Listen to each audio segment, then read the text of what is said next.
2.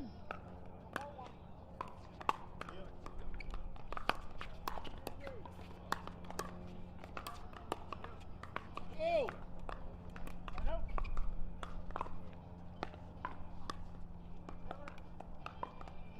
0-1-1.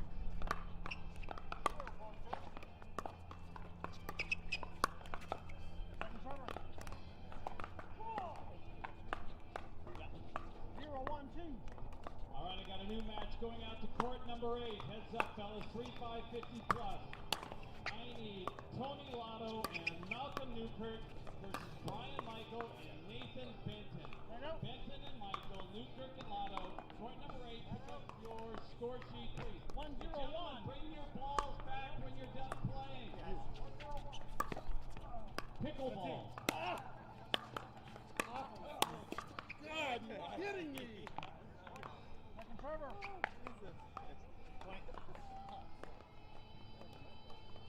1-0-2.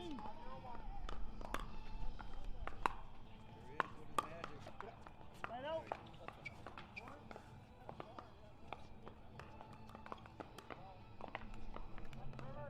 0-1-1. Second server.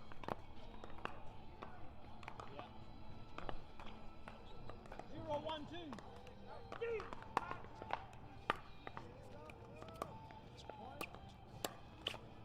Hit nobody, hit nobody.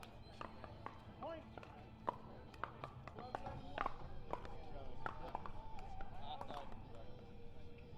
1-1-2.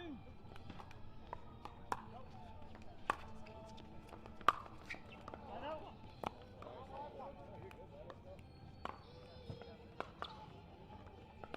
1-1-1. Point. Wow. 2-1-1.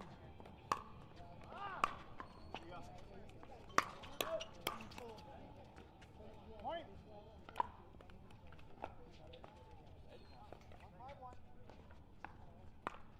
3-1-1.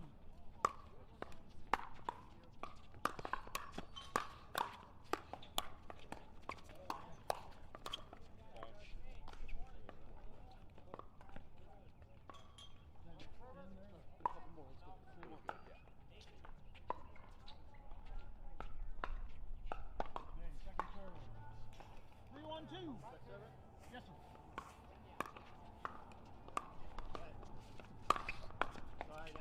Point. 4-1-2.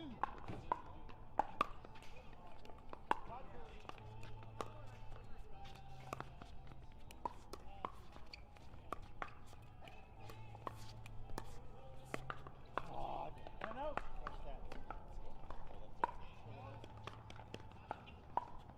1-4-1.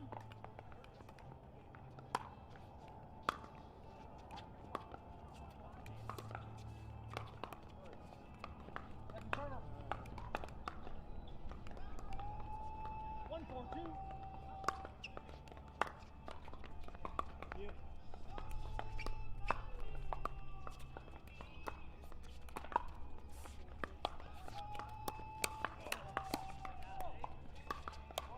Yes! Good point, Trent. And out.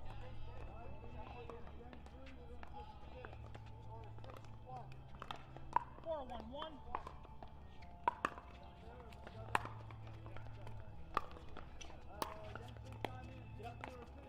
Second server. 4-1-2.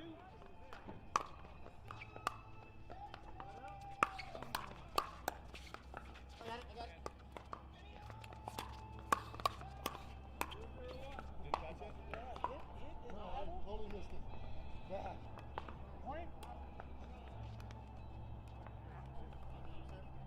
5. Yes, sir. 5-1-2.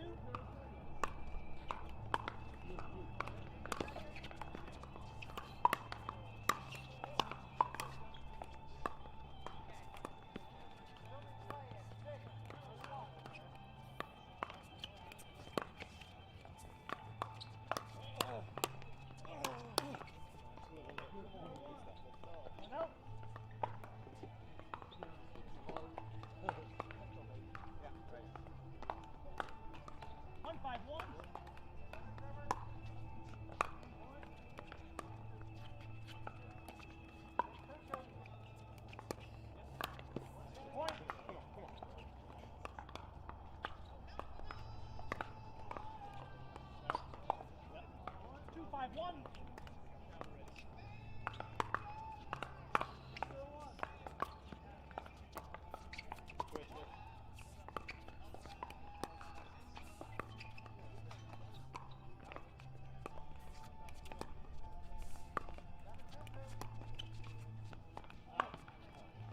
Second server.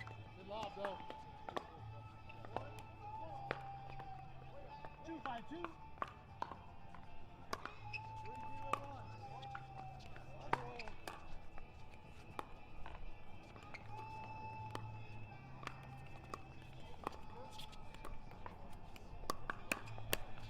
Shot, D.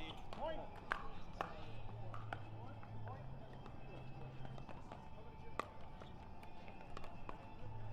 3-5-2.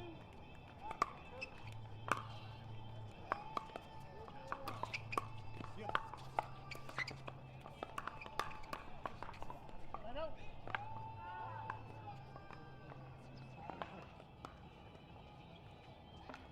5-3-1. Yep.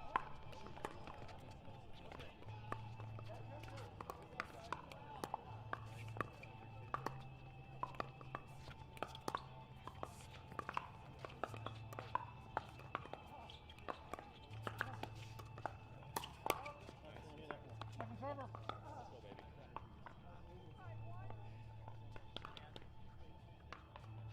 5-3-2.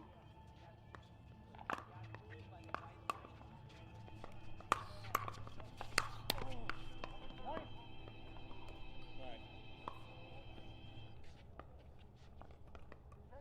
6-3-2. Yep. Me.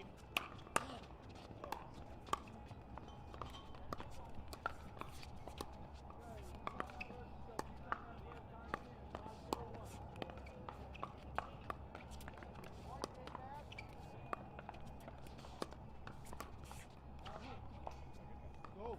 Point.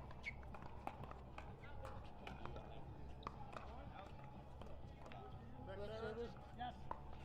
Here we go. Let's go, D. 7-3-2. Yep. Well, Right out. protect. There you go.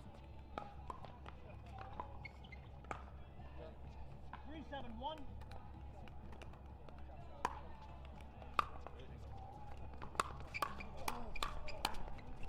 Point.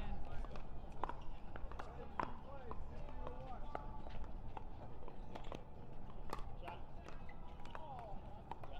4-7-1.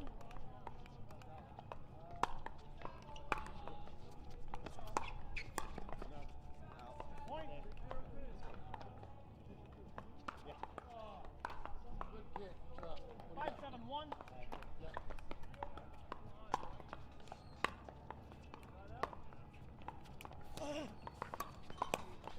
Point. What do you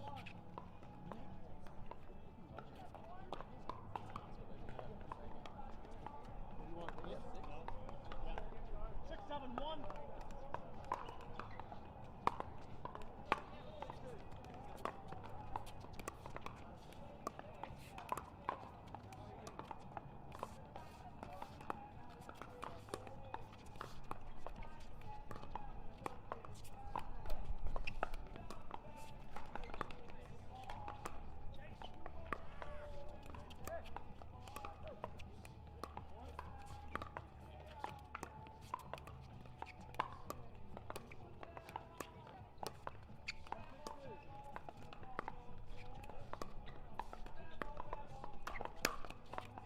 Second server.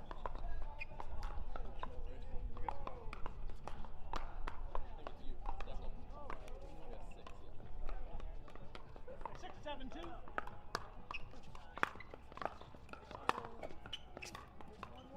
No. All right, guys. Point.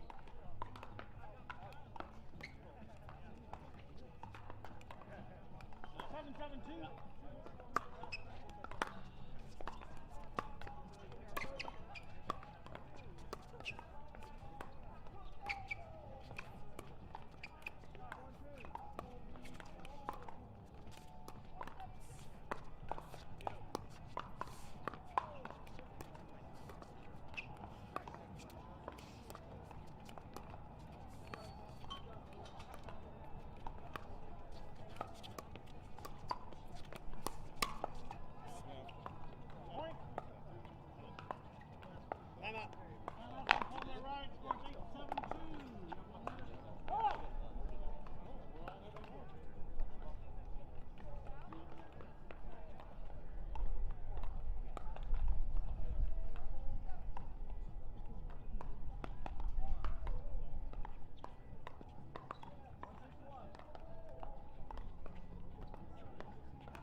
seconds.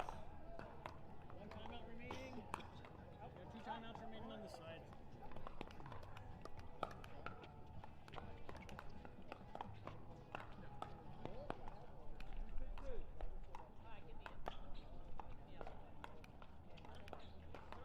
We have time in. 8-7-2.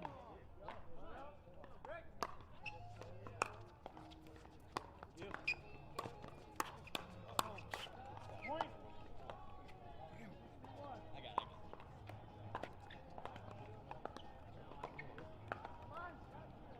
9-7-2.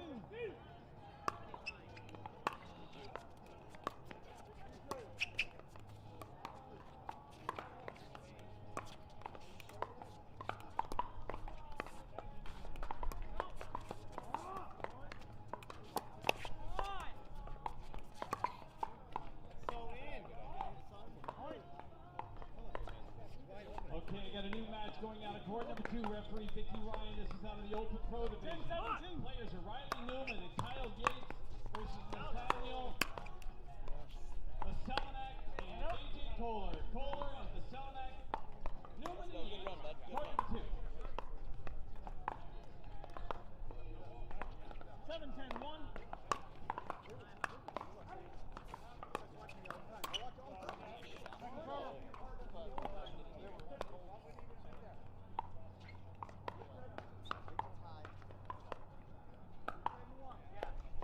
Seven, 10-2.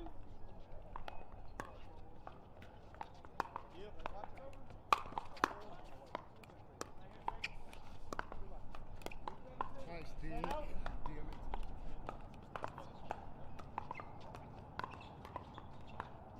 10-7-1. Oh, got it.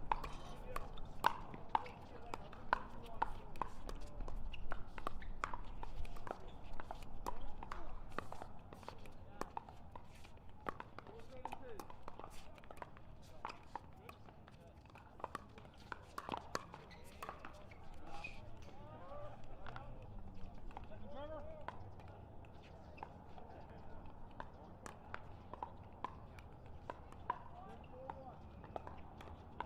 10-7-2.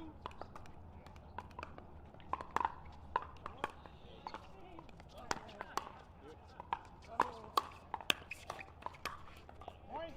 Game. 11-7. 2 minutes.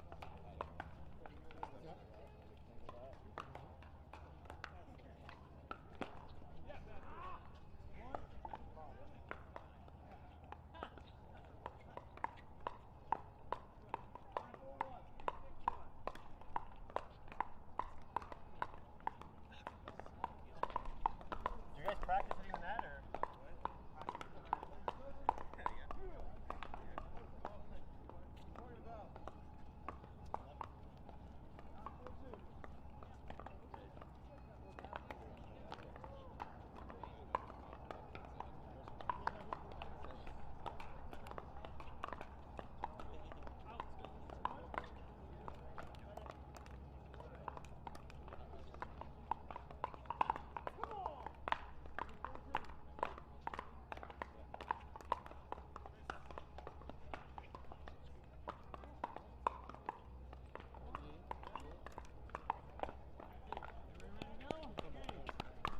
Game 2 time in. 0-0-2.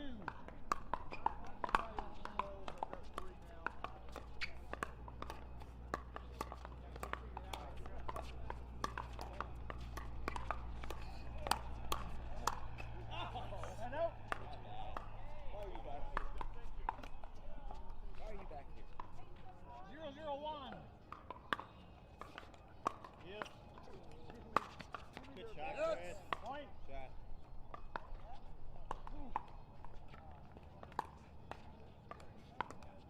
1-0-1.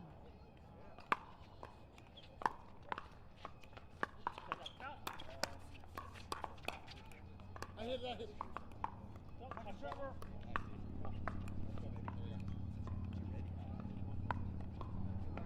1-0-2.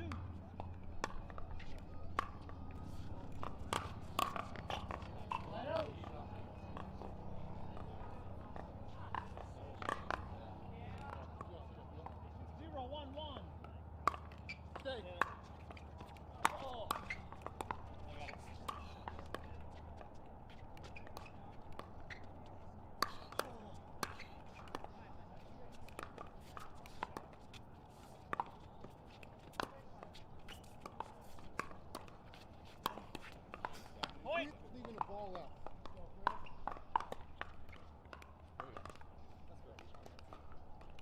2-1-1.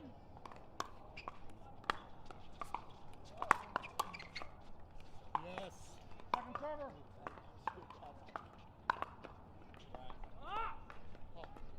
1-1-2.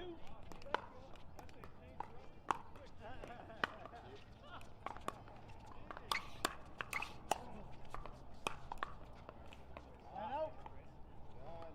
Go.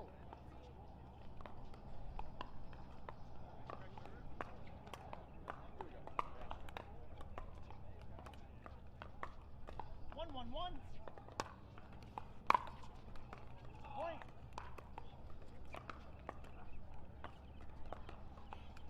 2-1-1. Second server.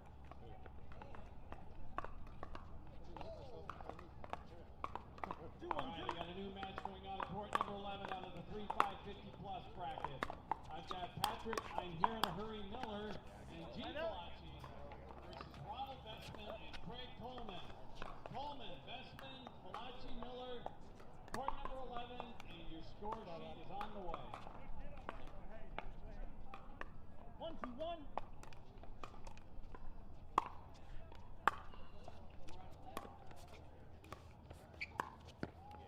Point. All right, got a new match going to court number 10, 3-5-50 plus. I've got Terry Barnes and Jack Blanchard versus Gregory Worden and Eric Bredlow. 2-2-1. That's Bredlow and Worden, Barnes and Blanchard, court number 10. Go. Go.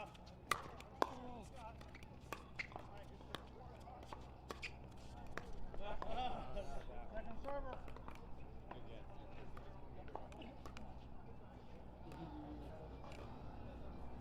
Two, two, two.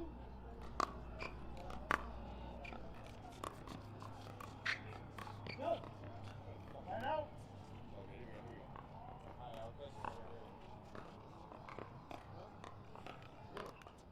2-2-1.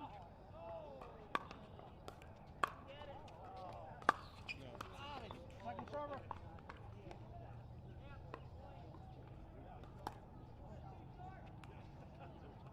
2-2-2. Point.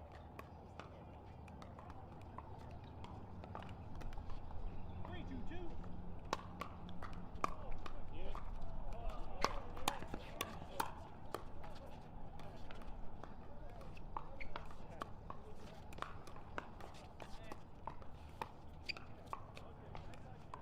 Go.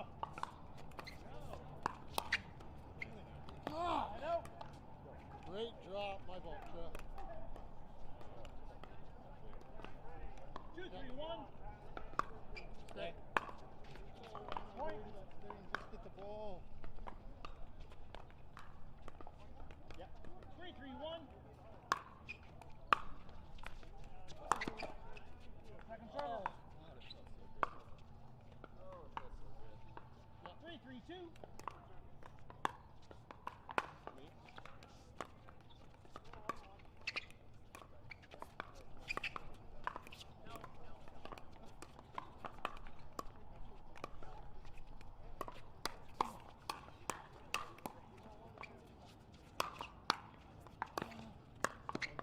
Yeah, baby. Let's Point. go, dude. Come on. Who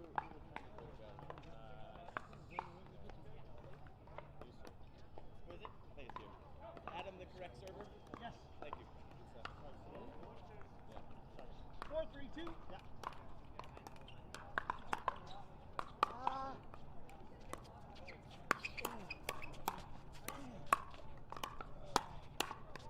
No, don't hit Go. your paddle on the ground. Out. Jesus. 3-4-1.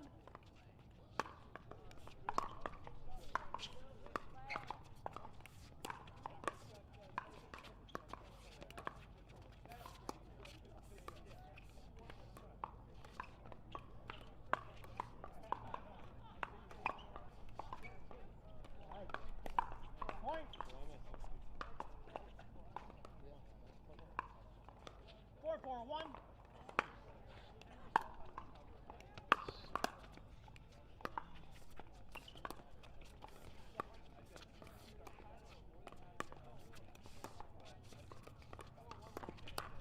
Yes. Come on. Point. Stop there.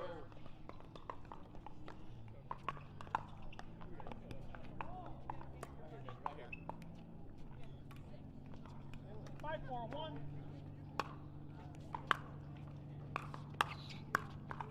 Point.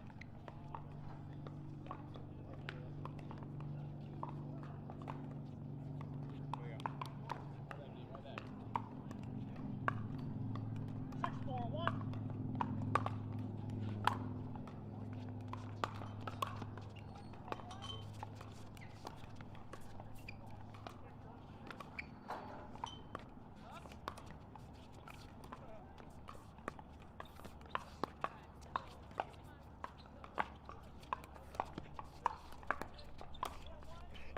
Second server.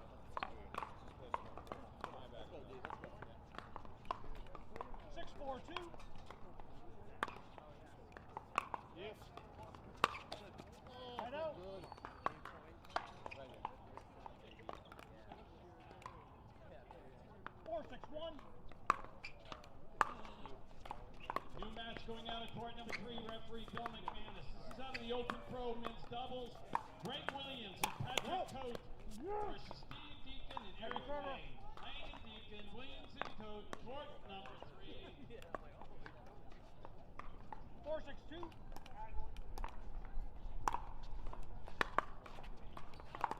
got it. Huh? Let's go. Good stuff. Point. All right, got a new match on court number 6. This is out of the 5-6-2. 4.08+ bracket. Referee Leslie Shaughnessy. Players are Matthew Navarra and Michael McBride versus Cody Kunigal and Josh Delander. Delander and Kunigal. McBride and Navarra, court number 6. Just go to your court, gentlemen.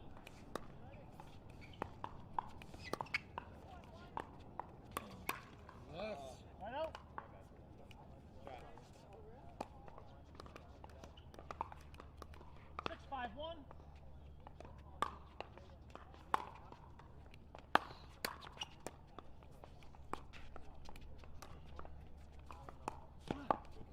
Second server. I got good line there, right? Yep. Come on. Come on, D. New match going out of court number 5 out of the 6-5-2. 4.08+ bracket. Tyler Cruz and Critter Price versus Nick Swanson and Nathan Rasco. Rasco, Swanson, Hello. Price, Cruz. Court number 5. Back to board, gentlemen. And gentlemen, do not forget to bring your balls 5-6-1. back. Or to take some more.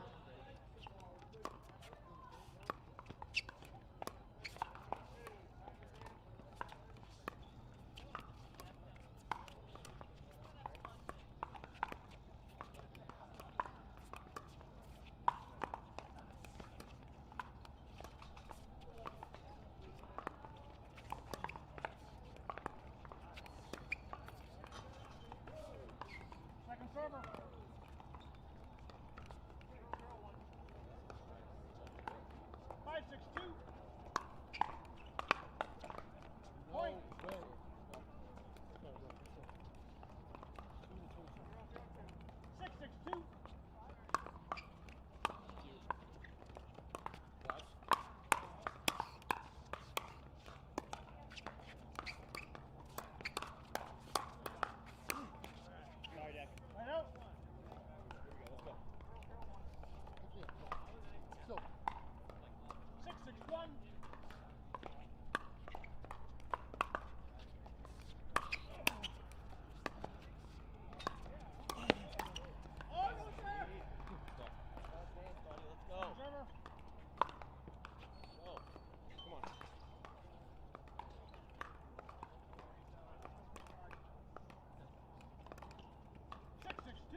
Good morning from Mesa, Arizona. You're looking at live action from the Arizona Open. This tournament is put on by National Pickleball and is hosted by Lindsay and Riley Newman. I am your host for the day, Mark Renison, and I'm really happy to have you with us.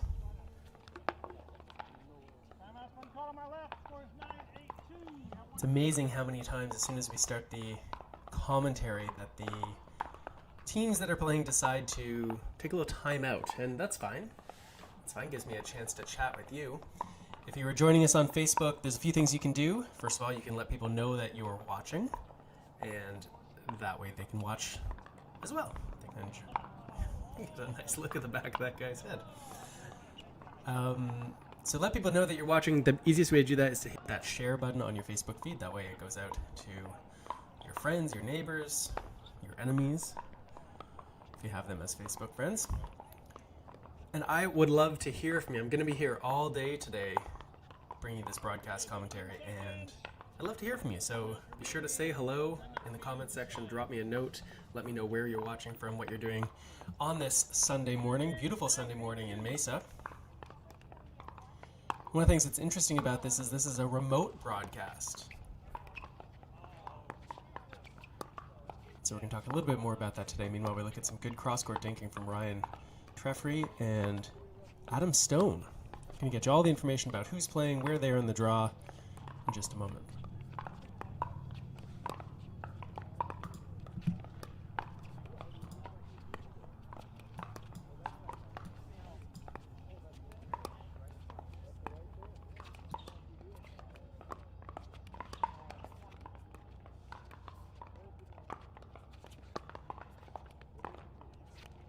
No! Go cross court.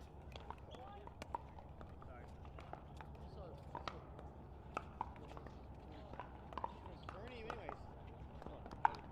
10-8-2.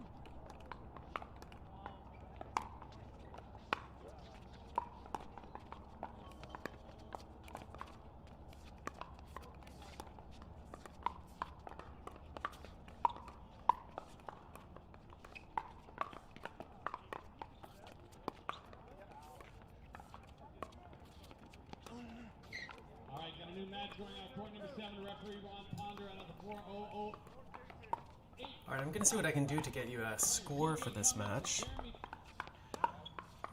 Later in the day, we will have the scoreboard up on the screen, so you'll be able to see. I can tell you a little bit about, well, that game ended.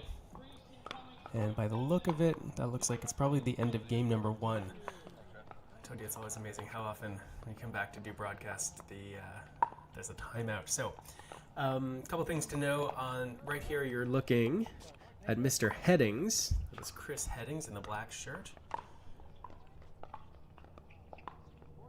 Oh, I could be wrong. Looks like that might have been the match then. Tough to see right now. We'll try to catch you up. They were playing against Adam Stone and Deckel Bar. This is a men's pro event. This is the Sunday event. There was also a pro event on on Friday. Interesting about this tournament is that really essentially there are two different events. So on the Friday there was men's pro doubles, and then there's also men's pro doubles on the Sunday. And one of the rules about this tournament is that you cannot play with the same partner on both days. And so that's an interesting little twist to the tournament. Curious to hear what the players think about that. One of the nice things about it is that you can really, even if you get knocked out on the first day of the event, well, there's still the whole Sunday to look forward to. Speaking of getting knocked out, this tournament style is unlike some of the other ones you see. Sometimes in tournaments you'll see that if players or teams lose in the main bracket, they go down to the losers bracket, it's known as, or sometimes the opportunity bracket, if you're feeling especially generous. And then those players in the opportunity bracket, the loser side, they can win their way back to the gold medal match. Well, that is not how the Arizona Open works. This is a real cutthroat kind of event, where if you get knocked out of the main round, then you still get to play. You're on the consolation side, but you cannot win your way back to gold medal contention. You can play for bronze. That's the best you can do. So there's a lot on the line for every single match. You can't take anything for granted, because you know that if you lose, you're out.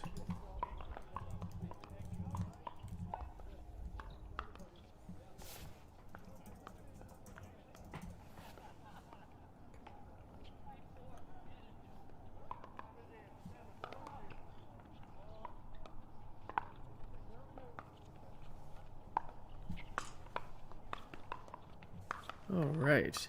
I see some comments coming. Oh.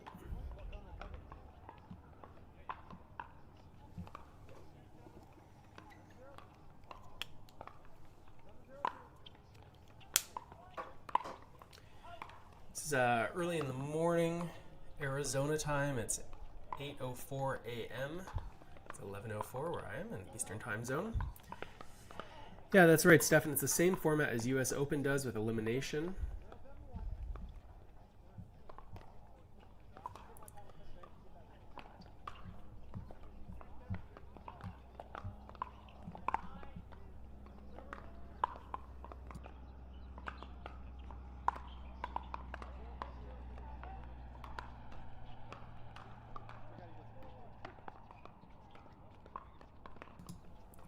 I think it's an interesting way to do it. It really forces teams to take every match seriously and really puts some pressure on them to compete. Well, this is a bit of a bummer right now. We start our live coverage and it's right at the end of this match. Hopefully you're able to watch some of the live coverage earlier, even though we didn't quite have the commentary yet.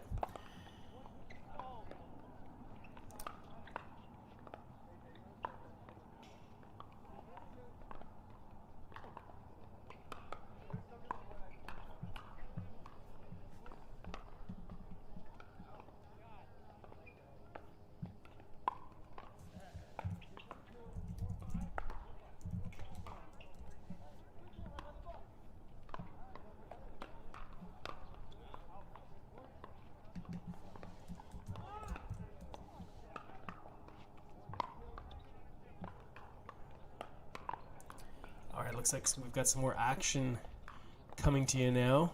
Shout out to Carl Schmitz from Pro Pickleball. I better adjust things on the fly here.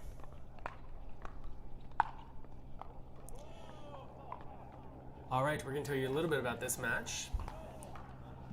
So we've got Kyle Yates in the near court. Let me just see if I can pull up our draws here. All right, you're looking at number 1 seeds, Kyle Yates and Riley Newman. They're taking on Nick Garza and Pessa Tione on the far side of the court. Pardon me, that's my mistake. That was an earlier match. You're looking at Nathaniel Veselanik and AJ Kohler on the far side of the court. They took out Garza and Tione earlier, 5-11-11, 5-11-2. So they're going to have their hands full here against these top-seeded players of Yates and Newman. There's a nice two-handed backhand put away by Mr. Newman.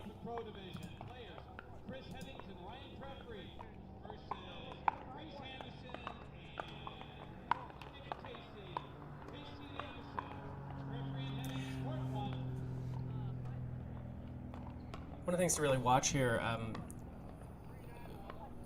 Riley Newman, the host of this tournament, you'll see he uses his two-handed backhand almost exclusively. It's very rare that he plays with a one-handed backhand, even on softer shots like dinks.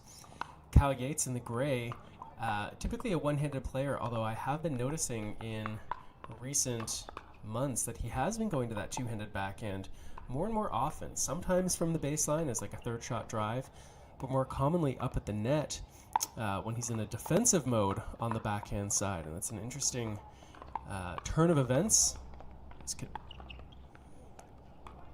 Look at this excellent defense here from Yates and Newman. Wow. It's one of the reasons why Kyle Yates is Kyle Yates, being able to get back and defend off of that lob. Most players, what they would do is put up a lob in desperation. As a reply, he's able to play a decent drop. He and Newman able to get back to a neutral situation, and then he can finish it with that deceptive down the line backhand. Watch for that backhand to come again. Just can't leave the ball that high for someone of Yates' caliber.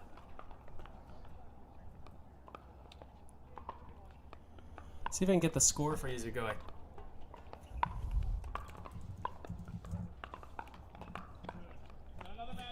If you think that you hear the score while we're watching, feel free to throw it up there.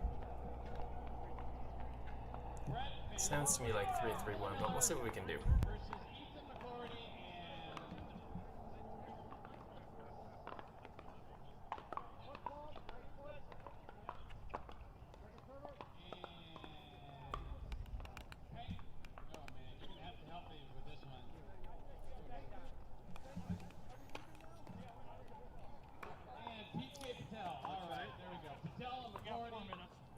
as we wait for a moment here.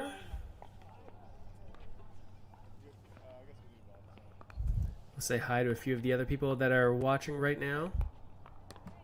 I see Sam is watching, cheering on Kyle Yates and Riley Newman. Don Lockman is in the house. Really love the knowledgeable pickleball fans that we get coming out watching these live events. As you're looking at Headings and Treffry, looks like they're going to be getting back on the court in a moment.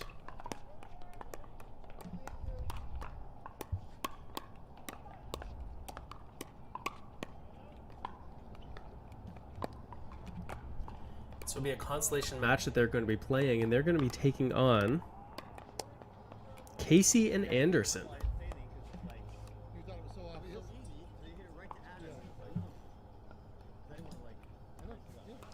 Casey and Anderson, let's tell you a little bit about them. Nick Casey and Reese Anderson. They earlier today lost to Matt Staub and Bubba Zabindin.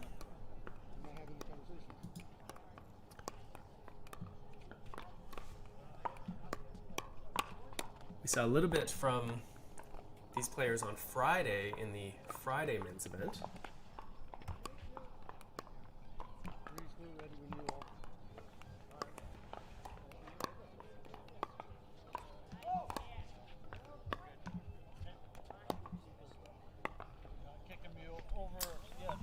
Let's say hi to Jeff Hedges, who's watching right now. If you are just joining us, love if you hit that share button. That way other people can know about this event.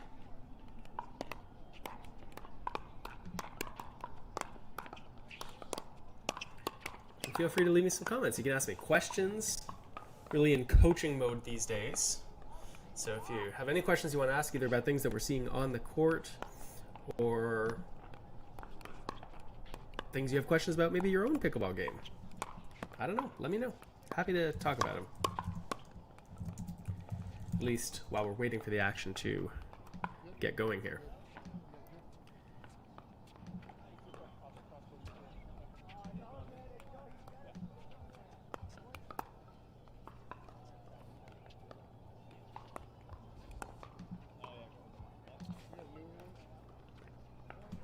Maggie Peters says hello from Rhode Island. Should give a shout out here. So Sam offered a compliment about the camera work here. This is brought to you by the team at Pro Pickleball Media. Carl Schmitz is the man behind that, and Pro Pickleball Media does a lot of really innovative things when it comes to camera work in pickleball. If you've ever seen the kitchen cam, which you will be seeing today, it's a really interesting angle. You get the camera sort of right at the same height of the net cord. And one of the things I really like about having that angle is you can see just how precise these top players have to be if they want to be able to hit those unattackable balls, whether they're dinks or drives, drops, or something in between. And the kitchen cam is a really great way to show that. Hi Toby, I'm glad you're happy to have live pickleball today. We are as well. So Maggie asked what level these guys are. Well, this is the pro event. It is sort of like an open event where anyone can sign up. Typically you'll see players at the 5-0 level. There will be some 4.5 players who will attempt to push themselves to play at that higher caliber. All right, looks like we're about to get started here. There's the kitchen cam we were talking about. What a great look we have. Too bad the referee's there. Maybe the ref will move to the other side. I'm sure our crack team, Pro Pickleball, will be all over that.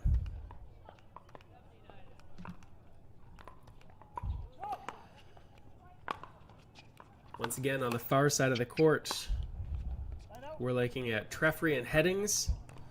And on the near side of the court, Anderson and Casey. Love when those referees are nice and loud and we can hear the score from a distance. 1-0-1.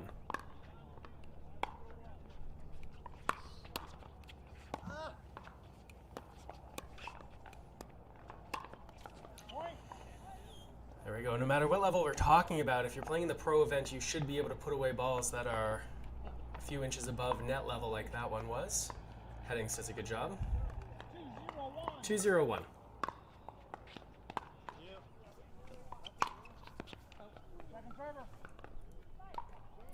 You'll often see that tactic be used early on in a match.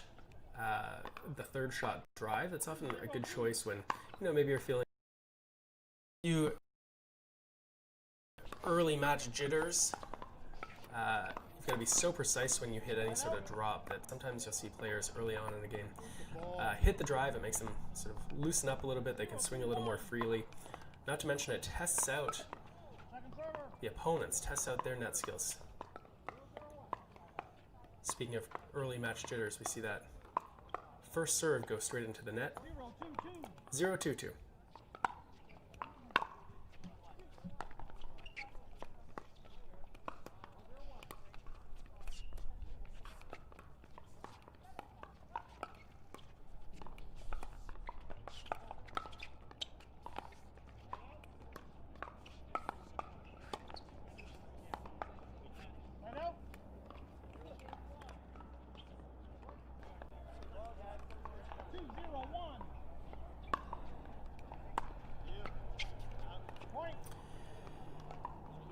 So a couple free points here for Headings and Treffery. They're going to be happy with that. Sometimes points, sometimes just loss of serve.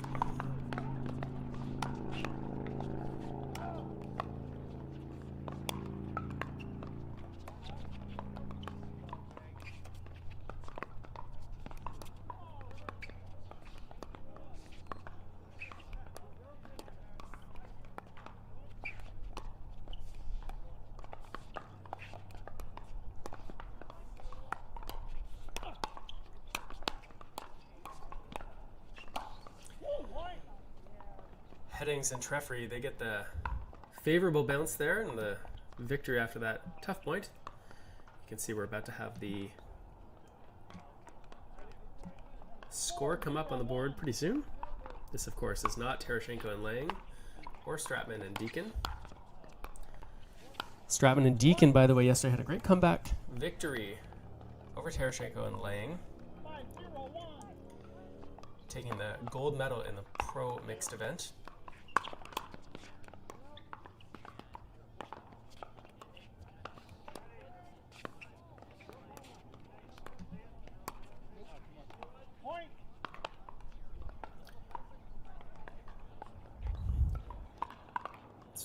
It's Reese Anderson returning serve here. He's down 0-6. Nick Casey is in the gray shirt, hat free, on the near side of the court. 7-0-1 is the score. We had a question about spectators. Yes, that's right. There are no spectators at this event for reasons related to COVID-19. This is really limited just to players who are playing an event. And actually, even once you're done, let's say you're knocked out of the tournament, you are asked to vacate the grounds. So it's one of the reasons why the number of people around the courts is relatively sparse.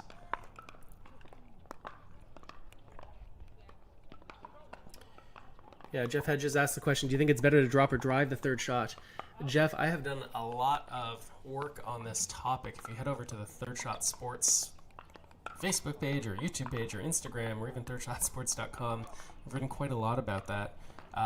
If I was going to sum it up, I would say drives are generally easier to send and a little less risky if you're not quite perfect. And so it's a good idea to start with a drive and observe how your opponents handle it.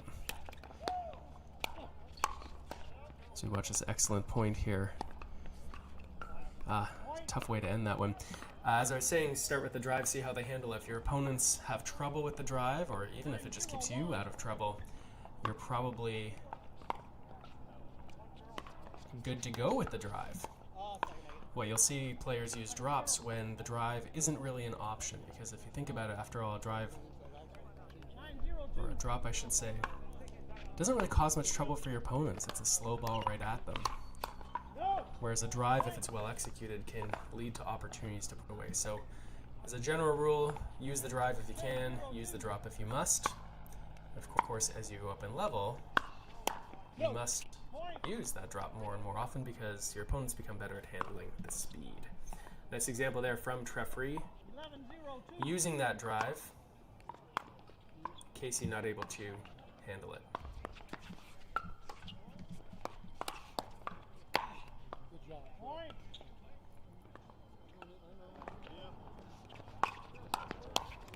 Point.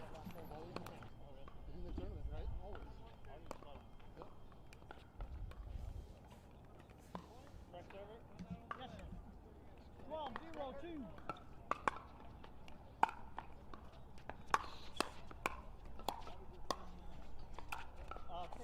I know. Yeah, that's right. You can see on the far side of the court, or on the second court over in the green, matching green, that'll be Steve Deacon and Eric Lang, who were opponents on Friday. Now they've teamed up for this Sunday men's pro event.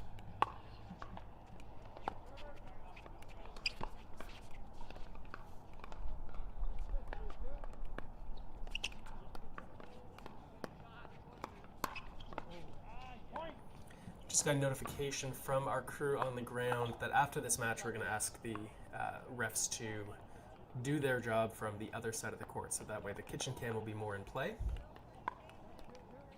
1-12-1.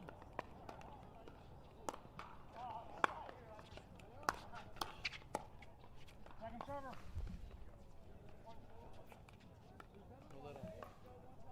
1-12-2.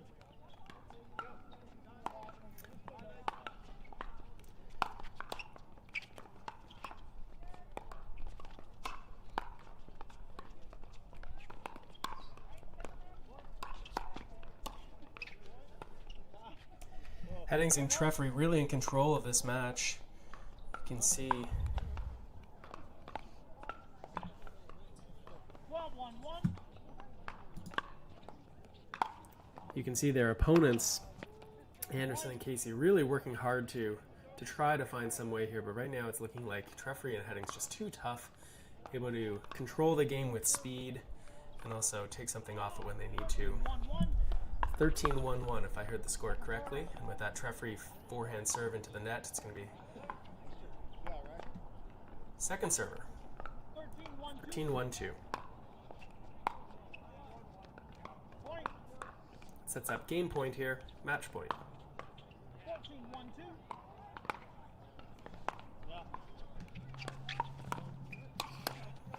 And Trefry finishes it in style with that good forehand drive right at the body of Anderson. So that means that Trefry and Headings, they're going to move on. Casey and Anderson knocked out of the event.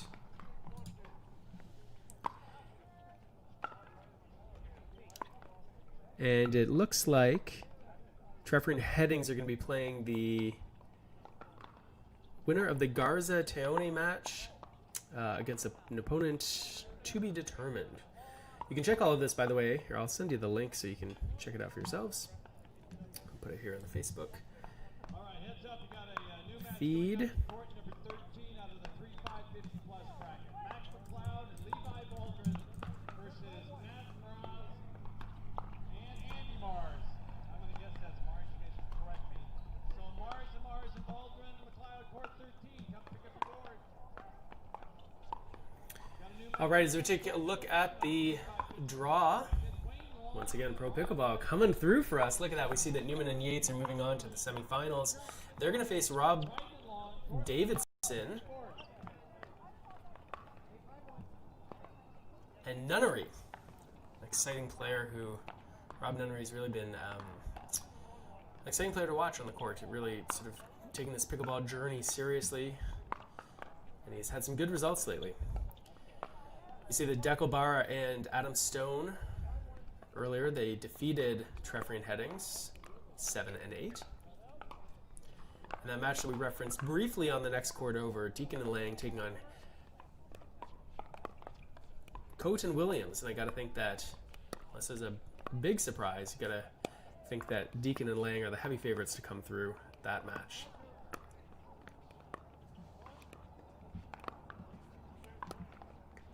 It's a great time to mention some of the sponsors excuse me, some of the sponsors of this event. This is put on by National Pickleball, running a number of events around the United States in 2020 and 2021. This particular event is hosted by Riley Newman and Lindsay Newman. Riley we saw a lot yesterday. We saw him a little bit earlier this morning. We also saw Lindsay Newman out on the court. She was happy. Good to see her back out on the court.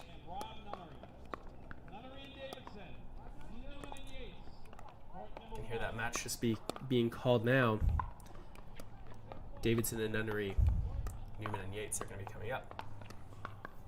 Meanwhile, we look at a little bit of a dink warm-up here. That's going to be Leone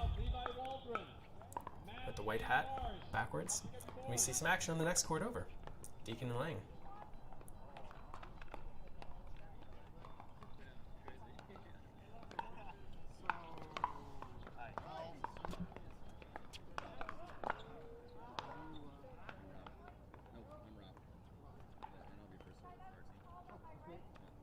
See Rob Davidson and Kyle Yates taking the court.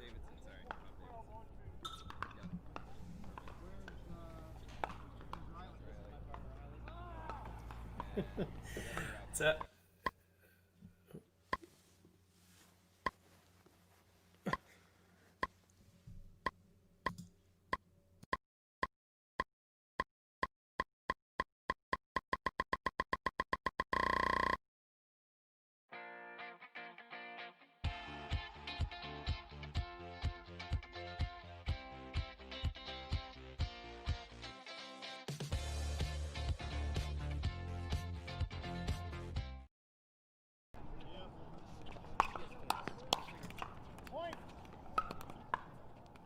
All right, and we are back. You're looking at live action, the warm-up portion here. Kyle Yates and Riley Newman. They're both wearing black on the far side, warming up with one another. Rob Nunnery and Rob Davidson on the near court.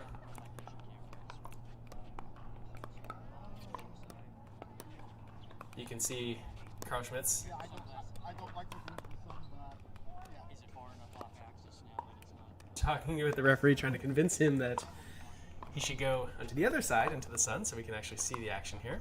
I think he's gonna... What a great guy, that ref. That ref, of course, is Paul Raths. Really appreciate all the excellent work that these referees do.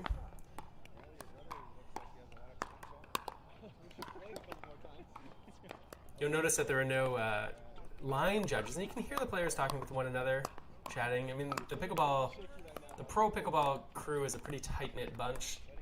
A lot of good friends out on the courts, and players travel with each other. So it's one of the reasons why you'll often see tournaments like this that will have referees but won't have line judges.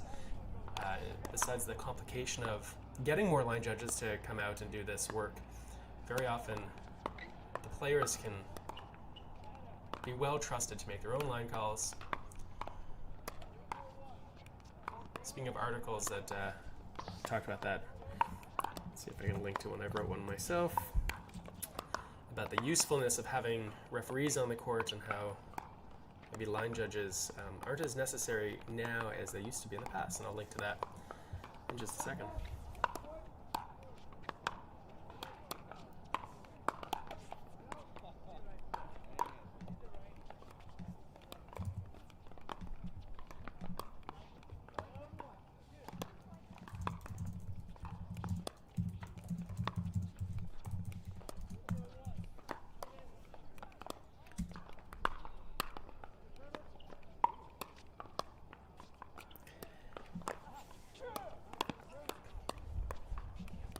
Okay, well, why don't we talk about these players just a little bit, just in case any of them are unfamiliar to you or new to you, that you might want to get a little bit of a handle on who they are, where they're from, what they're up to.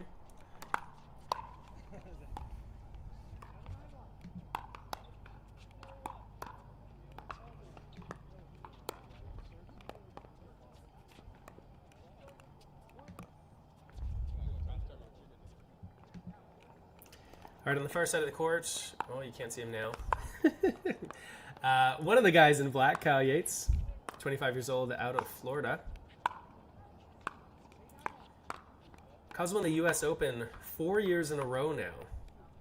He's the current U.S. national and world champion and former world #1. He's been playing pickleball for almost a decade now. And this, of course, is his full-time work. Although when he doesn't need to be on the pickleball court, he is very happy to be surfing. That's him on the far side, top of your screen on the left.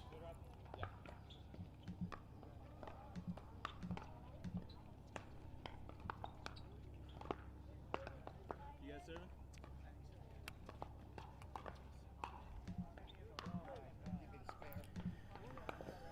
Rob Nunnery, you see him with the knee brace in just a second. Originally from Augusta, Georgia, now lives also in Florida. He's relatively new. I was mentioning earlier, he's relatively new to the pickleball scene, only been playing for about a year right now, and he is playing non-stop tournaments all year long. See, Kyle, I don't think that's a dance move, maybe just a little bit tight. This is day 3 of competition.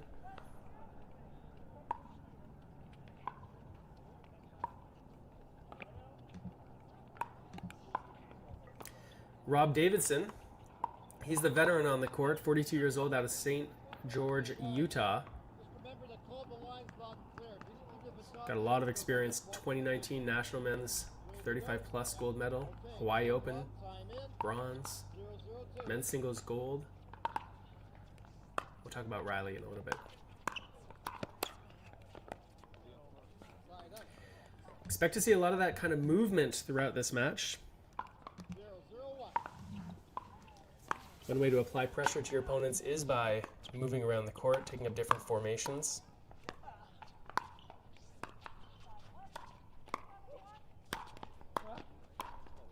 You can also expect that kind of second effort from all the players out here. You saw Kyle Yates went for the cross-court smash, he got it, but Davidson was there to get just one more ball back in the court. That led to an error.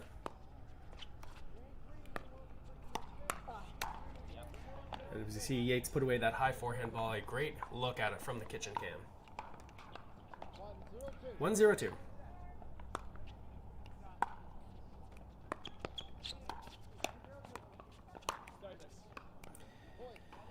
It's a really good example of great etiquette there. Oh, that is not the point we just saw. That's a funny one.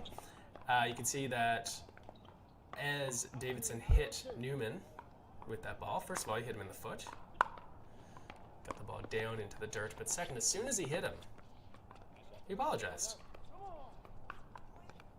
I think it's good etiquette. You don't typically try to hit your opponents. I mean, it is part of the game that happens, but it's sort of just, it's good etiquette. I mentioned earlier, these guys are all in a pretty tight-knit group, and we want to make it clear that nothing out here is personal. And that is something that you players at home can also try to employ. 1-2-1.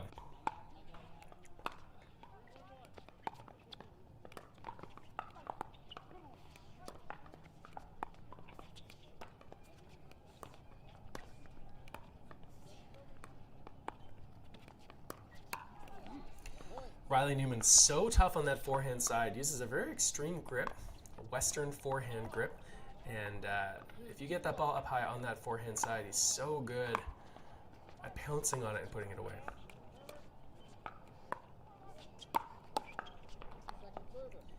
Nunnery with a nice redirect there. He attacked at Yates this time because Kyle, being the down the line player, was a little bit closer to him than Newman was.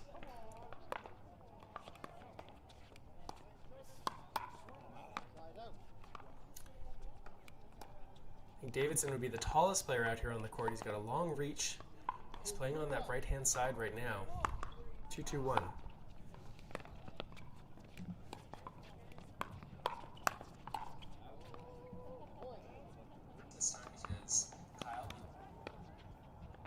If you are watching, like Sam and like Donna, be sure to hit that share button, please. That way other people can see it as well and they can join in on the action.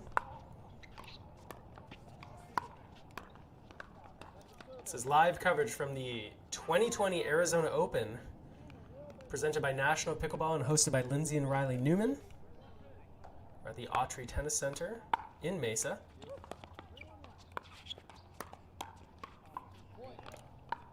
Very good rolling backhand. I love this kitchen cam. You can see how low that ball was. It used to sort of be conventional wisdom that if the ball was below net height, it wasn't really attackable. And you can really see from this angle how that's just simply not the case anymore. Now, even if those balls, we saw one there, again.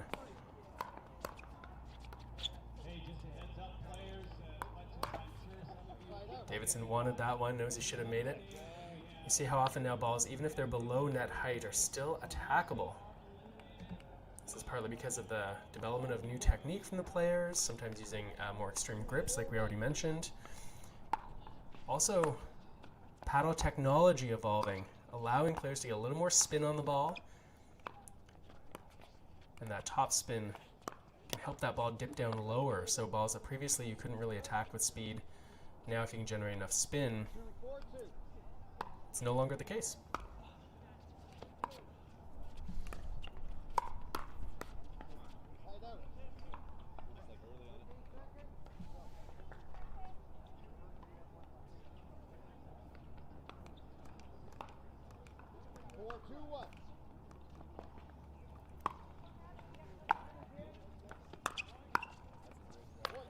Nice example of the third shot drive. And again, I mean, we talked about spin when it comes to balls that are low below net height. Spin is also, top spin especially, useful on those third shot drives to help make it more likely those balls stay in play and maybe even get them to dip down slightly below net height.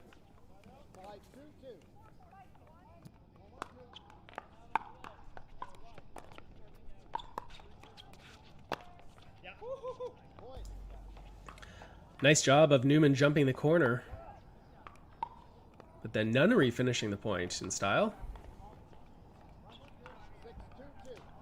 It's always such a treat watching players of this caliber. See how the game evolves.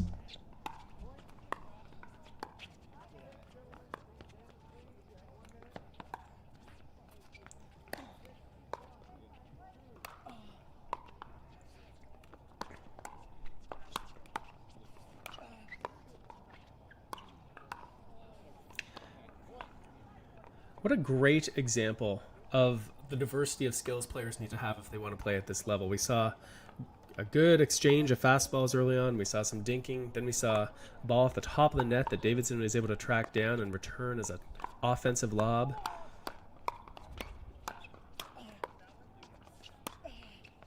Rob Nunnery with a good backhand for a clean winner. Just past the right foot of Yates.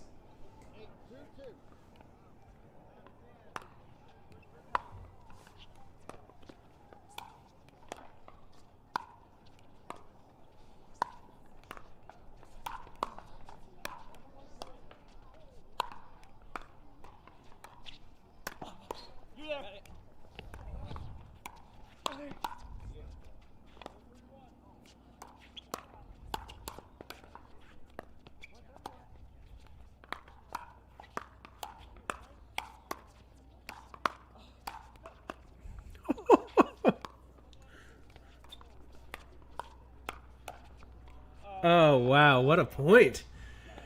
That could have been the point of the tournament right there. Definitely the point of the match. I apologize for laughing partway through. I was feeling a little bit like Kyle Yates there, who raised his hands during the point saying, what do we have to do to get it past these guys? That is first-rate pickleball right there. Looks like we're going to have a timeout here. Say hi to a few people who are watching on Facebook. Thanks for joining us. Be sure to hit that that share button. Catherine says they got to attack more, though. More, Catherine? More attacking than this? Oh, maybe. She also says that there's great defense. Well, usually great defense is the sign of offense. Sue Blackburn, friend of the show. Say hello to her. A lot of Canadians in the house watching this live stream. Brought to you by Pro Pickleball Media and their technology partner, Logitech. We say hello to the stream queen, Simran Gonzalez, who's watching. Be sure to check out her live broadcasting on her Facebook page. She does a really great job at all sorts of tournaments, bringing you all the action. 3-8-1. We're back to the action ourselves in this men's pro main draw match. Let's go. Come on. We say hi to Adil from Iowa.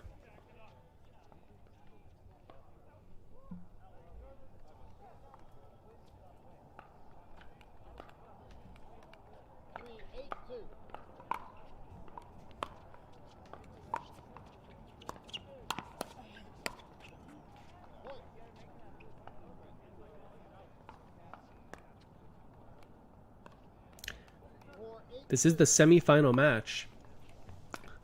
The winner of this will go on to play for gold.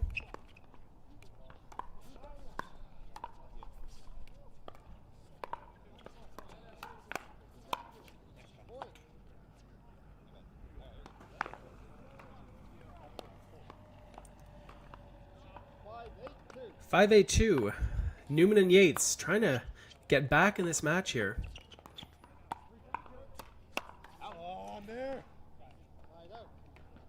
Nunnery and Davidson really, I've got to say, are impressing me. Their teamwork playing together. They have not, I don't know if they played another tournament together before, but they really look like they're in sync here. Riley Newman sitting on that forehand, able to put the ball in the dirt off after that attempted backhand pass by Nunnery.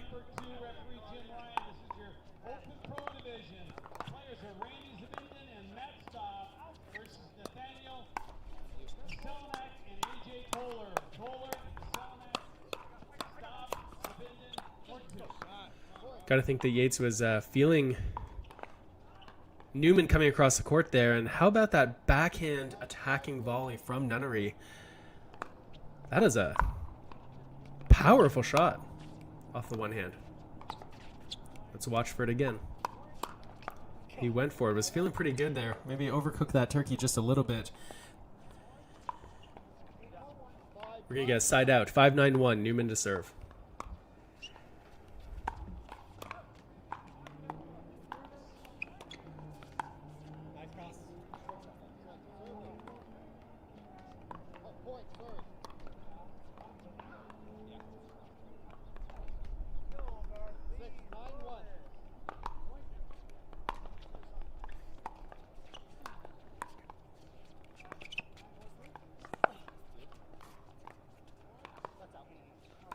Great example there. We've talked about it before. The pros always expect the ball to come over the net, and that's one of the reasons why you'll see so many times that ball dribble over, appear to be ungettable, and then, like magic, they manage to get there and play it back. It's something that those of you at home who are playing might try to implement yourselves, is that belief that every time the ball hits the net, it is still going to come over. It'll make it a lot easier for you to defend against a really tricky shot. Davidson forehand return goes long, and all of a sudden, Yates and Newman, 8-9-2, making a bit of a run here. Gotta think if they can score one more point, we're going to see a timeout from Nunnery and Davidson.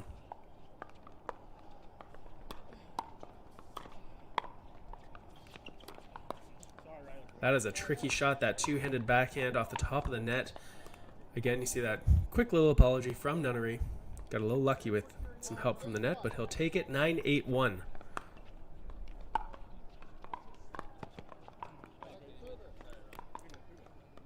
Davidson knows he needs a better effort on that third shot if they want to close out this first game.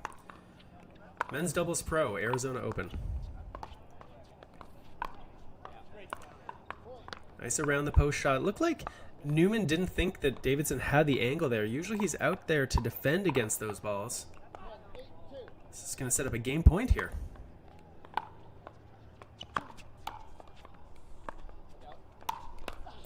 Davidson's drop gets up a little bit too high again. Get a side out. 8-10-1.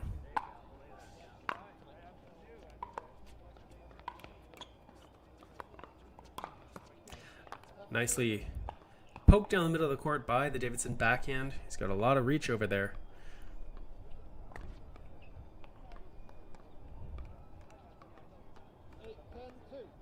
8-10-2.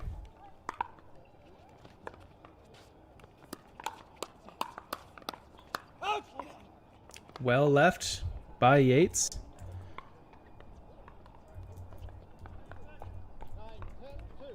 9-10-2 is the score.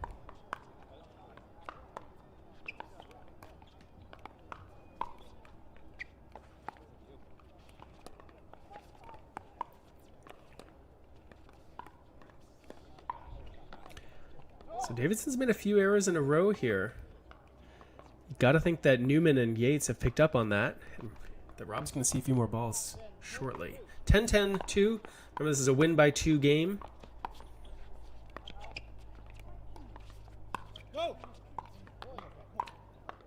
Another error from Davidson. Nunnery trying to urge him along. And now game point, Newman Yates.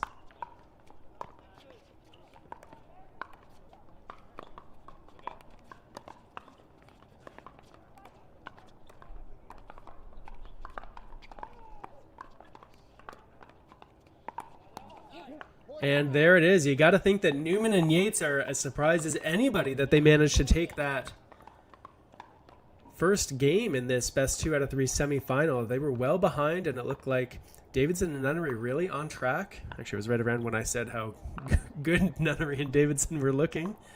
We start to see a few errors, but that's how pickleball goes, right? It's a game of momentum. It's a game of rolls.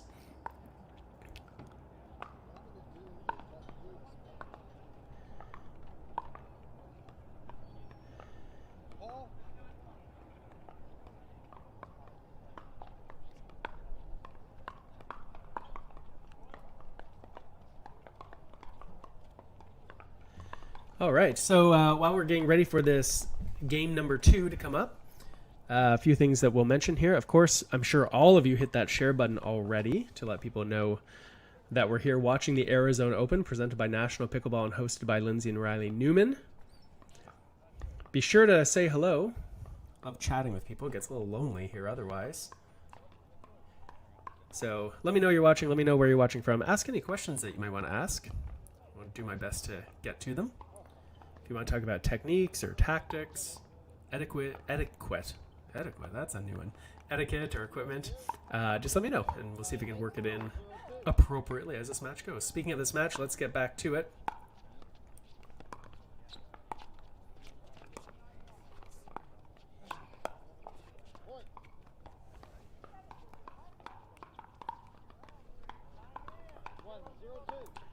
One zero two.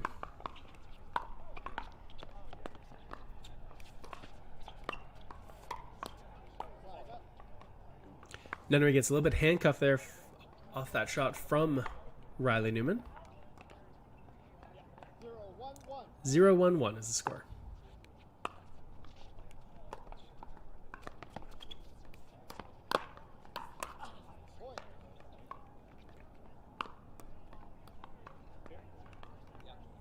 So it looks to me now like Davidson and Nunnery are not using such a standard approach to playing on sides. We're seeing them sometimes always setting up in a traditional formation and then sometimes switching and sometimes staying. You'll see the hand signals that are given. Wonder whether this Rob got picked on a little bit towards the end of that last game and gave up some errors, and just got to wonder whether they're trying to give Yates and Newman something else to think about here.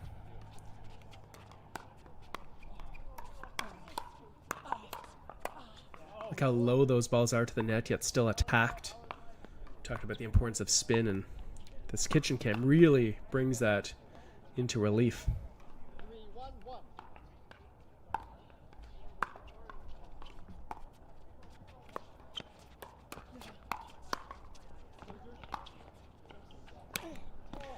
Rob Davidson's such a strong overhead smash. Yates was covering the out wide angle. Really have to sort of guess at that point. Davidson splits the defense right through the middle. 3-1-2.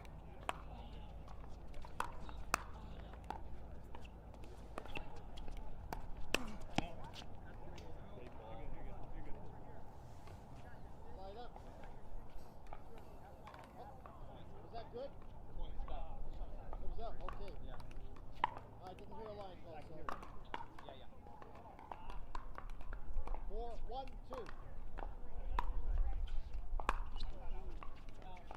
Point. You're good. 5-1-2.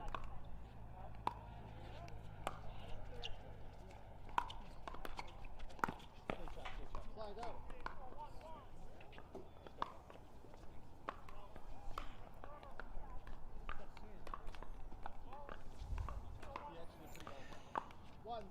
One, 1-5-1, Nunnery and Davidson. Ooh, after a return like that, got to feel like they've got to be careful here. Yates and Newman so strong when they get a little bit of momentum.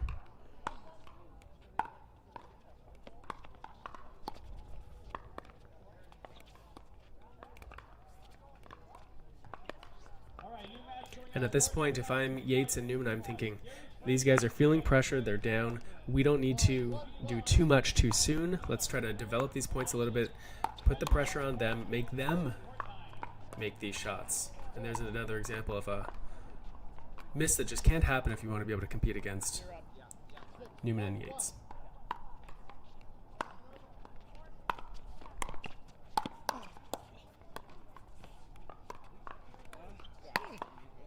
Ball sits up too high, and we see from the kitchen cam Riley Newman all over that.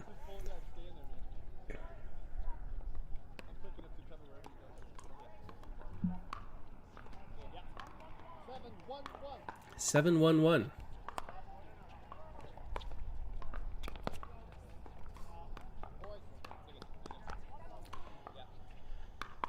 Nunnery with the forehand error off of that third shot. His fourth shot goes just a little bit wide. Yates and Newman really in control of game number 2. This has a completely different complexion than the first game did, where the teams are really battling longer points with speed at the net. 8-1-2.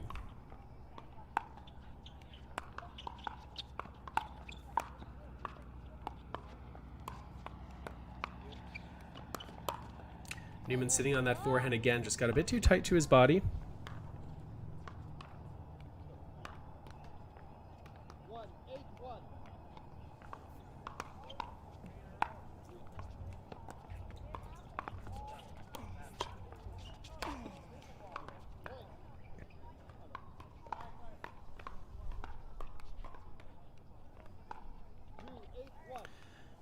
Someone was asking what the weather conditions were like. You can see it looks like it's nice and sunny right now. It is a balmy, it's not very balmy, but it's quite comfortable. 73 degrees Fahrenheit, that is. For those of you who, like me, prefer to do your weather, or your temperatures at least, in Celsius, it's 23.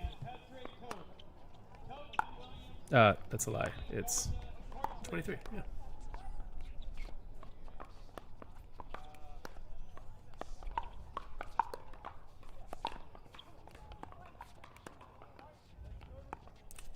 See how tight these balls need to be to the net in terms of their height over the net. Players looking to pounce on anything that sits up just a little bit like that.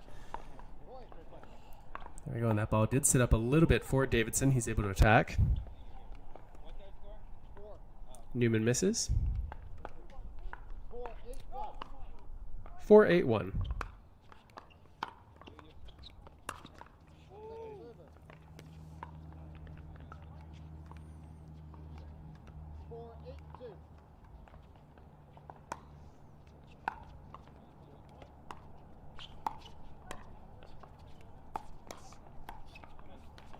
Yates attacks with that low ball on the forehand side. Davidson was ready for it that time. He's able to redirect it back down low. It's good defense. 5-8-2. Davidson Nunnery clawing their way back here. And with that free point, looks like it was a serve that was out. Can't afford to miss those serves at this juncture of the match. 8-5-1. Newman and Yates looking to close things out here.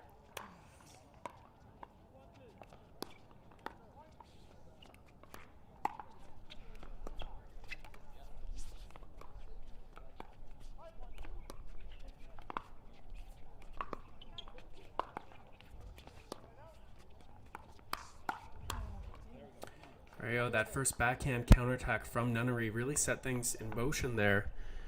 Generates a lot of speed off that left-hand side.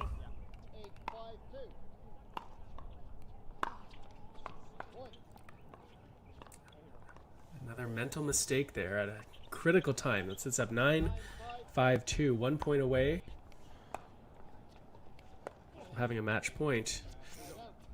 Looks like a funny hop off that ball. They're going to get the side out. Nunnery and Davidson a little lucky there. But they've got some work to do here. 5-9-1.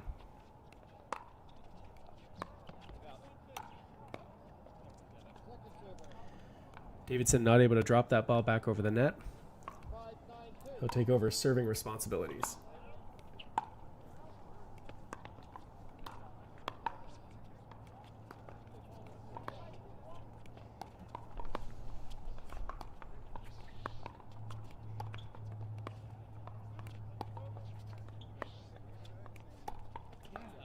That is such a classic Yates backhand. After several dinks off that side, then disguising the flick through the middle.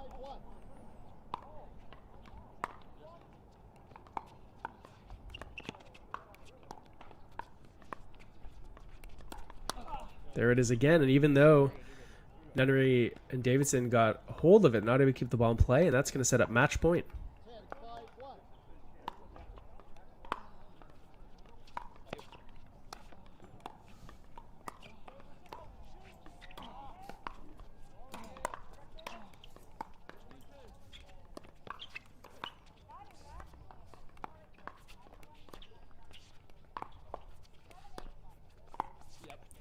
And with that topspin forehand volley off the paddle of Kyle Yates, he and partner Riley Newman, the host of this event, are moving on to the finals.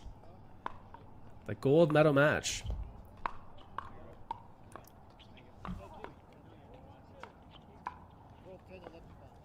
Let's get a good look here at Yates and Newman, who are happy to get through that match. They were down early in game number 1. Put together a nice string of points, end up taking it, and really it was Yates and Newman all the way through in game number 2. Let's go to the courts.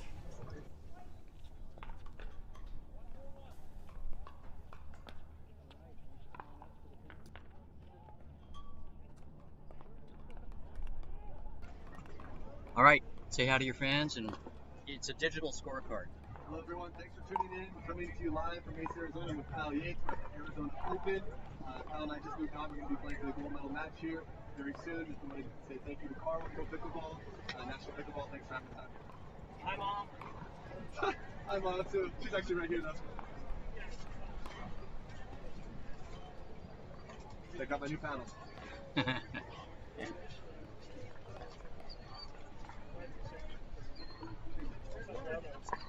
I think that's right.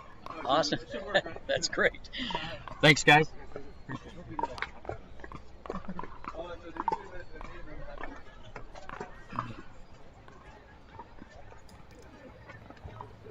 All right, a couple of good guys right there. Kyle even figuring out how to sign his name backwards so the camera can see it. And we've got some more great pickleball action coming up for you in a second. While we do that, there's a question, good question I thought that came in from Kristen Norris on Facebook. And I invite all of you to send me your questions on Facebook if you like. She asks, hey, Mark, I'm curious if there is a benefit to being proficient in both the one-handed and two-handed backhand, or if you should pick one or the other and stick with it. That's a really great question, actually. I on one of our projects called the Pickleball Lab, I actually did a series where we talked to players about backhands, and Lucy Kovalova in particular, we came up and I talked to her and I said, hey, sometimes I see you hit with one hand, sometimes I see you hit with two.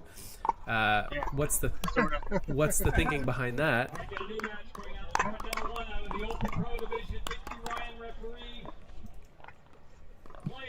And what she said was, well, it really depends on the speed of the ball that I'm handling. And what you'll see here, and we saw it in the last match, I think we'll probably see it a little bit here as well from Bar, is players who are hitting a shot that requires a little more feel, a little more touch. So, for example, a third shot drop maybe, or a backhand dink, even a drop volley. You'll often see those hit with just one hand. And then situations where they might need a little bit more stability or a little more power, you'll see sometimes that second hand come on. So this could be in like a third shot drive situation. It could be in a situation where players are under attack, having balls peppered at them. And And those are situations where you'll see players sometimes go to that second hand almost as like a emergency measure, like a defensive measure. So that's often how you'll see it. Some players are exceptions, of course. Riley Newman will use two hands on that backhand almost exclusively. And yeah, so I hope that answers your question, Kristen. I did mention the Pickleball Lab, and someone just referenced it.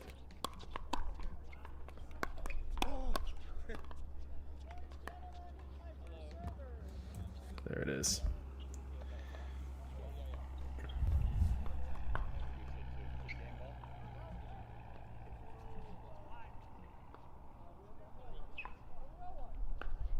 Sharon is watching us from Alaska. It's snowing this morning.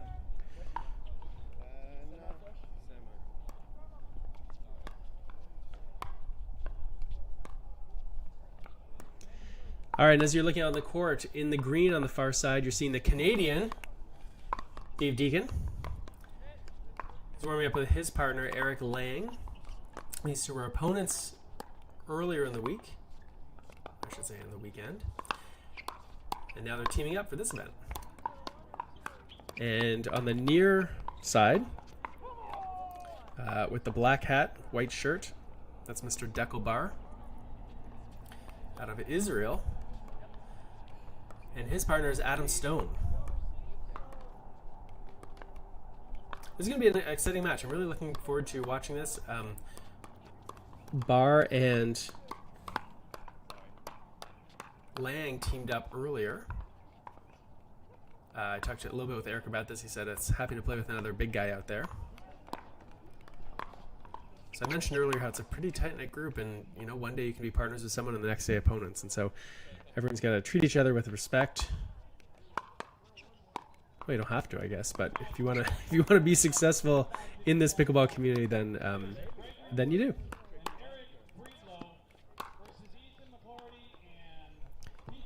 Stefan, I think you're right about that on that second court over. I believe that's Garza and Teone.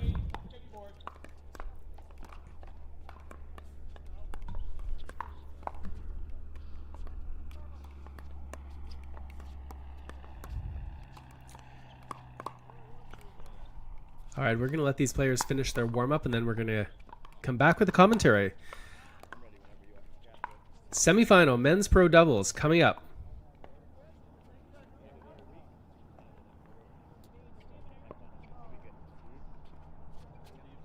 All right. New match going on in court number 5.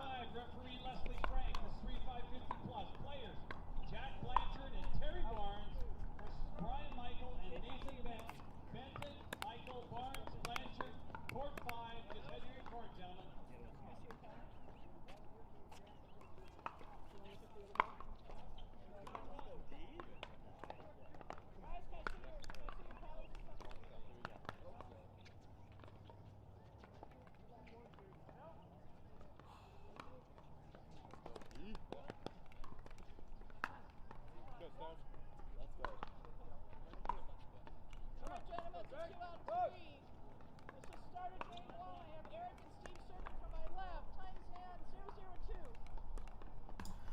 All right, and here we go, 0-0-2. Eric Lang serving to Deckelbar.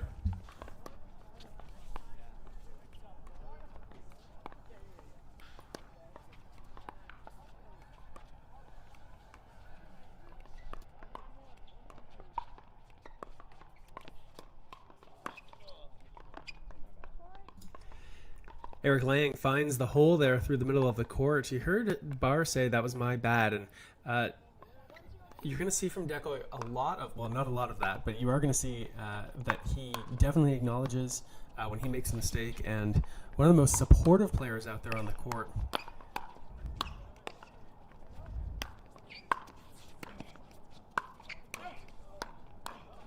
Wow, what an exchange there. Deacon able to jump the corner and hang on without falling in.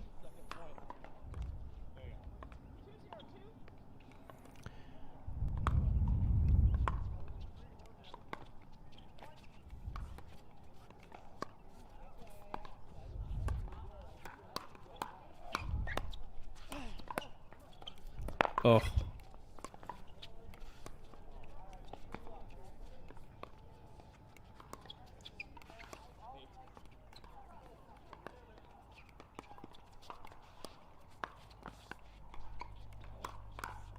What a point. Holy cow. I had to make mental notes of about 5 or 6 different moments there, including the one where the jumping backhand volley from Lang that was right at his body. He's sort of a patented move of his, but then also able to reach behind him and get a ball that he and Deacon miscommunicated on.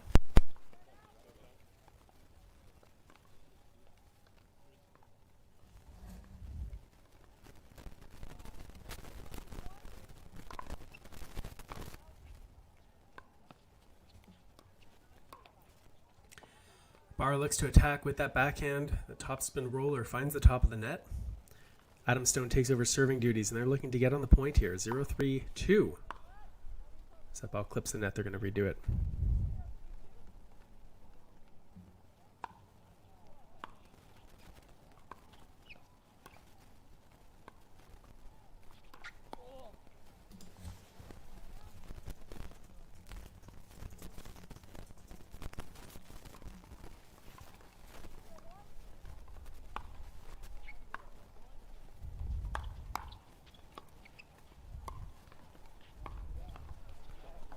Steve Deacon hit a great forehand drive at the backhand of Adam Stone, but Stone deftly handles that ball. Watch Adam Stone. You'll see him with the white hat here when he's at the net. He looks so relaxed, so calm, almost nonchalant.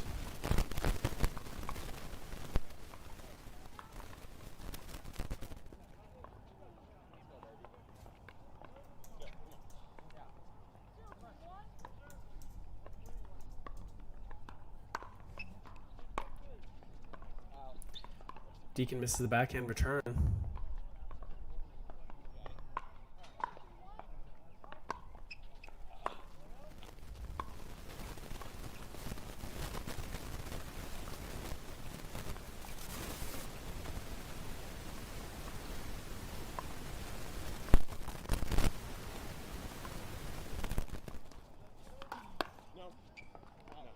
And that ball lands just long. Good attack to the left hip of Lang. That ball carries up and over and just a little bit long.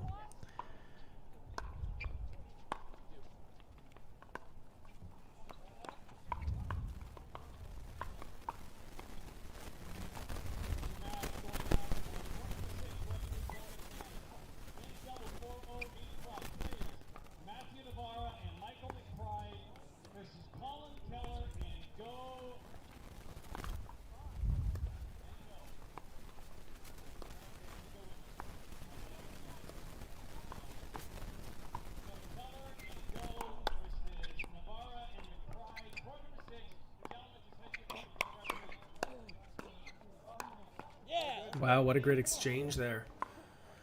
An exchange like that makes me think of this question that we just saw come up from Brett Johnson. What have you found to be the best way to improve your mental acuity on the court? I'm finding that when I play against 4-5 and 5-0, this is the biggest difference. We'll talk about that after this rally ends.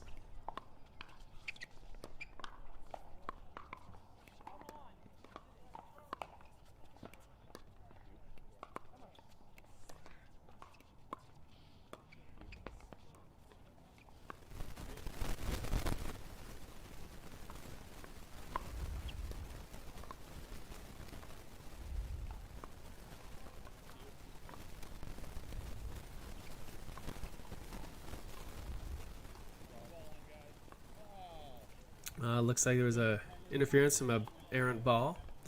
So to answer the question here, Brett, so, you know, generally speaking, the kinds of shots that players can hit at a, let's say, 4-0 or 4-5 level are not really different from the kinds of shots players can hit at a 5-0 level. The question becomes how often you can hit that shot consistently and while under pressure. And so being able to do that, you're right, requires not just sort of physical or technical skill, but also a certain amount of a mental skill here, right? To be focused enough to do it under pressure. As we see Deco Barr jump the corner and put away that forehand Ernie. Nicely done. I mean, I think part of it, Brett, comes from practice, from playing sort of with that kind of intensity or focus, even when you're not at a very high level, or playing at an extremely high level, but to still practice keeping that focus. You can make certain challenges for yourself so that you feel some pressure the way that you might against the stronger players. And I guess the last thing I would say is that to always assume that every ball that you receive is going to be coming at you and is going to be coming fast. And the less that those fastballs surprise you, the better able you are to handle them.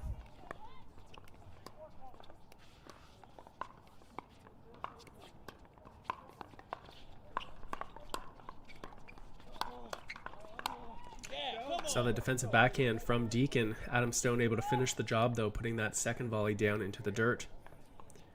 3-4-2 is the score here.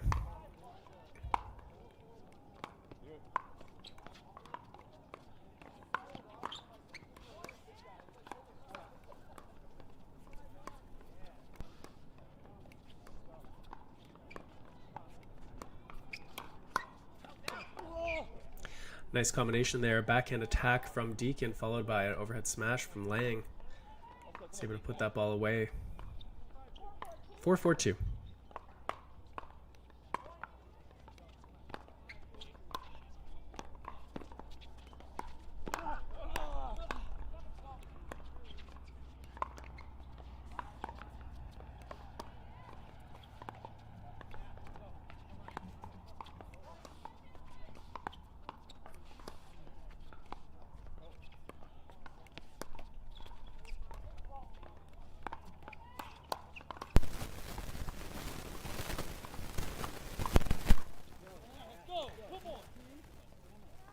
Nicely done there. Good example of all the, again, the variability in a high-level pickleball point. 4-4-1 is the score. Barr's forehand drop catches the top of the net. Adam Stone takes over serving.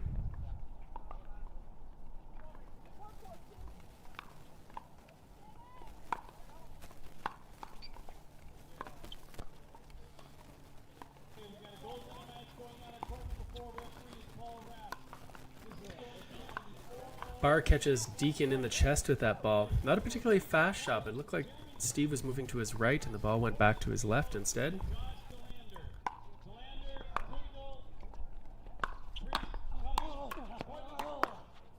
There's a nice combination of a drive from Deco Barr followed by a poach and 2 volleys from Adam Stone.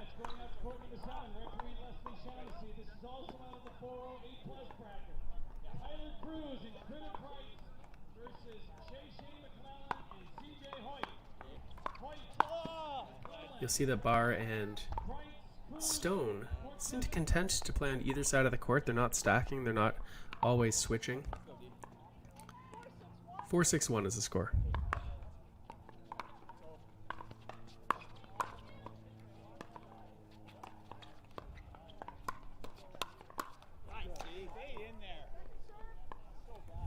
Deacon not happy with himself, bailing out of that exchange, thinking that the point was over perhaps. Maybe he'd hit an unreturnable ball.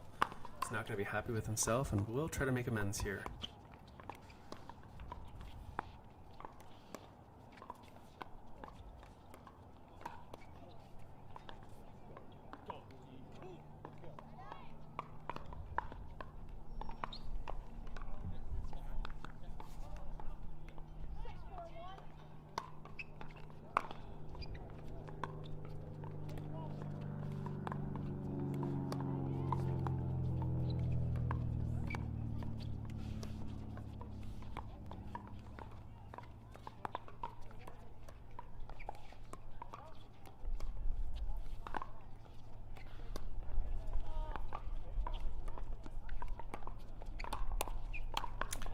How many times have we seen that combination?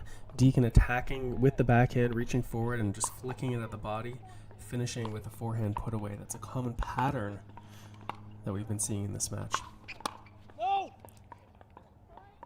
Barr's able to overpower Deacon with that forehand drive. 7-4-2. In this men's pro semifinal match, 2020 Arizona Open.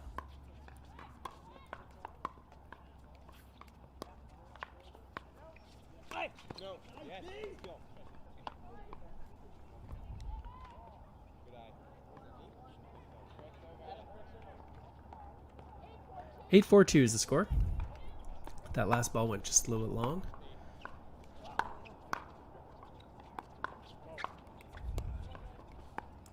Deacon looking for an earning opportunity, but it's not there.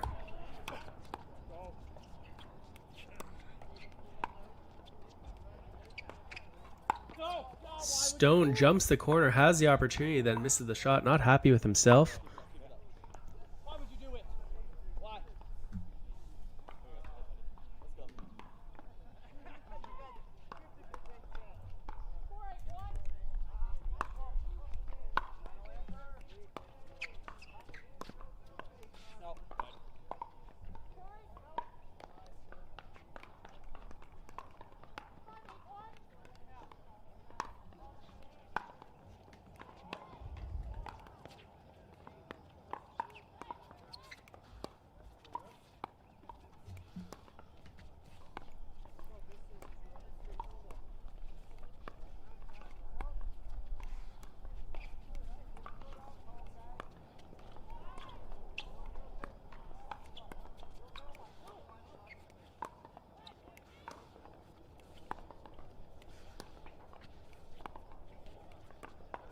No. There we go. Looks like that ball went just long. One of the things I encourage you to do as you're watching these points, especially from the kitchen cam angle, is for a moment stop watching the ball and instead just watch the feet of one player or another. Watch the number of steps they take and watch the size of steps. You'll see a lot of really tiny steps happening, these little adjustment steps. So next time we see a good kitchen cam view, see if you can look at the feet of the players rather than following the ball. Here's a good chance.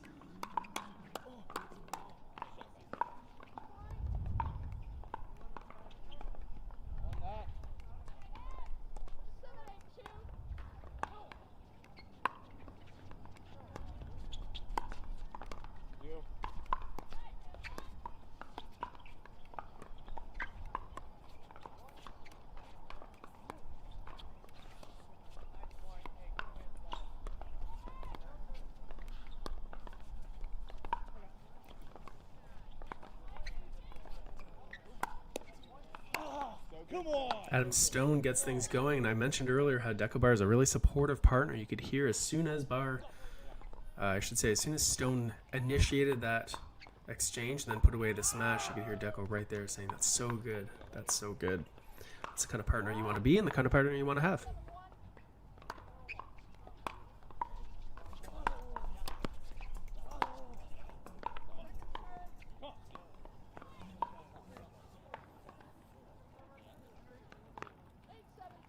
$8-7-2 is the score here. Deco Bar, Adam Stone.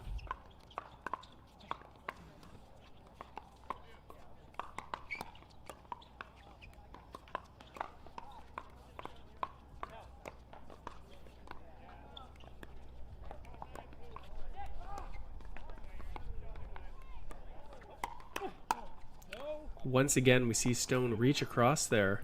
Not the tallest player on the court, but reaches across, attacks that forehand. 7-8-1 is the score. We're going to go to a quick timeout. And yeah, that's right, Brandon. Same as all the matches this weekend. Once you lose, you go into the consolation bracket, where you can fight your way through and for a chance at bronze, but you cannot make your way back to the gold medal match.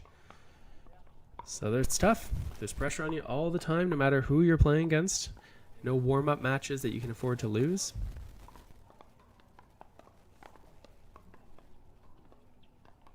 We're at this is the second semi-final match. I'll see if I can throw up that draw again.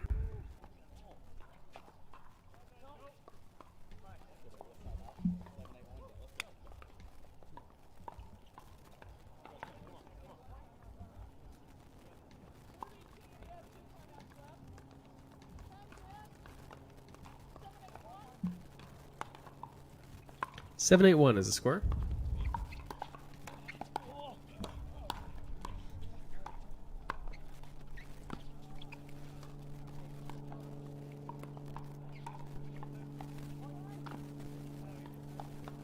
With that ball in the net, that's going to be a point. Ties it up at 8.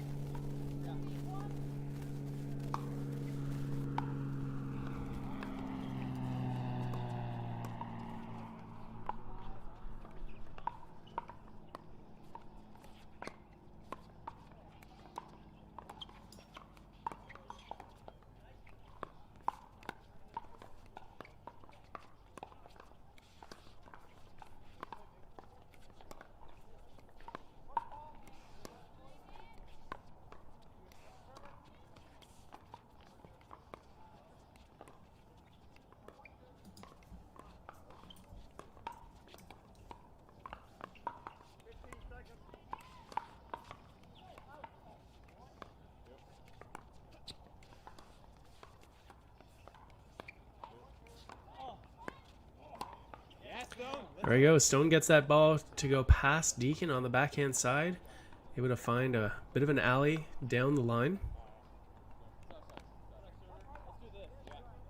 Adam Stone, I believe, calling for a switch after this return of serve. Watch how he and Barr are going to switch sides. There you go. Give a little bit of a different look.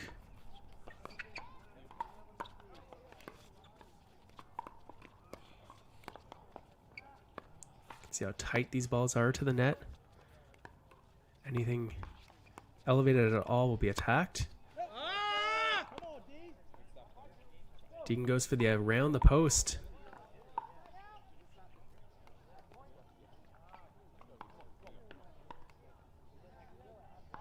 Looks like he missed it.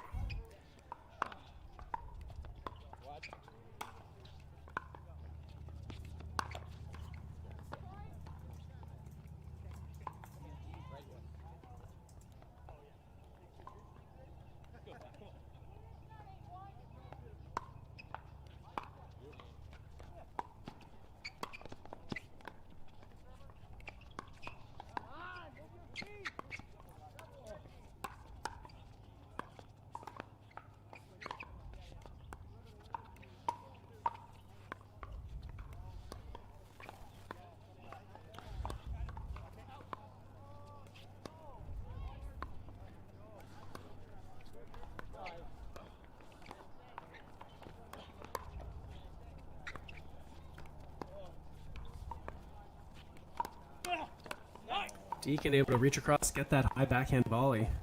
Get it down low, which was the key there.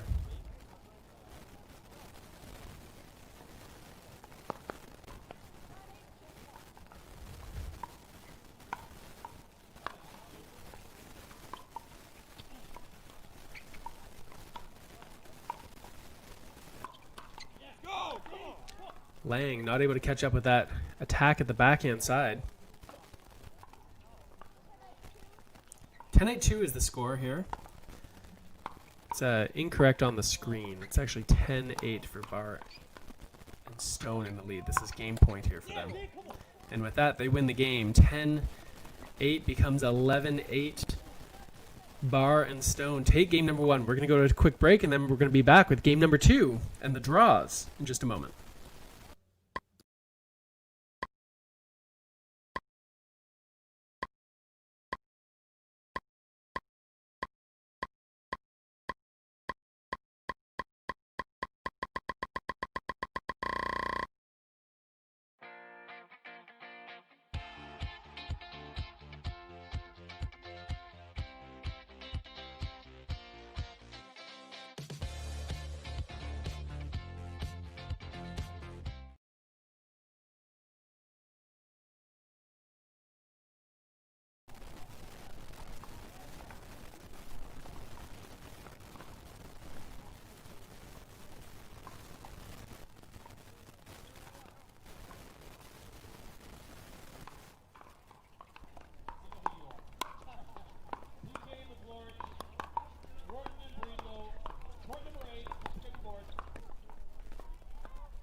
All right, as you take a look at the draw, Newman and Yates are on to the finals. They're going to play the winner of this match.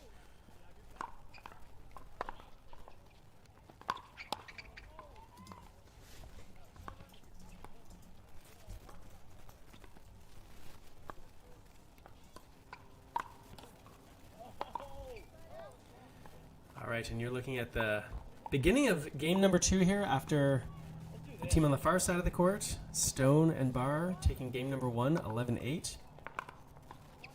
It's a semifinal match. The winner of this will go on to face Kyle Yates and Riley Newman. Lang gets attacked on the backhand. He's able to handle the first 2, but that second one goes up too high. Barr puts it away.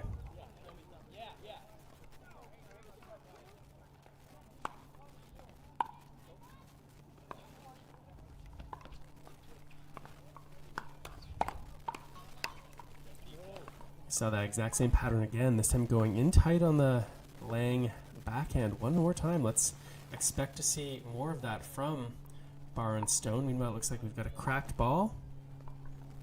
They're going to swap that out. Deer Fast 40 is the official ball of the Arizona Open.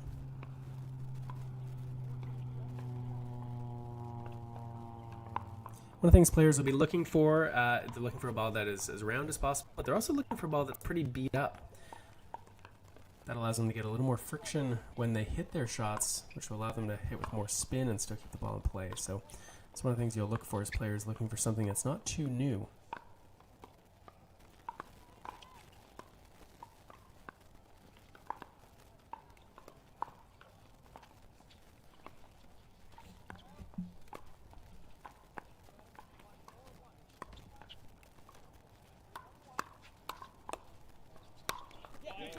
No, Eric. No way, man. And there's the mark. That's it. It's where? You see that mark? Okay, so there you go. Nice example. No lines judges. Lang called that ball out, and Barr and Stone protested. And you could hear the tone of their voice. They're like, "Hey, we're not, we're not just playing mind games here. We saw that ball was in. There's the mark." And Lang, trust those guys, as we talked about. Sort of the relationships that players have up here is that if both of them are going to be that adamant about it, then there's a very good chance that they are correct. No big deal.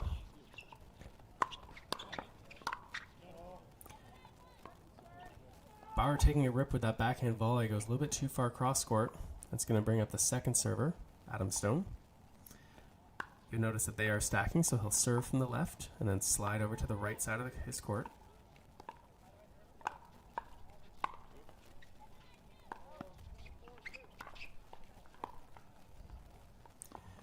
Forehand drop catches the net. That's going to be a side out, and Lang is going to take over serving. 0-2-1 is the score here. Lang and Deacon looking to get on the board. Lang times that backhand volley well, goes off the right leg of Barr. 1-2-1.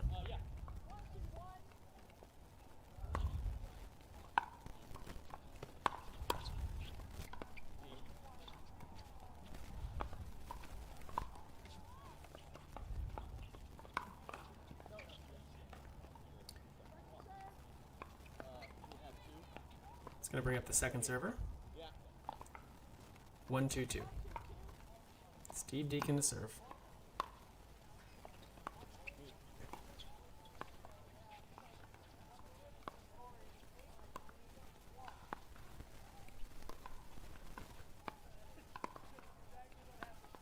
Look for the attack to come. There it is. Looks like that ball was just long, though.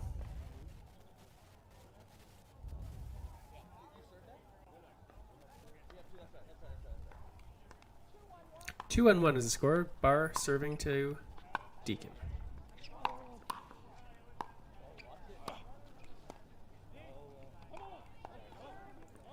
Barr finds the net. Then he finds Adam Stone, who's going to deliver the serve.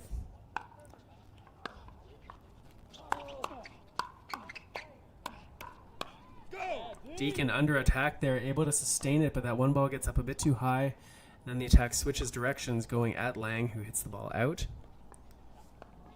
3-1-2 is the score.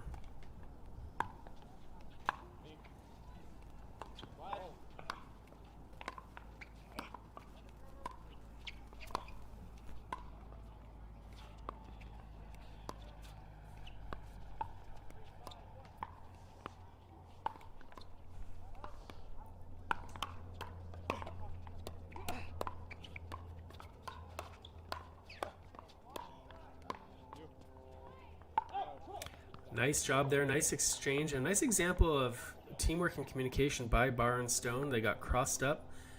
Barr ended up on the right side of the court. You could see how Stone slid over to the left to fill the gap. It's the kind of thing you like to see when you're playing competitive pickleball.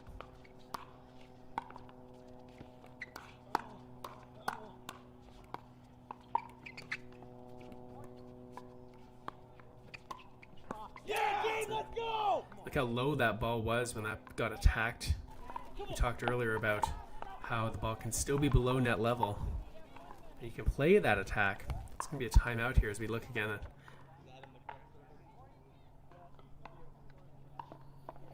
Gotta leave them. Yeah, so as we were saying, that sometimes the ball can be well below net level. Let's say hi to a few people who are watching on Facebook. We say, let's see here. We see Brandon Knox is now in the house enjoying the stream. Sherry will say hello to you. Karen is noticing that the higher level players play with so much patience and calmness. That's a good observation. Say hi to Judy Sanders, who's been watching. We had a question come.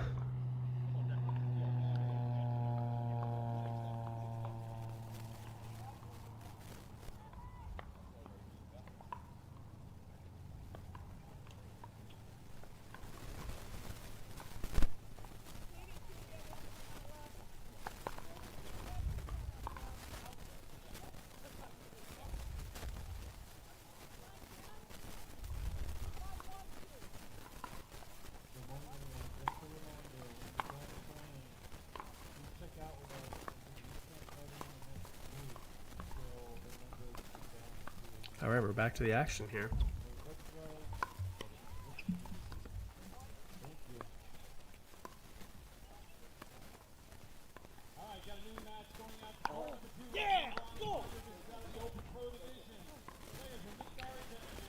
All right, Jeff Wilson is saying, hi, Sparky. Welcome back to the USA. I'm not sure who Sparky is, Jeff. And I'm not sure if you're talking to me. I appreciate the welcome. However, this is a remote broadcast, believe it or not. And so our team at Pro Pickleball is on the ground bringing you the video action. I'm actually at home, still in Canada, bringing you this coverage. But I don't know, you might mean someone else beside as Sparky.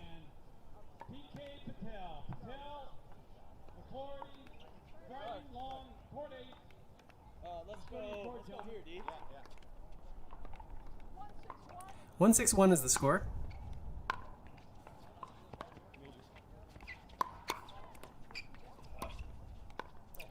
There's that two-handed backhand defense from Barr.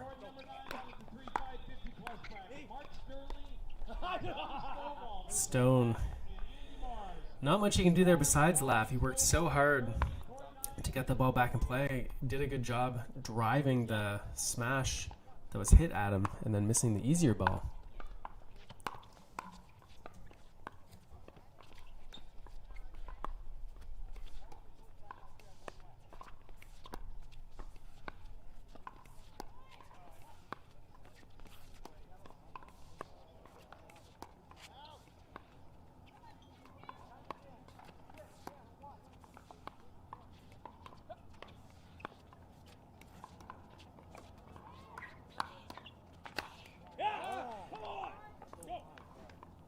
That ball landed, that overhead smash, was right at the kitchen line. And sometimes this is a really important thing that all players, I think, can apply to their own game and do better, is when you get the ball, the high ball, it's not so important that you hit it hard. I mean, it's good to hit it hard, I guess.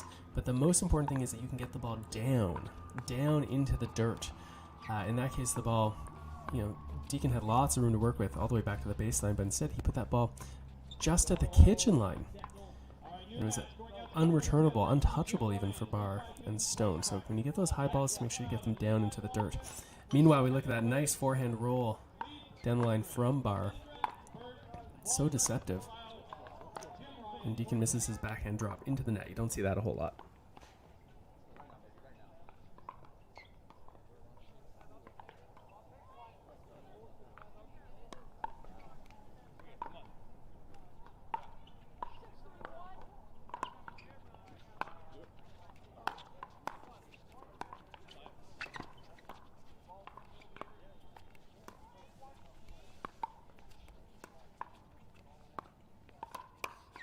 Again, that patented Lang jumping backhand volley. Yesterday I talked a little bit about the number of times players hit offensive shots while moving backwards. There was a good example of it. Not only was Lang moving backwards, he was also airborne when he hit that volley.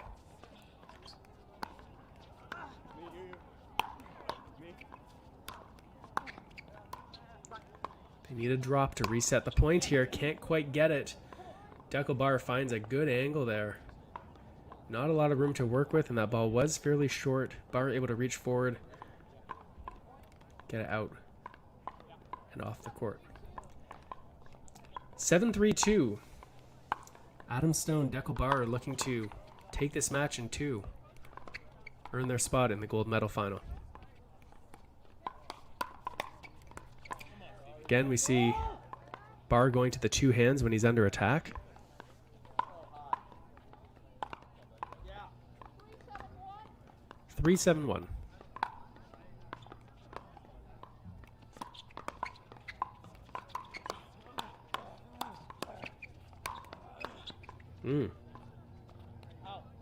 Ball lands just long.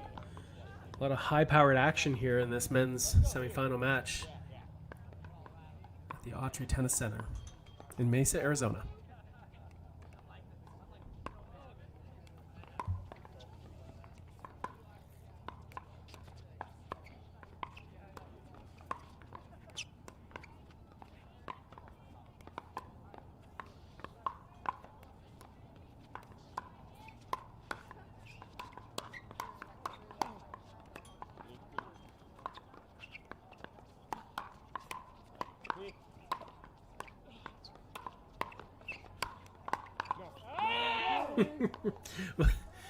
Sorry, I don't mean to laugh. What a great point that was. So many times that Lang and Deacon seem like they got themselves out of a hole. They're going to take a timeout after that. Take a bit of a breather, because mentally it's so tough when you feel like you fought back as hard as you have and then you're not able to hang on and win the point. That is pretty tough for a team, so they're going to take a little timeout. Meanwhile, I'm going to remind you that this is the Arizona Open, hosted by Riley and Lindsay Newman and presented by National Pickleball. I'm your host, Mark Renison. Had a lot of streaming coverage over the course of the weekend, and happy to bring you some live audio commentary to go with it.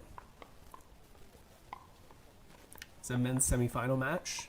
Winner of this will go on to play against the host of the tournament, or co-host I should say, Riley Newman, and his partner Kyle Yates.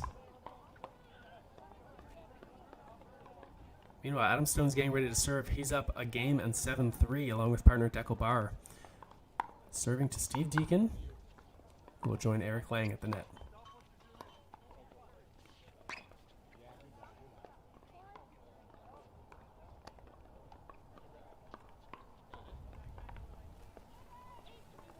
Eight, 3-1.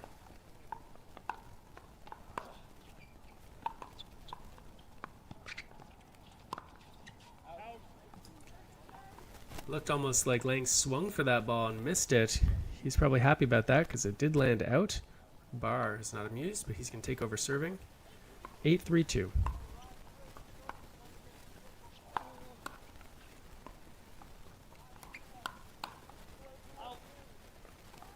Ball lands just long. Deacon can't believe it. Thought he had it lined up.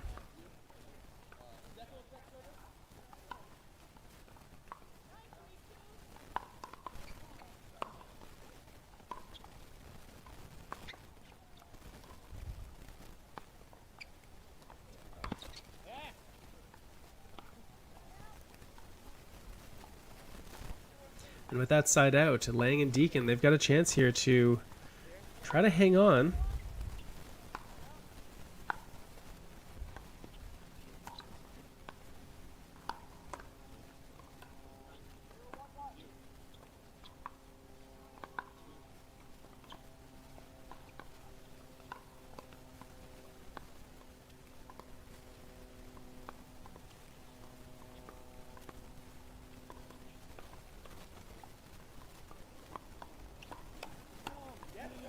Adam Stone able to finish the point off with that ball again at the feet of Deacon.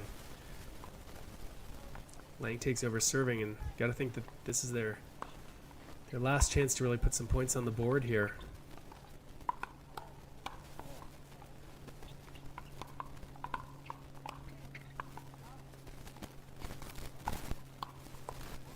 Now, that's really been the kind of day it's been for Lang Deacon. Saw there a good put away, goes off the hand, it appeared, of Stone. Dribbles back over the net, tough to attack, and we've seen a lot of So the moments like that where things could have gone either way and typically have not gone the way of Lang and Deacon.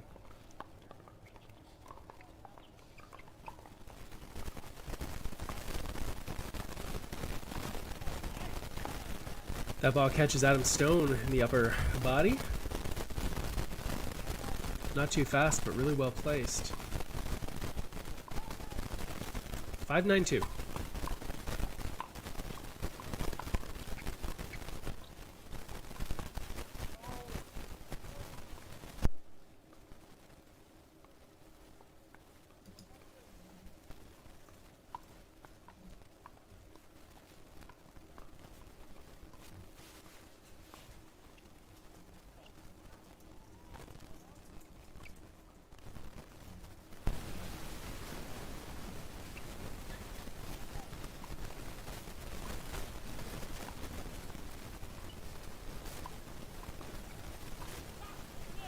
Eric Lang trying to defend against that body shot from Barr, not able to do it.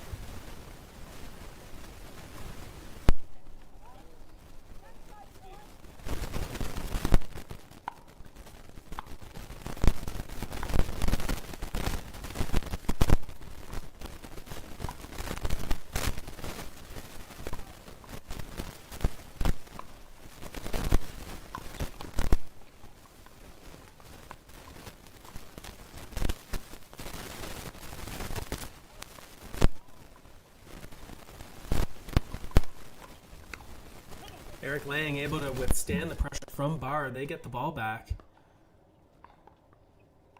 I'll be happy to have another chance to put something together here.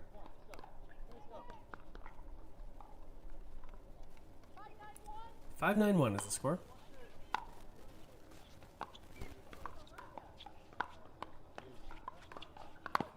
That ball goes just long, and again, one more opportunity for the Canadian to counterattack and do something there. Ball sails just a little bit long. 5-9-2.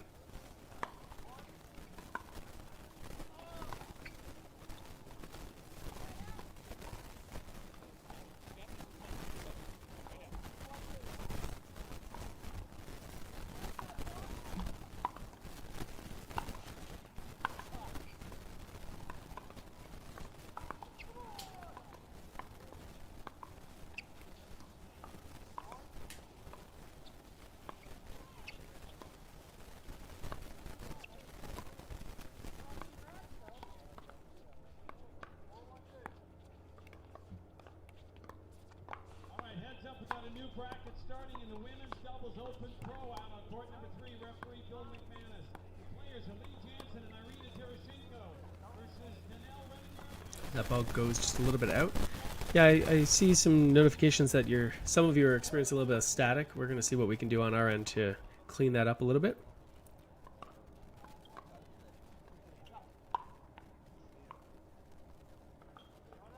Meanwhile, Barr and Stone. 9-5-2. They'd love to close out this match in 2 straight games. Not able to get to that ball. Bit of a miscommunication there between Stone and Barr. Who was going to get it? You could see Adam took that first step, but then backed off when Barr started to move forward.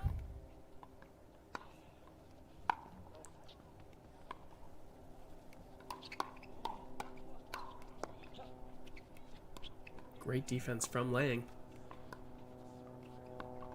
Can they capitalize on this opportunity?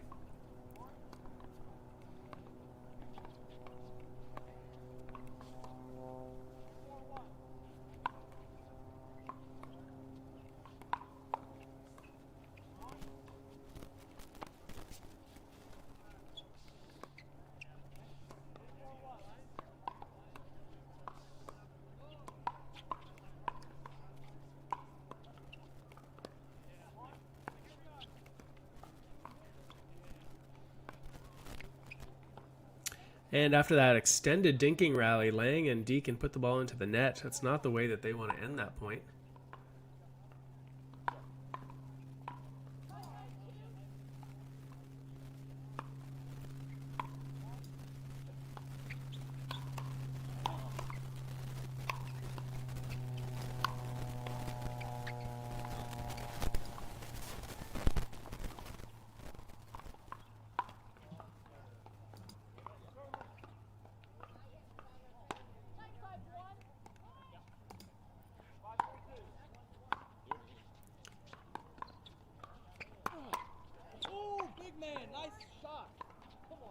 Good stab, buddy.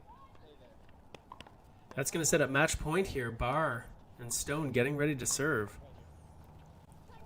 10-5-1.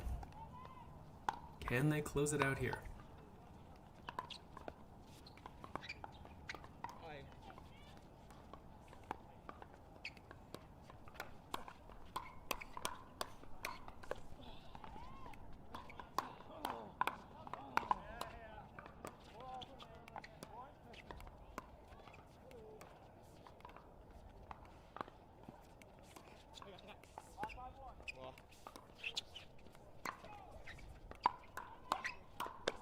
Oh, what a point to end it on.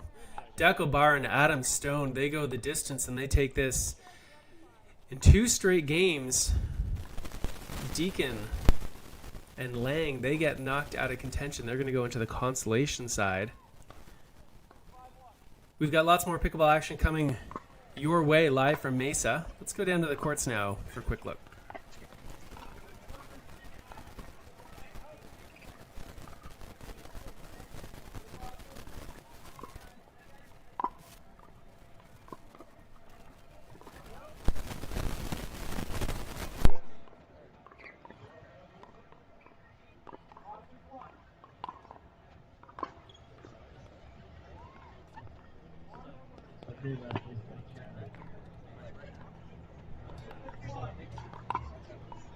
Okay, new match going on to court number 6, referee Lester Connors. This is out of the 408+ bracket. This is a bronze medal match. Players, Guys, Adam here, Deco Barr. Just got a big win against Stephen Herrick. Last couple times things were great for us. To get fighting with the guys who play well for the match was pretty exciting. So thanks for watching, and hopefully we do well next round.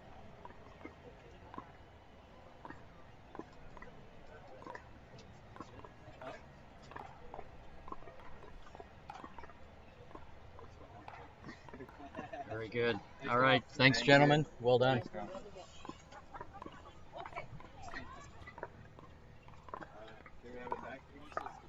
Thank you. Actually, sign it again right in the middle. All right. Yeah.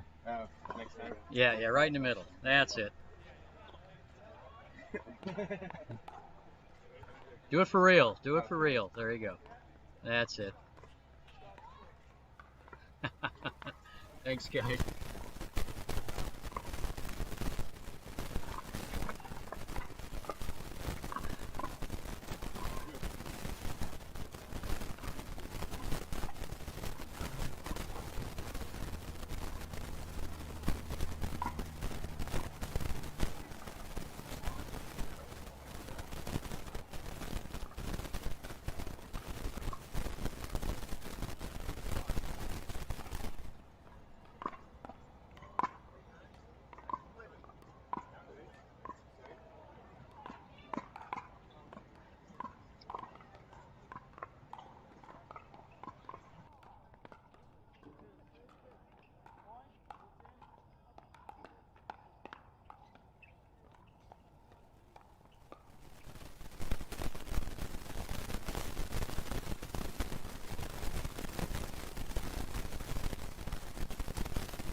Near side of the court, we have Eric Lang and Steve Deacon.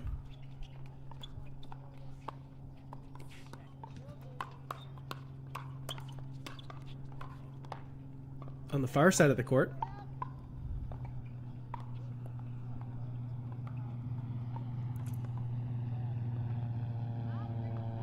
we've got Randy Bubba Zabindin playing with Matt Staub. It's Matt Staub in the red.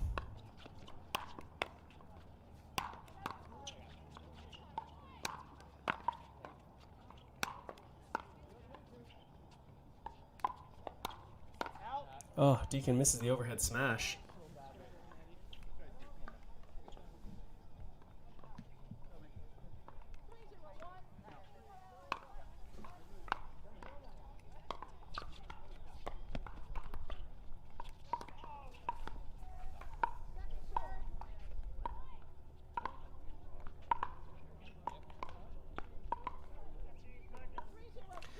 .302 is the score. So you look at Zabindin try to poach across there. Not able to put that ball away. 0-3-1 is the score. Eric Lang serving.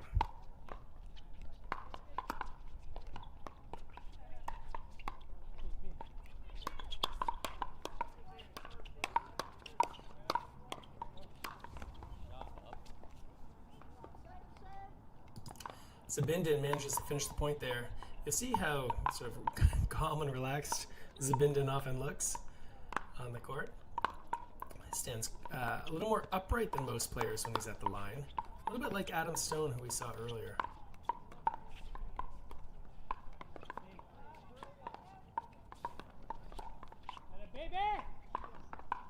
Matt Staub with the successful Ernie.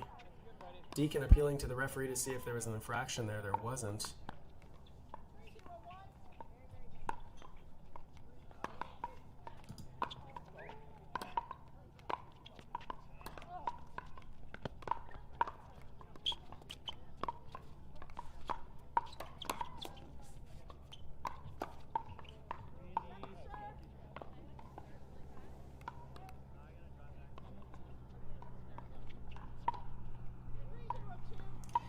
.302 is the score. Beautiful day in Mesa, and that is a beautiful angled backhand volley from Eric Lang. We notice it looks relatively quiet at the courts. The Autry Tennis Center. This tournament has been closed to everyone except the participants, and in fact that extends to when you're done your matches for the day. You're asked not to hang around. You get to leave. It's all part of the safety protocols put in place, but we're happy to bring you this live coverage. If you're just joining us, I'm Mark Renison. Pro Pickleball is responsible for the feed.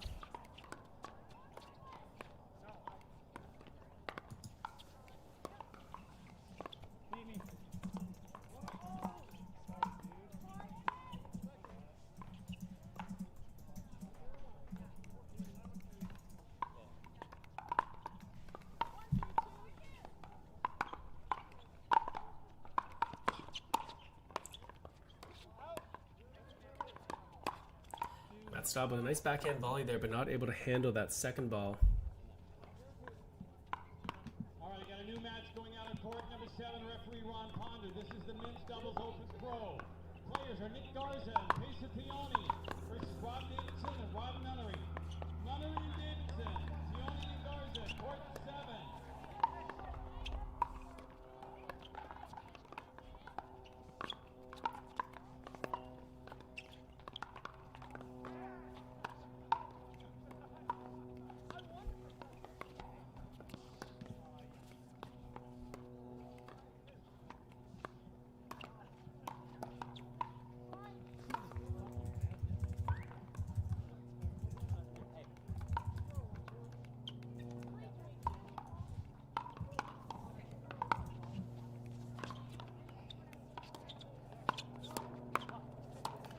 Matt Staub misses that forehand volley in the net.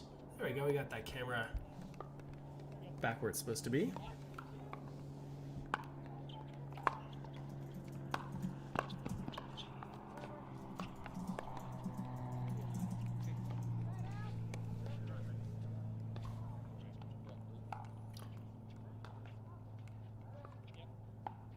Three, 4-1 is the score. Matt Staub serving to Eric Lang.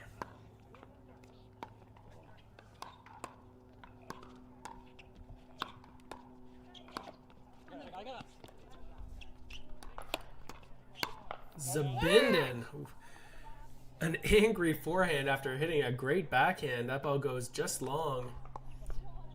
To me, that's an example of motion coming a little too much into play there. Ball did not need to be hit that hard. 3-4-2 is the score.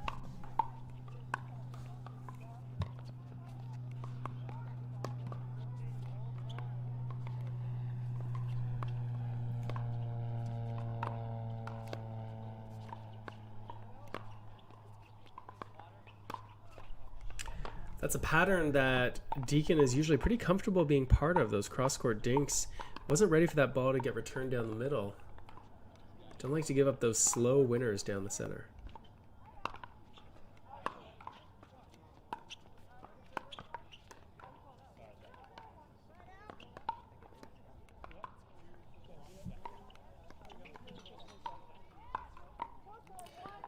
Four, 4-1 is the score.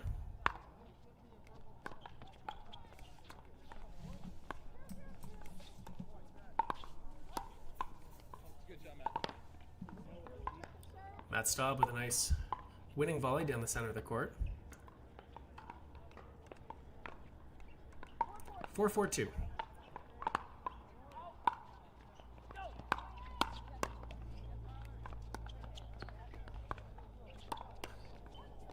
It's interesting, Matt Staub, I don't see him a whole lot on the Pro Pickleball Tour these days. He's based in Arizona, works full-time as a pharmacist. But fun fact, when I played my very first U.S. Nationals in Arizona, Casa Grande, a few years ago, Matt Staub and his partner Aspen Kern were my very first opponents. And it was a rude awakening. We'll just leave it at that. Back to the action right now.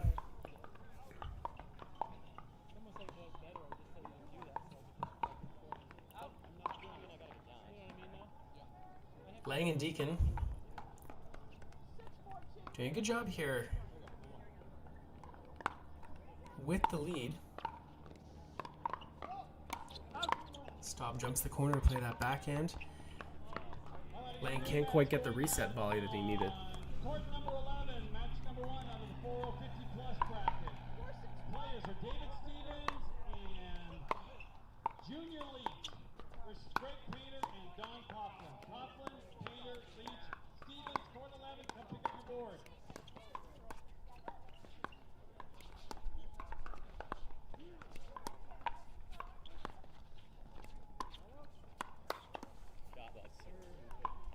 Sir, let's do that.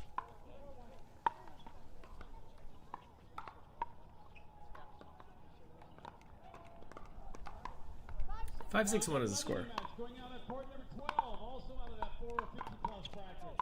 Players are Doug Meyer and David Armstrong versus Jeff Barasnik and Slim, and I'll be the judge of that. Brandon Barasnik, Armstrong, Meyer, court 12, come pick up your board.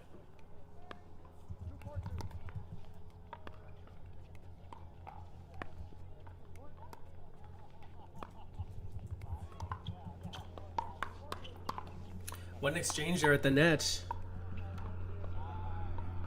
does not go the way that Staub and Zabinden would have preferred it.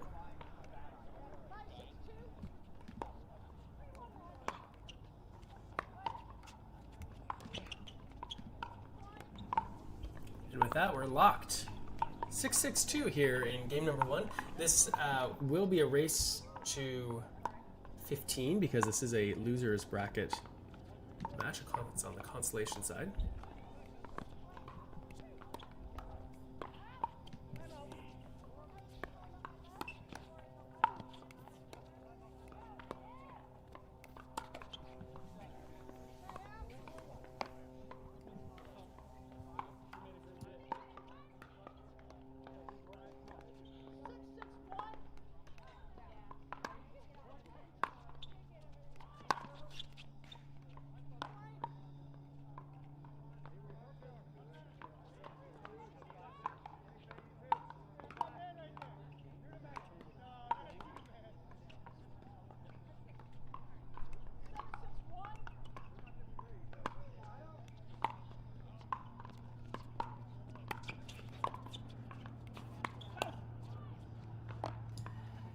Lang gets handcuffed a little bit there on that forehand side, but he's able to do enough with the ball to get it back in play and win the point. It's going to be disappointing for Staub and Zabindin. And with that, their 8th point, Lang and Deacon in the lead. The players are going to switch ends of the court. Can take a moment to say hi to a few people who are watching us here on Facebook. If you are watching us, feel free to say hello. We love knowing who you are, where you're watching from.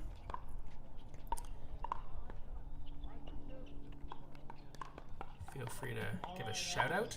Also, would really love if you're enjoying what you're watching here, hit that share button so other people can see it as well, please. Kevin Duff says, wait a second, I thought Men's Pro already happened. What division is this? Well, Kevin, you are in luck, sir. If you thought Men's Pro already happened, you were probably watching on Friday, and there was an event, a Men's Pro event on Friday. This is another Men's Pro event, this time on Sunday. So players have to play with different partners, but this is another Men's Pro event. 9-6-1 is the score.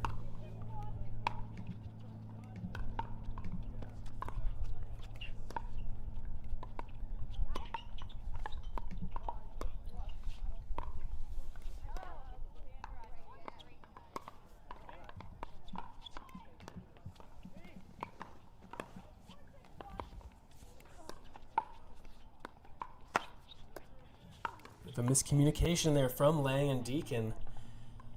They made that shot and then missed the next one afterwards, and sometimes that's just it's a mental mistake. You know that you made a poor mistake in terms of communication, and then that sort of bleeds over to the next shot that you really should make. And with that ball in the net, that's going to be a side out. Zabindin and Staub are going to take over serving.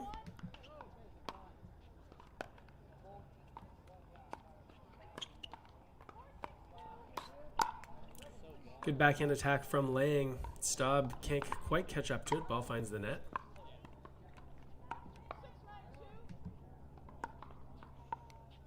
Six, 9-2.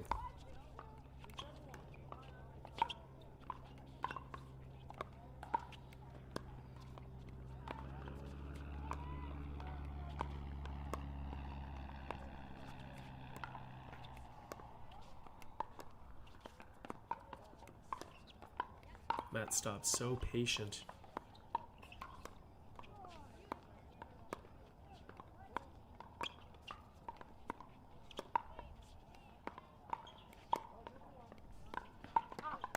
Deacon goes for the Ernie. He gets it, but can't quite get enough juice on that. He was hitting it with his backhand, and it was just slightly out of his reach.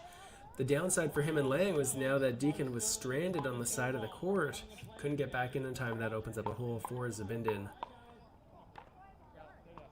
and Staub to finish it off. 7-9-2.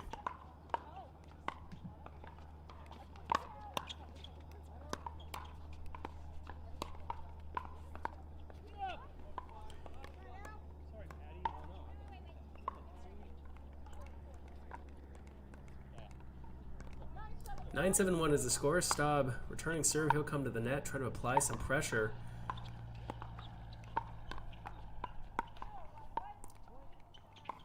Trying to find a chance to attack off that low ball. That sets up our first game point. Pardon me, I'm sorry. This is a game of 15.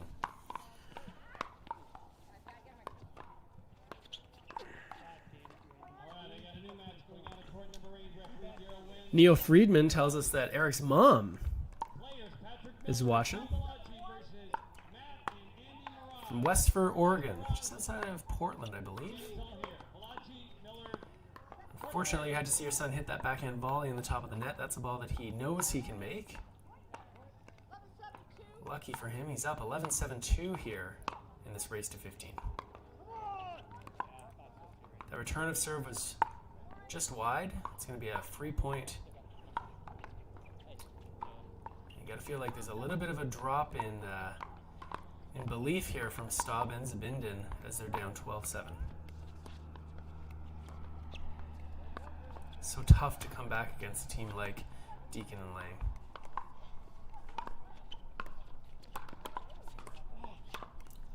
Zabindin and Staub, they get a little bit of help from the net there. That ball sits up. Randy puts it away. Staub takes over serving. 7-12-1.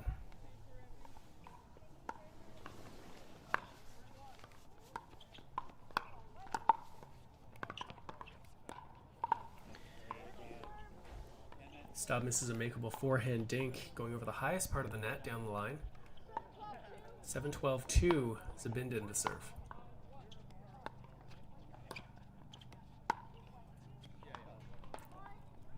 That ball stays in. It's going to be a point.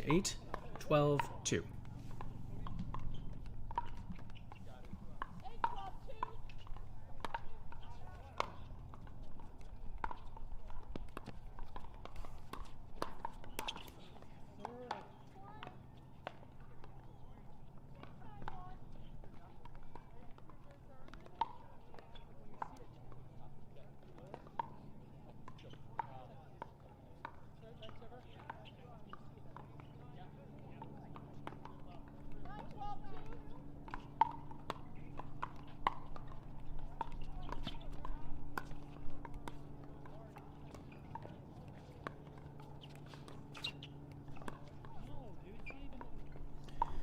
Matt Staub misses the ball in the net.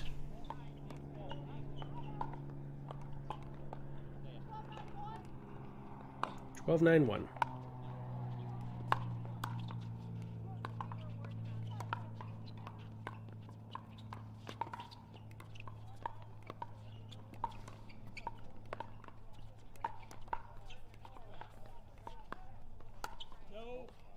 That ball goes just out.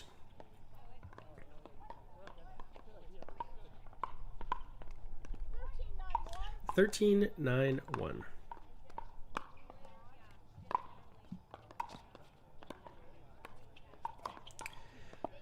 Thought that Lang was going to pounce on that first ball as it caught off the top of the net. Instead, he chooses to wait an extra shot, and probably wisely done. He's able to put that second ball away and take the point. That's going to set up match point here, 14-9-1.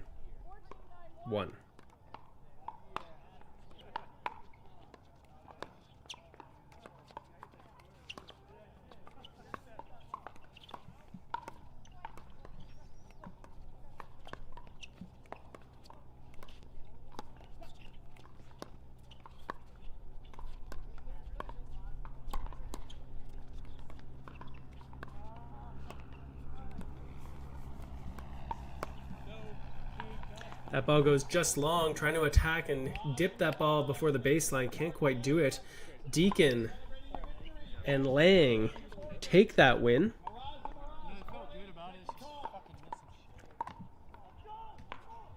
And we're going to take a look here at the draw, or I'm going to take a look and let you know what's happening. This is going to send them to the bronze level match, the bronze medal match, I should say. They're going to be taking on the winners of Teone and Garza versus Nunnery and Davidson. So more great pickleball action coming up. We should let you know we're also recording some of the women's matches right now that will be broadcast at a later date. There's only so much we can do at any given time. As you see that Kyle Yates coming out onto the court.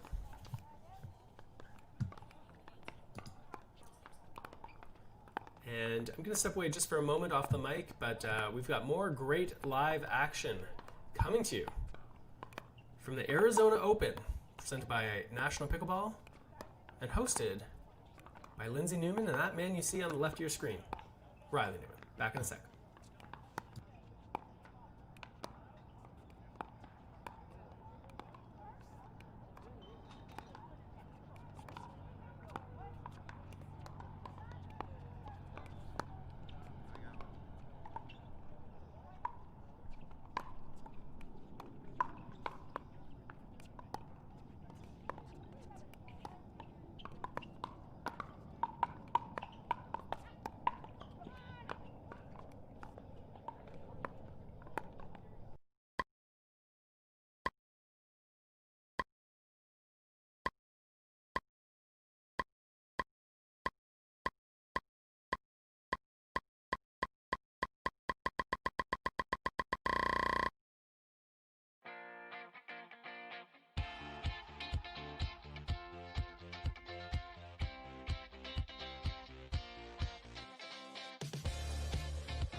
All right, you're looking at the draw, and you can see that the winner side of the draw is moving ahead a little quicker than the losing side, the consolation bracket.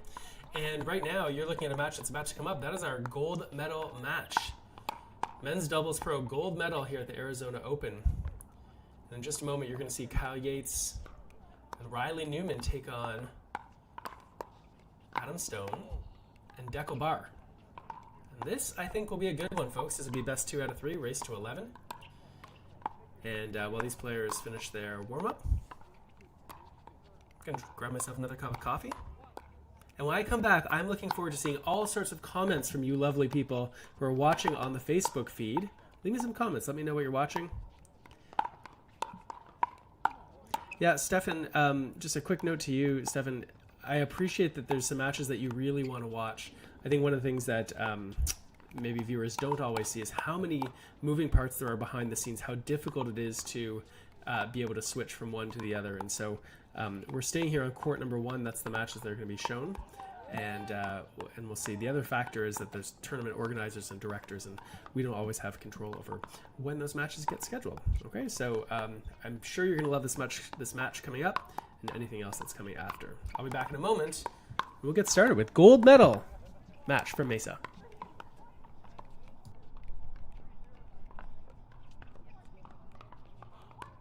Okay, we're going to have the Open Pro final in the men's division on court number 1. Lead referee Vicky Ryan, support referee is Bill McManus. Players Kyle Yates and Riley Newman versus Adam Stone and Deckel Barr. Barr, Stone, Newman, Yates, court number 1.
All right, welcome back to court number 1 here at the Autry Tennis Center in Mesa, Arizona. This is the Arizona Open, and you are looking at what is about to be the men's pro doubles gold medal match coming up. This is going to be Riley Newman and Kyle Yates taking on Adam Stone and Dekel Bar. Looks like we are going to have 2 refs for this one. One is the main referee, and the other, I believe, will be the sort of kitchen violation person who'll be watching for that. At least that's what it appears to look like. I'm Mark Renison.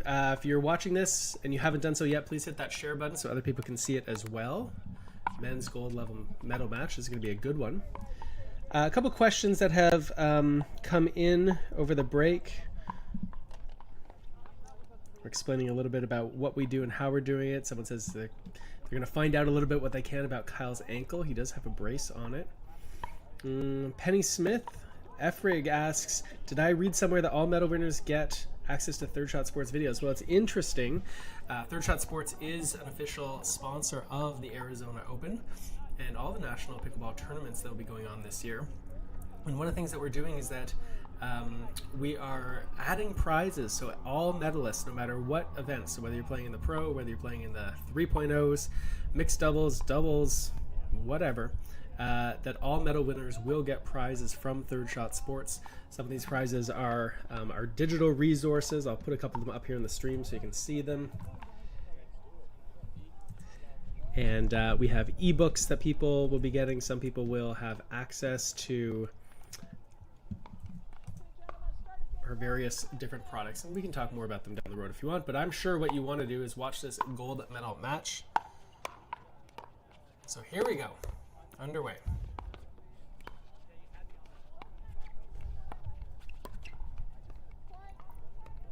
And after that first rally ends, right away, Newman and Yates have a point. Looks like Stone has seen something that he wants to let Barr know about. 1-0-2 is the score.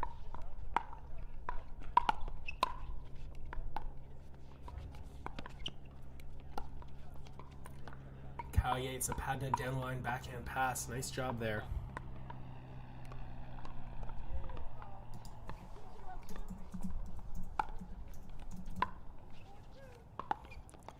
(2-0-2) is the score. Kyle Yates looked to attack on that forehand volley, caught the top of the net. I expect we're going to see quite a few third shot drives here. We've already seen some from Yates. Barr loves to drive the ball, not so much with his backhand, so you saw the drop there. Newman does a great job of pronating his hand and wrist just enough to get that ball, we call that an inside-out forehand.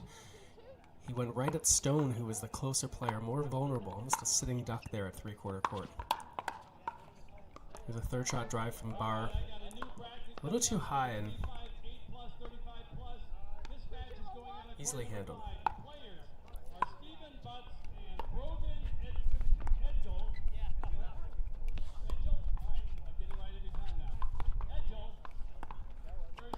Yates misses that backhand dink in the top of the net. This kitchen cam is brought to you by Pro Pickleball Media. Love having this angle. You can see how low those balls are, and you can see there's so much to see from this point of view. You can watch the players, how they move. You can watch how they dodge balls, like Newman did right there. It's really a neat innovation that Carl Schmitz and the team at Pro Pickleball Media have been undertaking to put this kitchen cam on.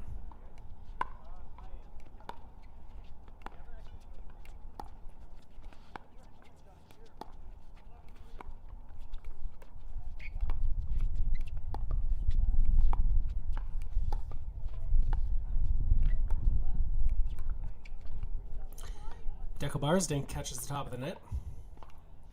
It's going to be another point for Newman and Yates. And at 4-0-2, they're up to a pretty quick start here. Got to think that they could not have hoped for something better. One of the things that Newman has to figure out is how far over is he going to poach. He's accustomed, especially in mixed doubles, to really taking up a lot of space there. And you can see he was well over that center line, which opened up his side of the court. I think Barr and Stone are going to look to take advantage of that. There we go, nice two-handed backhand swinging volley, even though that ball is pretty low, from Newman.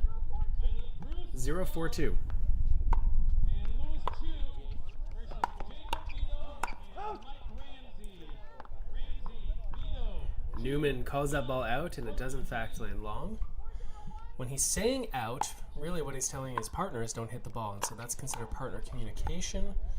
The line call, of course, doesn't happen until the ball has landed. Sometimes there's some confusion about that. Can you say out during a point as a way of communicating to your partner? And yes, in fact, you can. It's partner communication.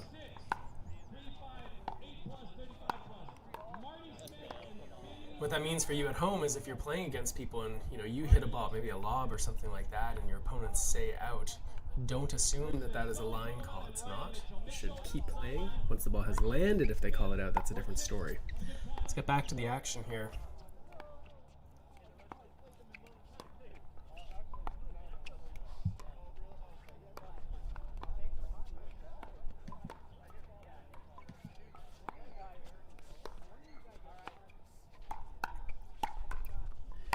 Yates does the first two attacks. Riley Newman there to collect the garbage as that ball comes high on his forehand side. Puts that ball away. And Barr and Stone still looking to try to get on the board here. Not going to happen this time around as they give the ball back to Yates, who takes over serving.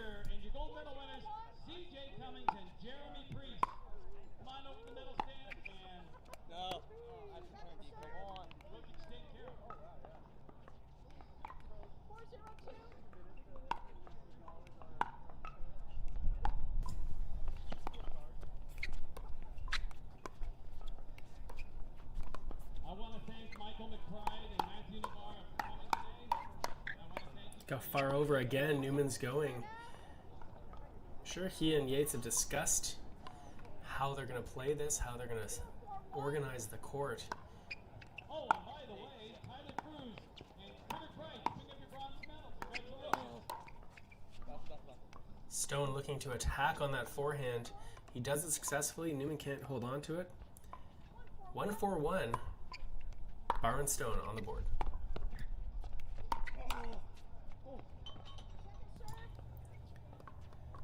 It's a good backhand drive from Newman. Adam Stone takes over serving. 1-4-2.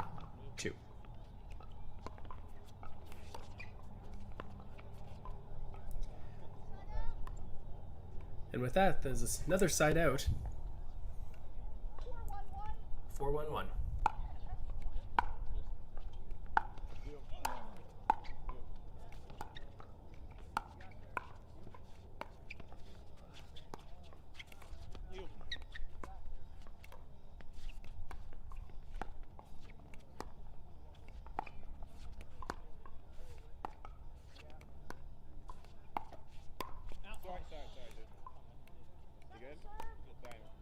And you see there, I mean, we've talked about that.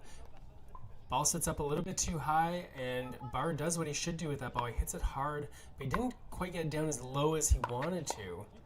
In fact, it catches Newman in the chest. No one likes getting hit in the chest, and these guys don't want to hit each other, especially with a ball that should be going down into the ground, and that's why you can hear Barr apologize. 1-4-1.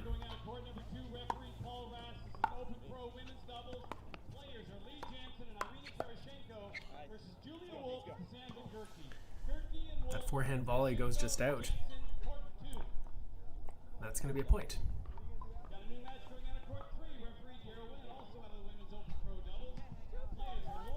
2-4-1.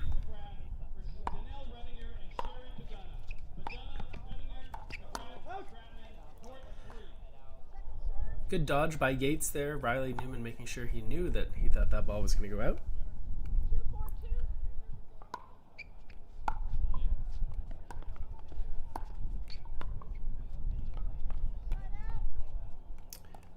Taylor Ensminger is asking about Riley Newman's paddle. Yes, it is a new signature series paddle. He and sister Lindsay Newman work with Selkirk, and they have their own signature paddle called the Mach 6, which will be available for purchase at the end of October.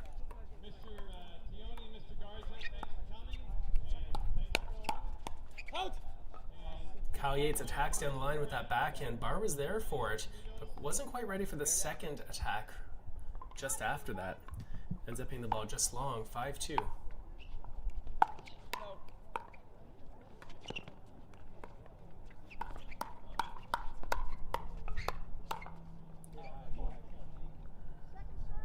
Looked like Barr hit a ball that was otherwise going out. They're able to save it though. 5-2-2.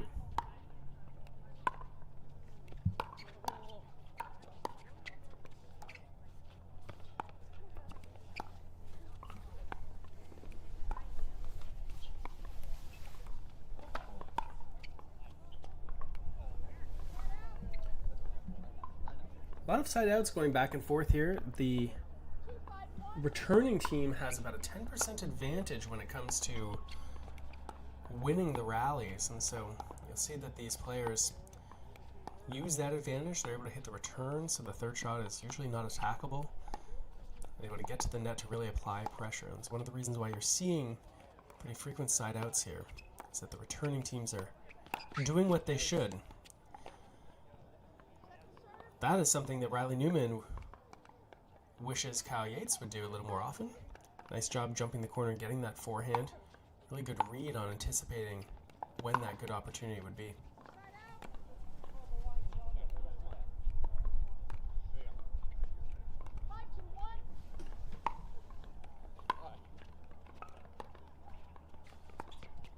New match going out on court number 7, referee Leslie Frank, 3-5-50 plus. Players are Terry Barnes and Jack Blanchard versus Patrick Miller and Gene Valachi. Valachi, Miller, Barnes, Blanchard, court 7.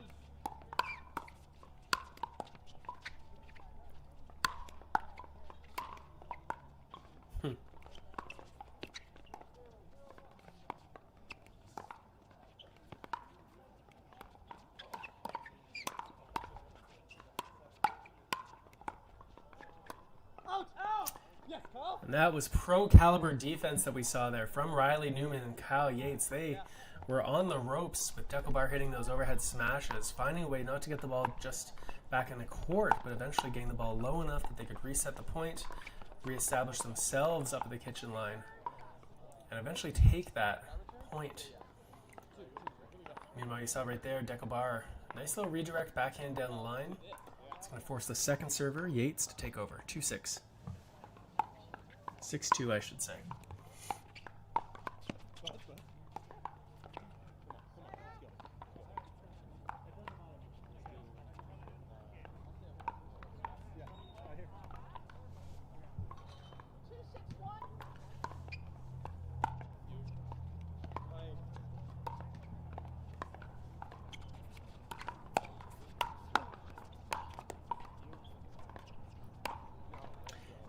That overhead smash sent high into the sun. You can see Yates sort of put his head down here, knowing he wasn't going to hit that ball. Newman had to deal with it.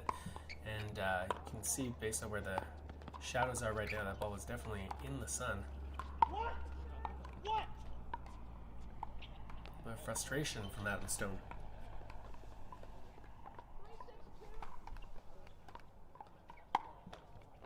Match on court number 10, referee Ron Ponder, Ethan McClarity, and PK Patel versus Mac McLeod and Levi Waldron. Waldron, McLeod, Patel, McClarity, court 10. 6-3-1 is the score. Kyle Yates serving to Adam Stone. They're trying to build on their lead here in this men's pro gold medal match. That's 2 out of 3. Just a reminder that both these teams are undefeated. The winner will take home gold, and the losers will get silver.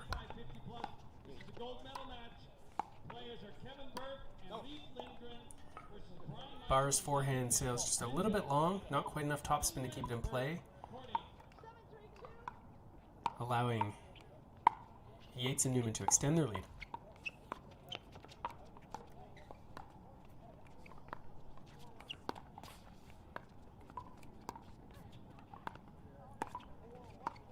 The ball sits up just a little bit too high off of Stone's forehand dink. Newman able to reach forward and give that ball a little bit of a flick successfully. That's going to force a timeout from Barr and Stone. And while we take that timeout,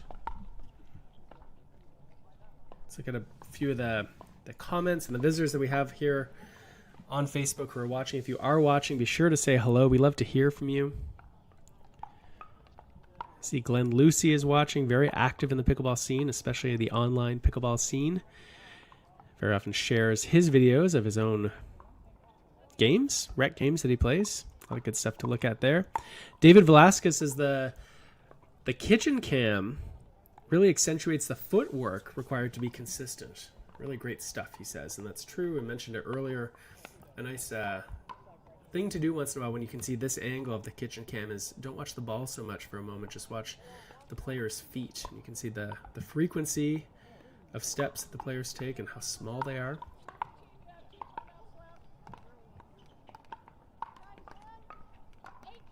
We're back to the action. 8-3-2, Riley Newman serving.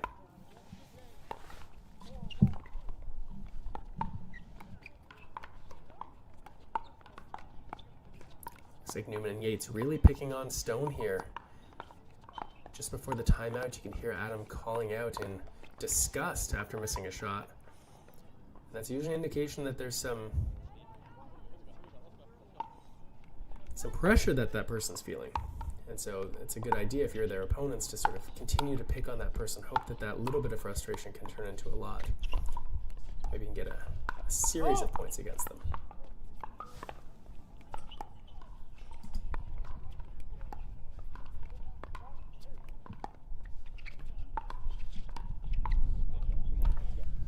What a great point there. Nice example of Yates working hard, hustling hard to get in there to get that ball as it dribbles over the top of the net.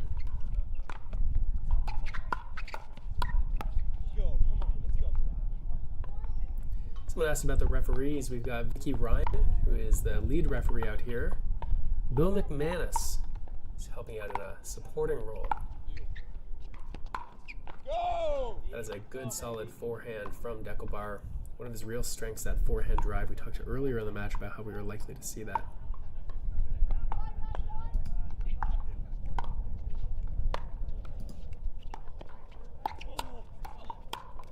Once again, Barr gets the high ball. That's going to force a timeout from Newman and Yates.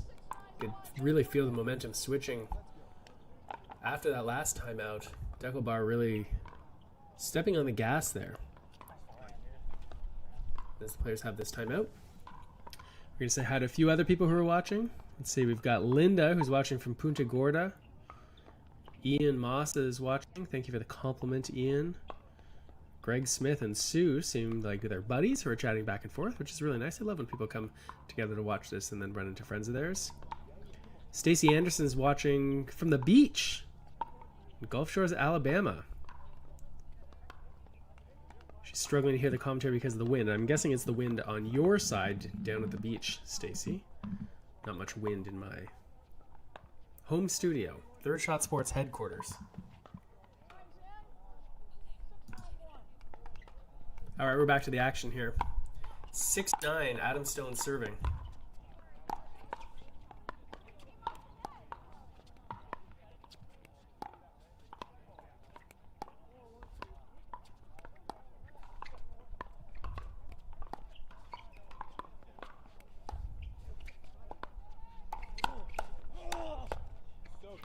And there we go. Adam Stone continues the momentum here.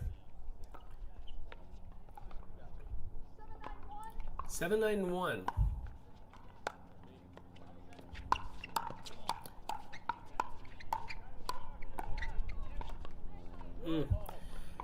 Looks like Adam Stone and Deckelbar have made a concerted effort here to really start to use the power game. You're seeing the third shot drive followed by a poach combination, and they continue to go with speed at Yates and Newman.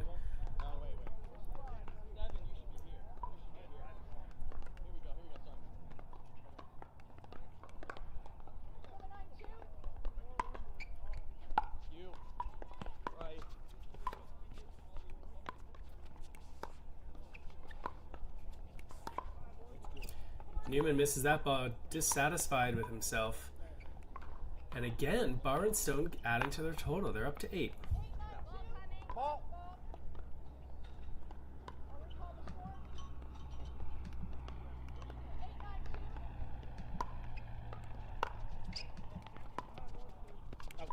That ball lands just a little bit wide.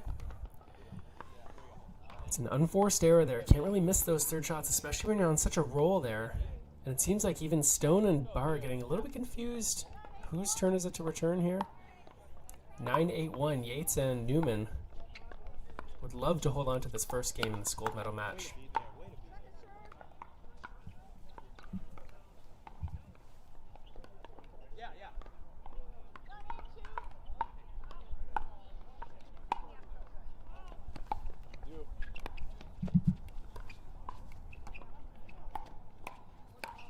Ball clips off the top of the net. Barr's able to hang on, but they're in trouble here.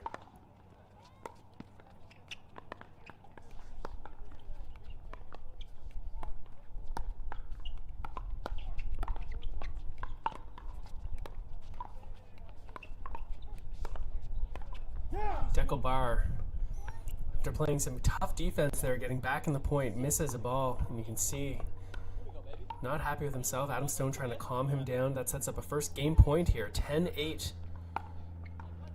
Yates and Newman looking to close out game one.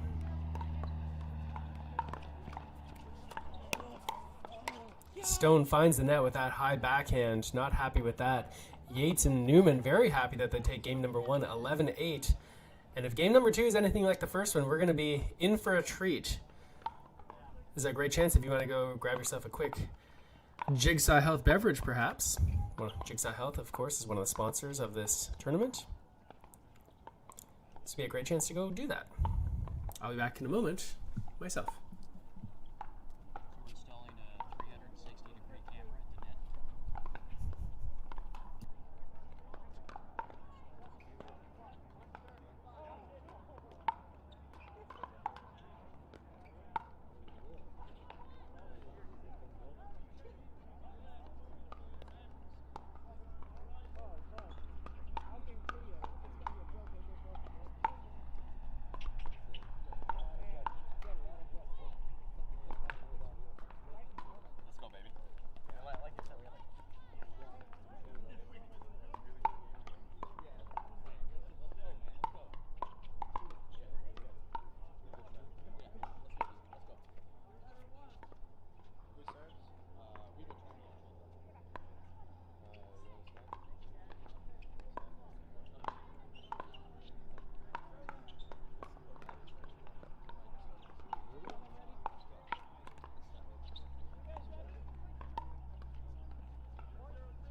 All right, welcome back. This is the first exchange of game number two. If you're just joining us, Let's do this. Yeah.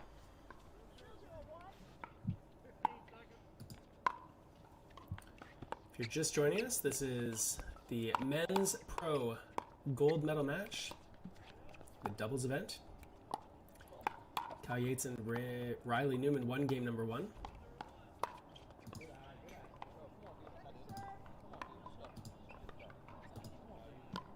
This is the best 2 out of 3 match.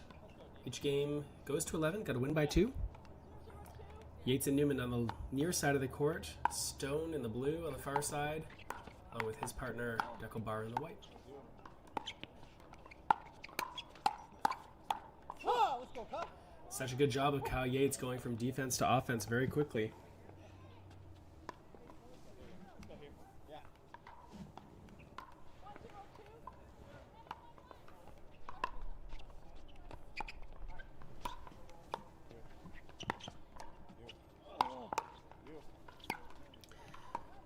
Stone looks surprised that Barr didn't take that high ball with his forehand. We got a new match going out to court number 4. Referee Jim Ryan, 4-0-50 plus. Players are Doug Meyer and David Armstrong versus Doug Painter and Ron Mellon. Mellon, Painter, Armstrong, and Meyer. Court 4. We saw late in game number 1 that Barr and Stone really went for a power approach. It's going to be interesting to see if they continue that here. Did buy them a whole bunch of points. They did get back into that first game before eventually losing it. Really nice down the line backhand redirect from Yates. A couple questions. I see that Glenn Lucy's asking if I'm there. No, this is a remote broadcast. We've been experimenting with this all weekend long. It's something Pro Pickleball Media is bringing to you. And this is a remote broadcast, so our camera crew is on the ground in Mesa. I am in my home studio, Third Shot Sports headquarters, a couple hours north of Toronto, Canada.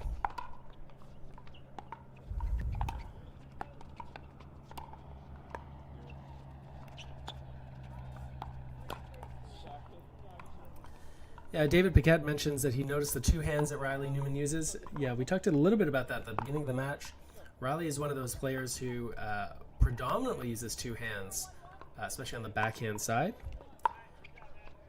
And that's true not just when he's sort of in one of those quick exchanges where the balls are coming fast and furious, but even on his dinks he tends to use that second hand. And there's a few advantages to that.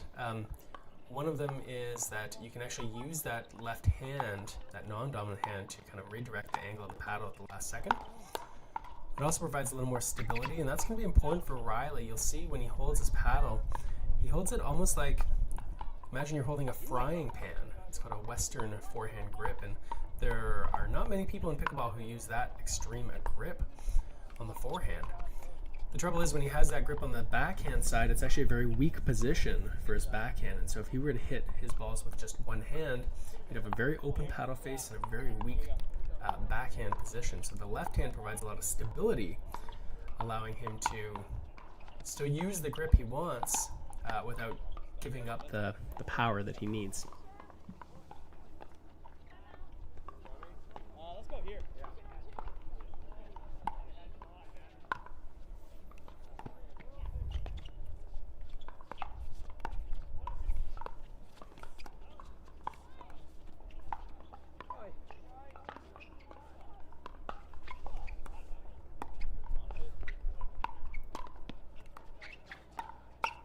Newman goes for the around the post. He gets it. Deckelbar is able to defend it. Ball gets back in play, and Newman and Yates end up on the losing end of that exchange. And that's something we've really seen a lot of at the pro level over the last couple of years. Not just around the post being hit, Adam Stone taking over there, but also around the post shots being defended against. Players are becoming very good at anticipating when their opponents are going to use the ATP, and then they position themselves to be able to get that ball back in the court. So it's much less of a gimme at the pro level than even just a couple years ago. That's a gimme for Riley Newman, that high forehand off of the defensive backhand from Barr.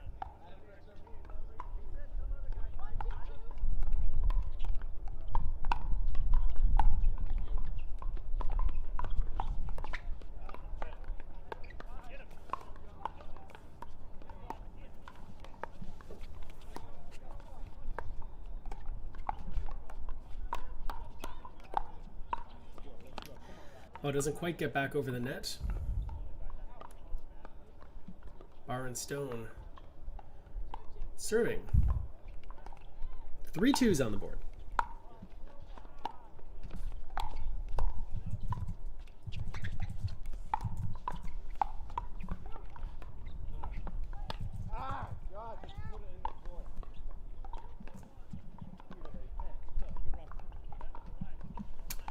Could hear how positive Adam Stone was, sensing that Barr was frustrated that he missed that shot, and you could hear him say, "That was a good run, buddy."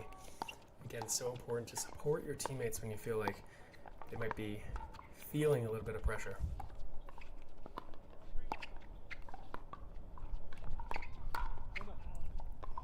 Newman attacks down the middle. Barr gets his two-handed backhand on it, but the ball goes just long. 3-2-1.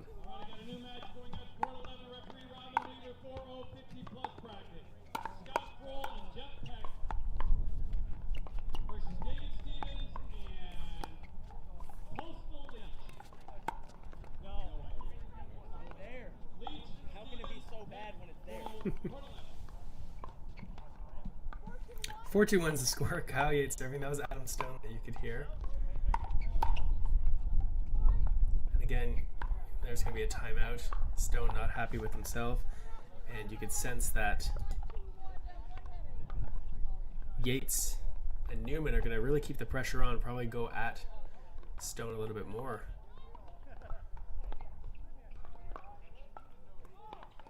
I will remind you that earlier in game number 1, after they came back after the timeout, Adam Stone, again, a little bit frustrated, came back after the timeout. Both he and Dekel Bar went on a nice run themselves, so it'd be interesting to see whether they're able to recapture that lightning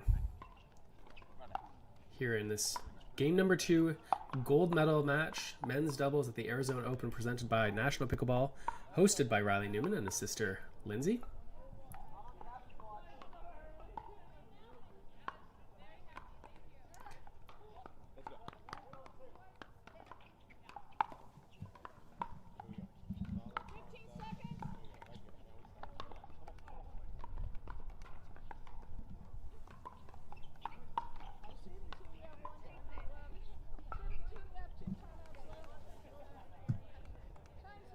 All right, we're back to the action. When we left off, Kyle Yates, Riley Newman run a 3-point run. Newman poaches, defended by Barr. And now Newman and Yates are not on the sides that they plan to play this point on.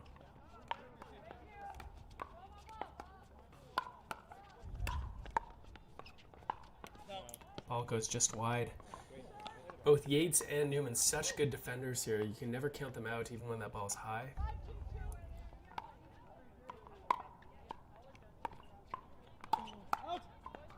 Ball catches the net. That's going to be a side out. And once again, Newman and Barr able to stop the bleeding after calling a timeout. 2-5-1. Barr with a good third shot drive. Yates sets it up a little bit too high. Stone goes for the poach, which I think was the right play. He thinks it too. He just missed that ball. He says to himself, we cannot afford to miss opportunities like that. Out. No, you didn't. Couple errors from Stone. Let's see if he keeps seeing a few more balls here.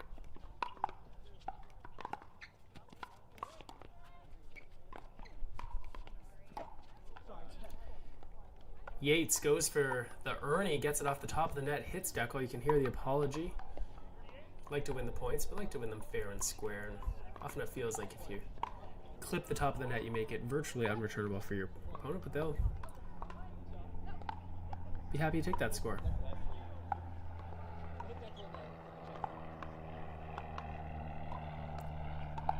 Referees conferring here.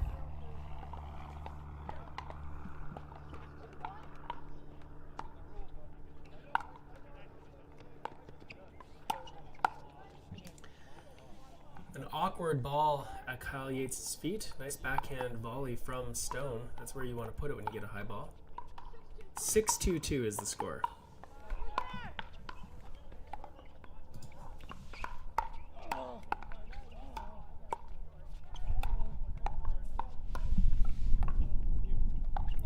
Ball doesn't quite get over the net. That's going to be a side out. Dekel Bar looking to serve.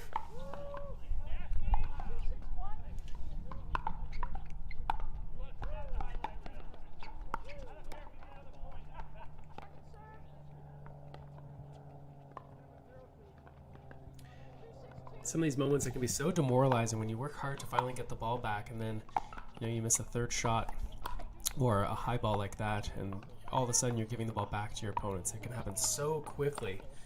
It's one thing to lose 2 points after sort of a longer battle, but to lose 2 points quickly like that can sort of snuff out any sort of strong positive feelings that you might have had going getting the serve yourselves. Meanwhile, Kyle Yates misses his first serve long. Riley Newman just spins it in there.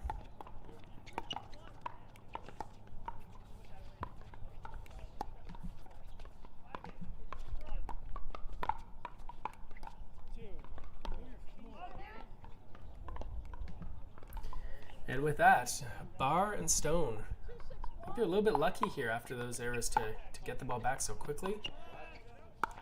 They're going to look to tighten up their play a little bit here, but that ball's too high. Riley Newman, well done to put the ball down at the feet of Mr. Stone.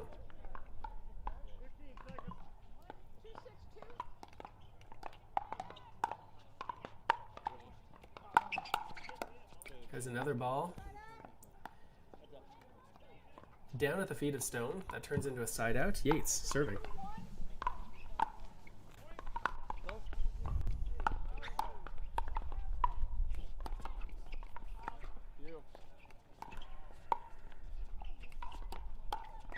Yates with a good counterattack. I don't know if you saw it at home. Riley Newman is on such a stretch there that he wasn't able to hold it with the two hands, his paddle, that is. Instead, switched to the left hand. And while most players, I come across can say, oh, I can hit with my left hand, the difference was that Newman played an excellent drop with his left hand. It's not just he got the ball back in play, he did something with it. Deckelbar does something with that high forehand, gets just the right angle down into the dirt. Yates not able to get it back.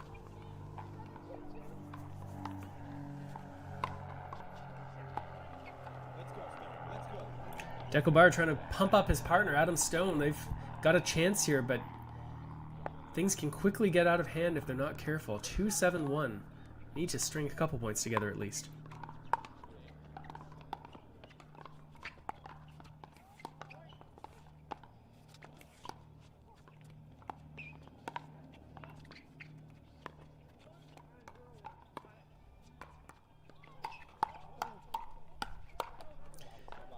Newman takes a swing with a two-handed backhand, finds the net though, and that's going to be a point for Bar and Stone.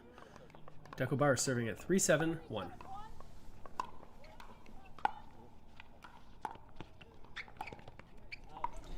Yates misses that down the line backhand poke.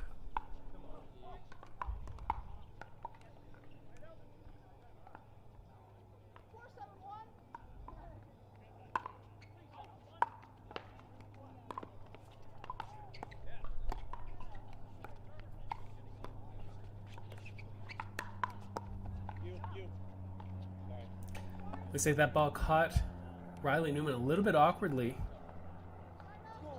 Looks like a timeout's going to be called.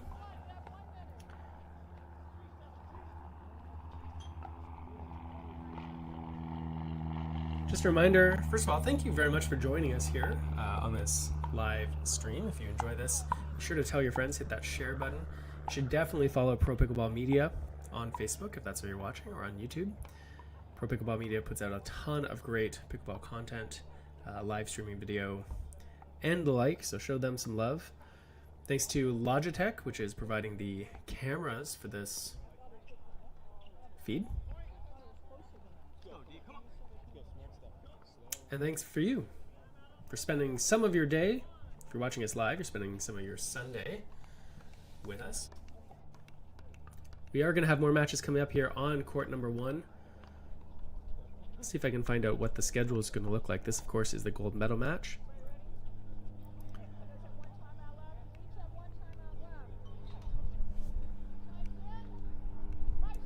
All right, we're back to the action. 5-7-1.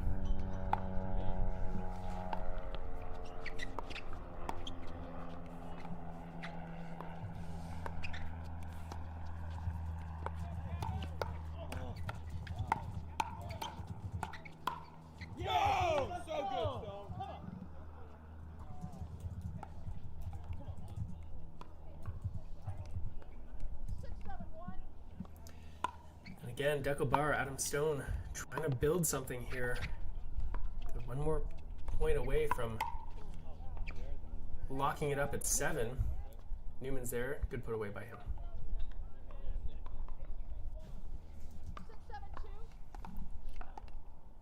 6-7-2.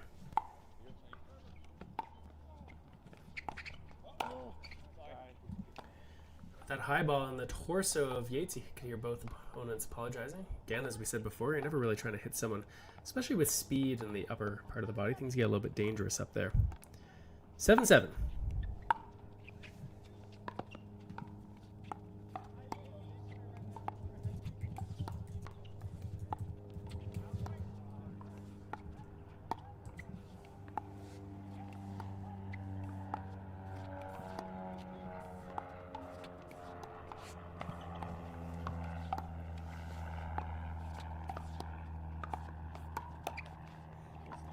There is another point for Newman and Yates. They're at 8-7-2.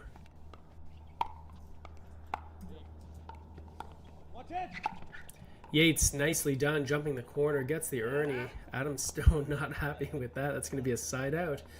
But Stone and Barr have completed the comeback. They're now in the lead here. Got as many points in this game as they did in game number 1. Got to think they're happy with that.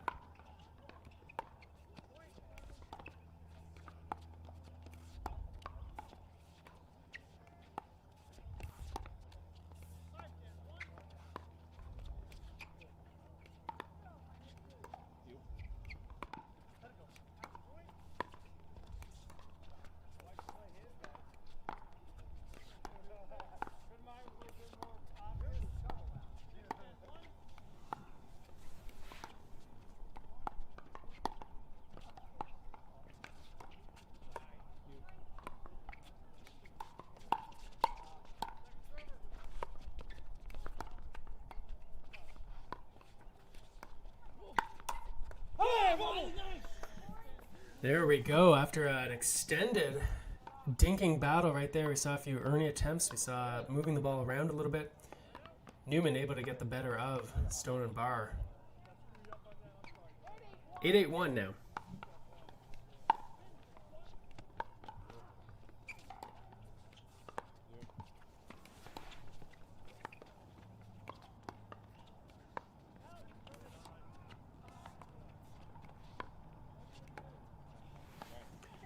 Barr and Stone able to outlast Yates. Makes an unforced error there. 8-8-2.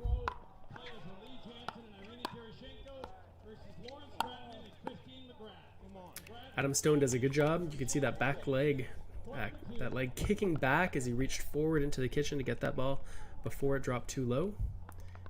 8-8-1. Dekel Barr to serve. I'd love to get a couple quick points here. Barr tries for the poach, can't quite reach it with that two-handed backhand. It's going to bring up second server.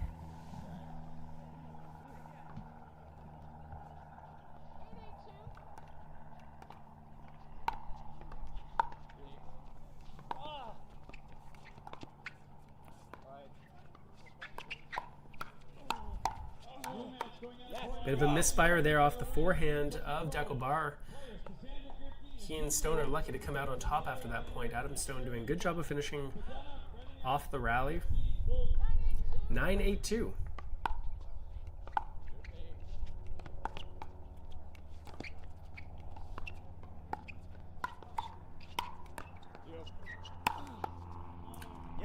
Barr and Stone doing a nice job teaming up to get the high balls that they wanted. Both players, a lot of power. You'd expect that from Barr. Adam Stone, much shorter player. But he can smack those overhead smashes. Really well done. 10-8-2. We got a game point here. Stone and Barr looking to send it the distance.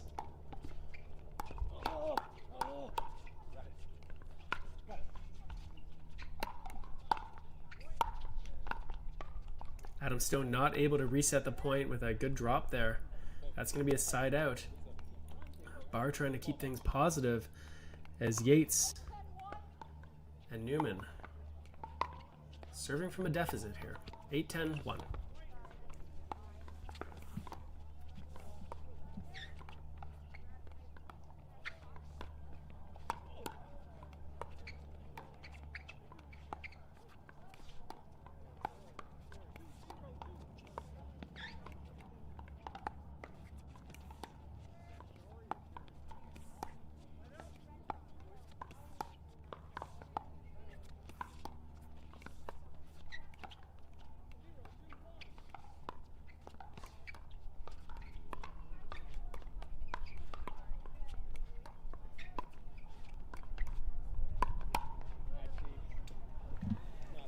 There we go, Dekel Barr trying to initiate something there.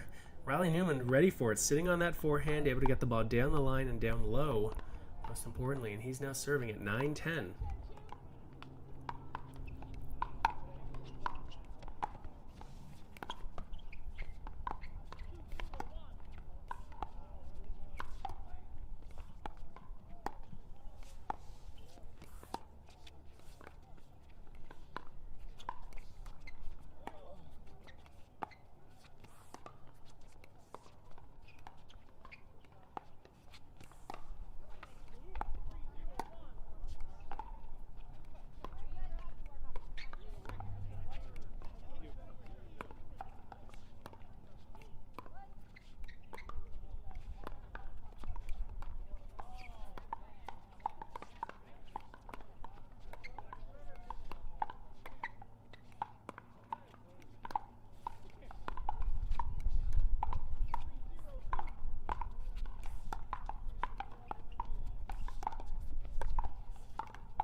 Kyle Yates goes for the backhand attack. One of the shots that he is typically very successful with. That time he finds the net instead, and that's going to bring up another game point.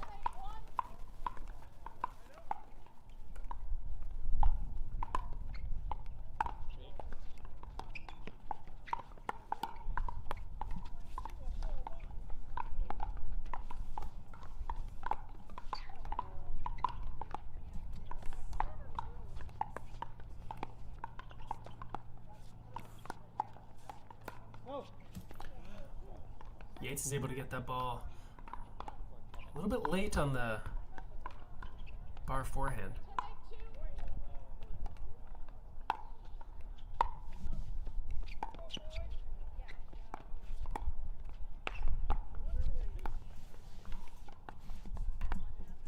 Alright, this is the 460 plus bracket.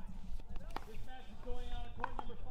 Bruce McLean and Tony Longbreak versus Ed Smith and Mark Howard.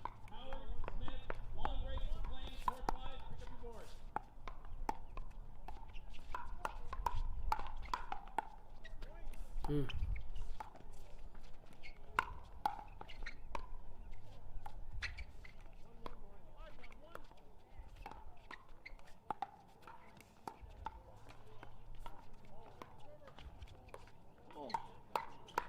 Uh-oh.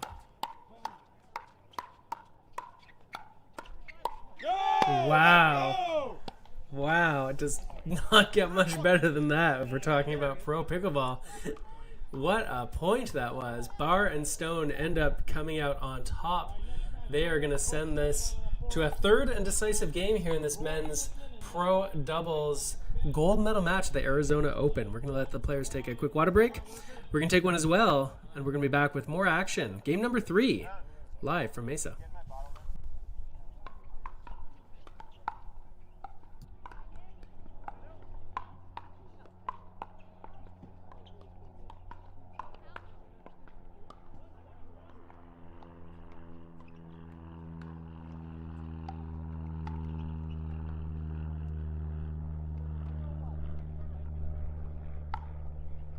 New match going out to court number 6. Also out of that 460 plus bracket. Strom Stromboli and Steve Smitham versus Jeff Johnson and Jim Jensen. Jensen, Johnson, Smitham, Stromboli, court 6, pick up your board.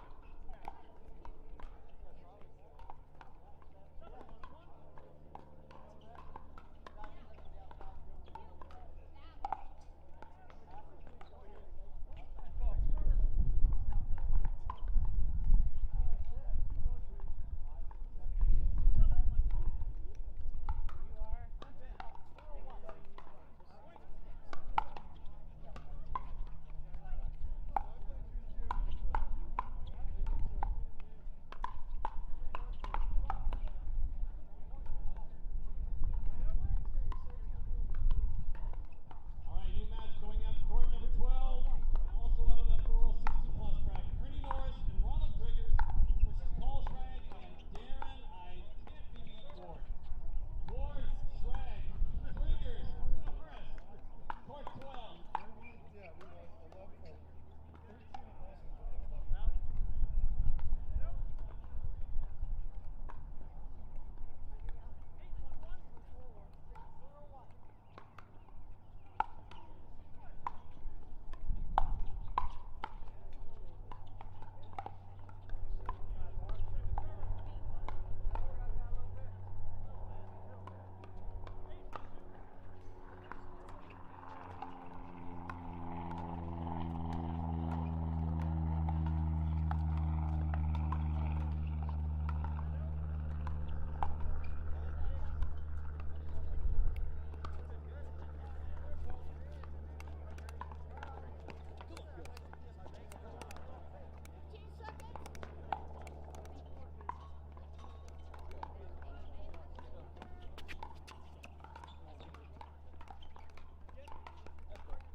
All right, we're back live at the Autry Tennis Center in Mesa, Arizona, and you just saw a nice third shot drop followed by a poach combination there performed by Kyle Yates and his partner Riley Newman.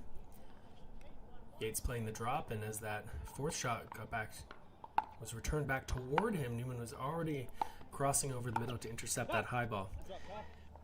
And with that, Adam Stone back in the net. Yates and Newman out to an early 2-0 start here in game number 3.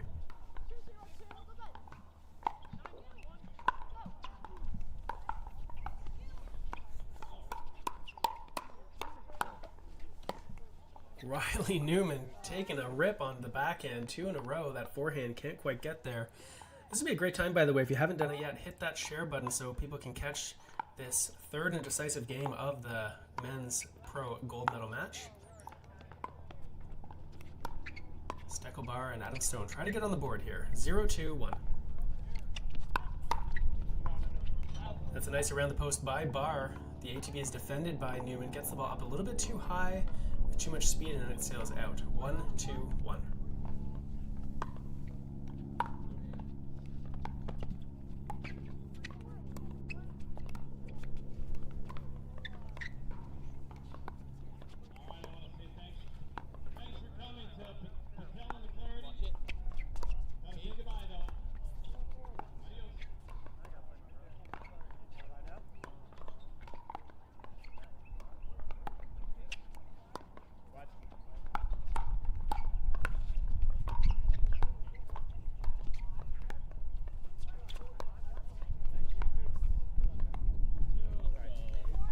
Yates misses the backhand dink in the net. Barr and Stone 2-2-1. After a quick lead from Yates and Newman, Barr and Stone happy with the way things are going right here. They're going to look to counterattack. Nice job by Stone.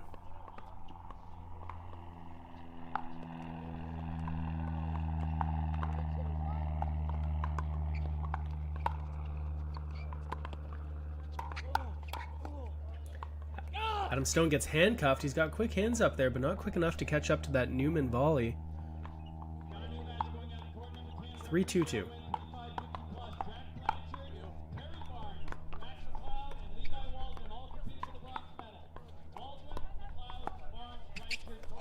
That's a great dink, Kyle. Pretty aggressive dink there by Yates. Looked like Barr wasn't expecting it to have quite so much speed and spin on it. Ball got out behind him and he's not able to catch up to it. It's a nice intercept there by Barr.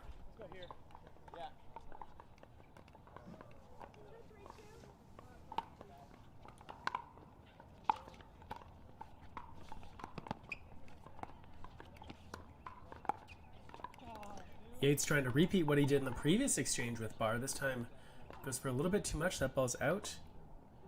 3-2-1 is the score. Adam Stone takes over serving.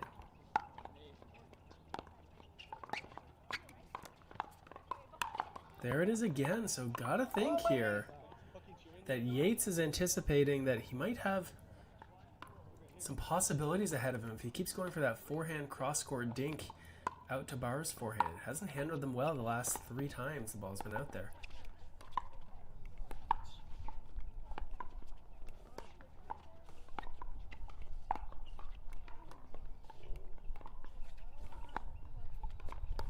Yates really needs the ball on his forehand, though, if he's going to get that kind of angle.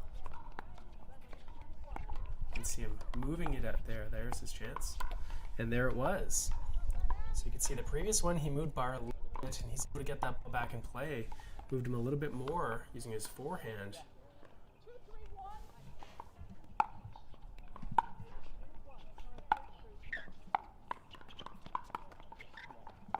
Riley Newman misses that forehand down the line in the net. Tough to go with speed down the line when the ball's that low. It is, of course, the highest part of the net.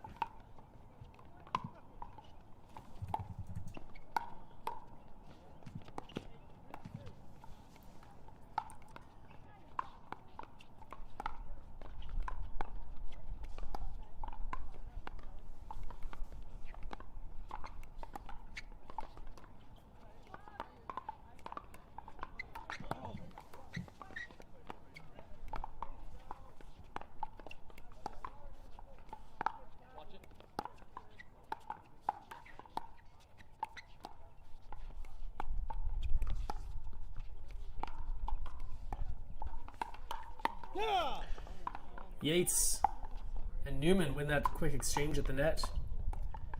That gives them a point. They're at 3-3. Game number 3 of this best of 3 match, gold medal final, Arizona Open.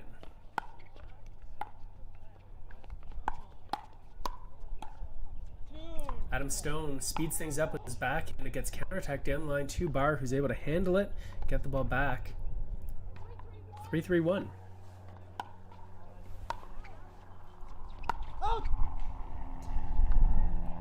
Adam Stone takes a rip on that third shot drive, far too high over the net. Yates and Newman wisely let it go out. I do expect to see more drives, though. He's not going to give up on it that quickly, though he does play a nice drop there.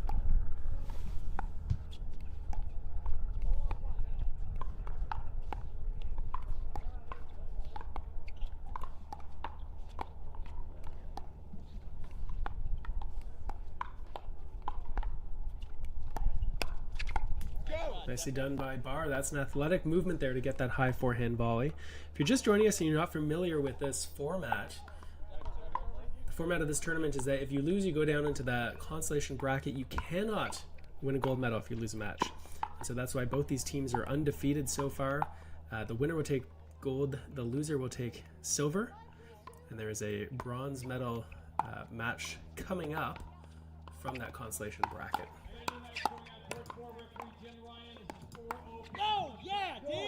This is sometimes referred to as US Open style, where you can't fight your way out of the loser side. All right, with that 6 point, Barr and Stone, they're in the lead here, doubling up Yates and Newman. We're in a bit of a hole. The players are going to take a quick break. They're going to switch ends of the court. I want to thank all of you for watching here today. This has been an interesting experiment for us to bring you this live coverage, but to do it in a way that is remote, as we mentioned before. Doing this broadcast from the Third Shot Sports headquarters in Canada. Pro Pickleball is on the ground, bringing you this great coverage. One of the things you don't see now, but you may see in the future, is there's a little camera right on that center net strap. It's actually a 360-degree camera. It's one of the many really innovative things that Pro Pickleball Media is doing when it comes to pickleball. So be sure to like their Facebook page, follow them, that way you can get all the live action as soon as it comes out. Speaking of live action, we're back to it. 6-3-2. Deco Barr serving.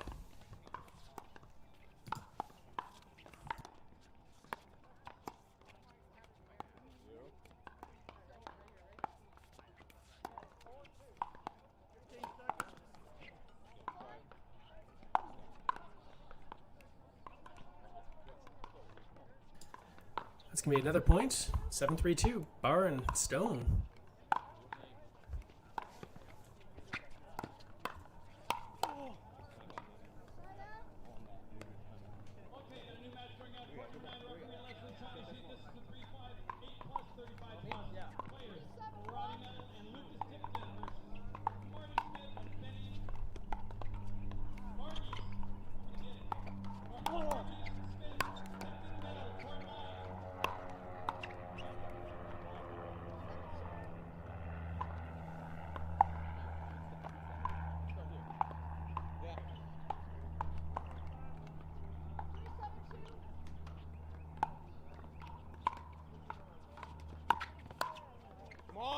Deco Barr puts away that forehand volley. Had a few people asking about some of the other draws, specifically the women's draw. I'm going to throw that up on the in the comments section here on the Facebook feed.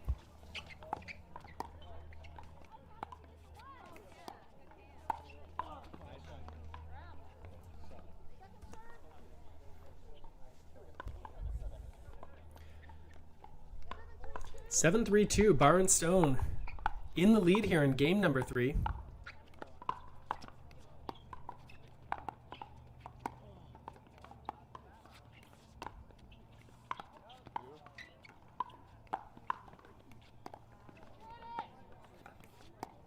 Adam Stone content to work on the backhand of Kyle Yates.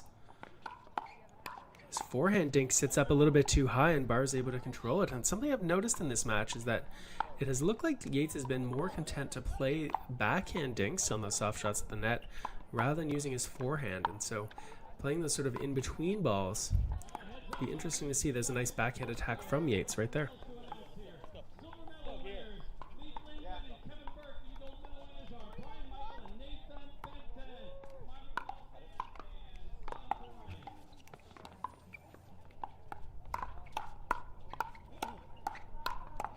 Once again, Yates initiating things with his backhand.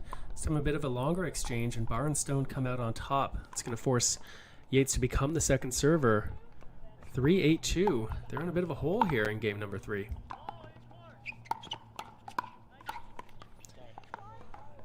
Riley Newman uses that Western forehand grip to put that ball in tight to the body of Deckelbar. Yates is trying to urge Newman to build on what they've got here. 4-8-2.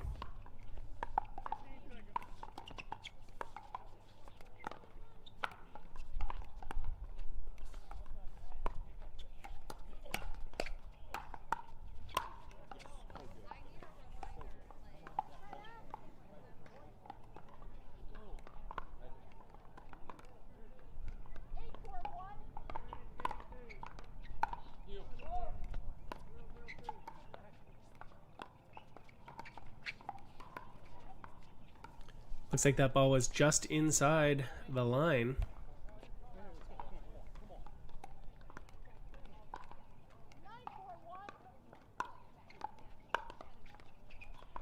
Out.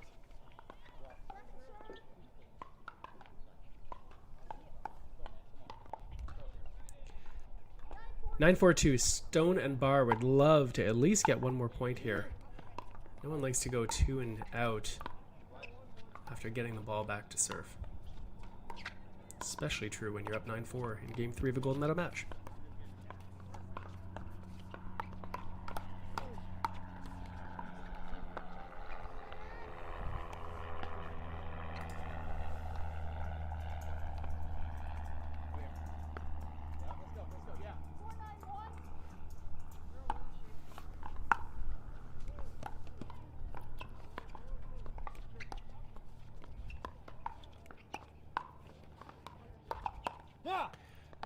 Deckelbar tries to speed things up to Riley Newman's backhand. Riley's there with the second hand, able to counter that shot with a good one of his own. 5-9-1. Yates and Newman looking to get a little bit closer here.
Adam Stone working hard for that point, and you could feel, I don't know if you were watching at home or also holding your breath, but I know I was, and that yelling afterwards is really just a sign of letting go of that tension.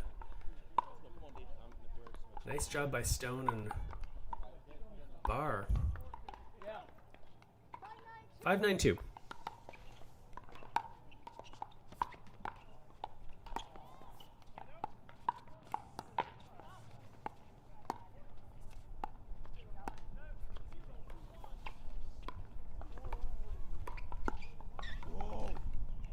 Kyle Yates can't get that ball back over, and you can see both Newman and Yates hanging their head a little bit here.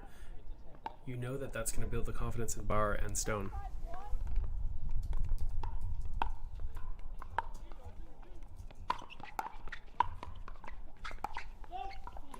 That ball's out, and that's going to set up championship point here. Stone wants to make sure he's ready. Championship point here. Adam Stone, Deco Barr.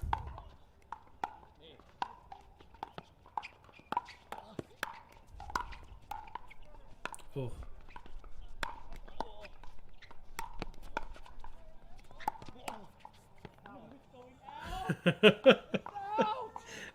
What a point there. A little bit of everything once again. Adam Stone thinking he might hit an out ball.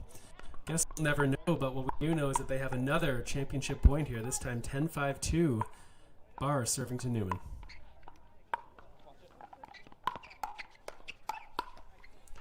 And that backhand finds the net. Breathing life into the hopes of Newman and Yates.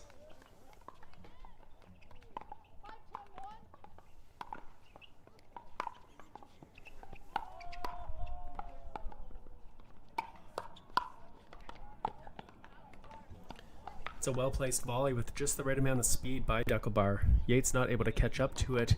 He's going to take over serving here. 5-10-2, trying to build something.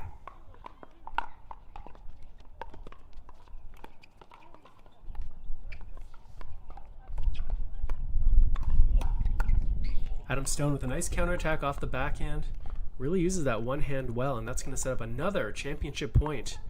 Deco Barr serving.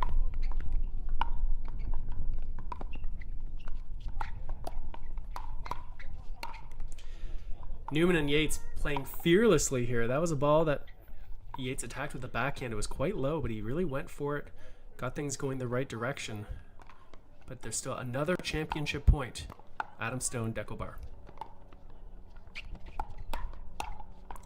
Once again, Yates being aggressive early on with that backhand. I mentioned earlier that it seemed to me like he was preferring to play backhands when receiving slow balls. There's another example of it there.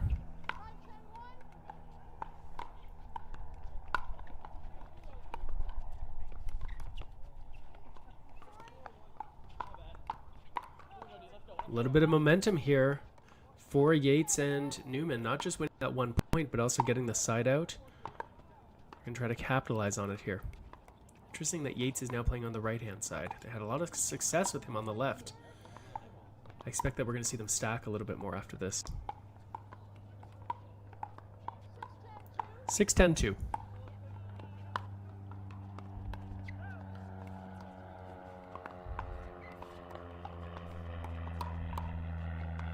Yates attacks again. Barr gets it back, and Newman has a chance, but he misses just wide. Deco Barr, the Israeli, is going to take over serving. Championship point. Yates catches the top of the net.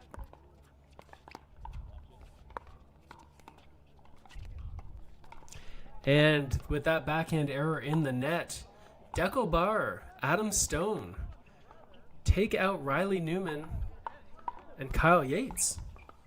That was a real doozy of a match there. Really enjoyed watching that. Interesting to see. You could go back and look at the tape, I guess, to see how successful Yates and Newman were when Newman was on the right-hand side of the court, Yates on the left. But toward the end of the match, they changed things up, didn't stack. And really well played by both teams out there. Congratulations to Barr and Stone. Meanwhile, we look at Eric Lang and Steve Deacon coming on the court. Looks like they're coming up next. We're going to have some backdraw match for you. Stay tuned. We're going to be back with more. And maybe we can catch a little action from right down courtside.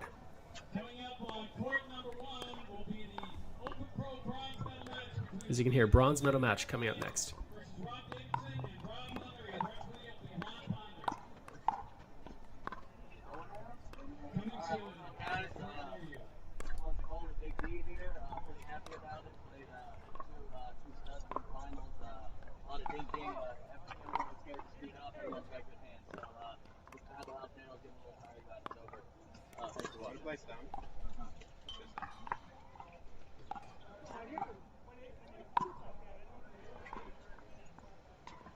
time, guys. Thanks. Well done, Deckel. Thanks, Ron. Appreciate it.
Guys, let's talk about this real quick.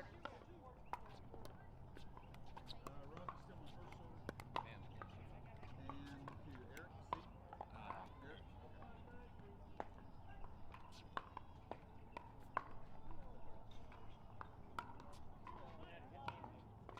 All right, this just in from court number 1 in the men's open finals. Silver medal winners Randy Newman and Kyle Yates, and your gold medal winners Dexter Barr and Adam Stone. Congratulations, gentlemen. These questions about you. Right. Ball comes to the court, and it's not a safety issue. I'm not going to stop play, but if it distracts you, ball on the stop. Steve, pick a number 1 or 2. That was not a good number. Really small.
guys on the left. Game 1, time in. 0-0. All right, we are back live on court number 1 at the Autry Tennis Center in Mesa, Arizona. You're looking at the bronze medal final here. On the left side of the court, wearing all black, we've got Steve Deacon. That was him that just hit the backhand volley. And his partner, with the forward-facing hat, Mr. Eric Lane. 0-0-1. On the far side of the court, serving in white, we have Rob Davidson. And on the left, also with a backward-facing hat, we have Mr. Rob Nunnery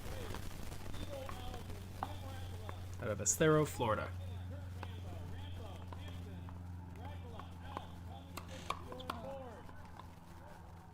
Second server. 0-0-2. If you're just joining us right now, I'm your host, Mark Renison. We've been providing live broadcast coverage for you all weekend long. Live commentary all day today so far. As we watch Deacon and Lang team up nicely there. Some good movement together. Those two have been playing pretty well together. They were opponents on Friday in the other men's pro doubles event. And now they're teaming up as partners here today.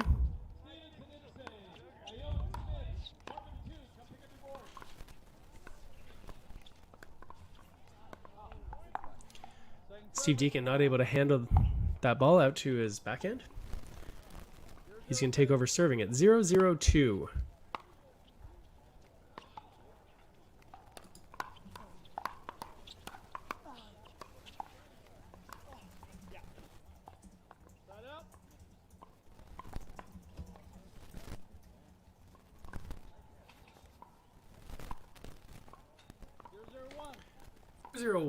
Rob Davidson serving.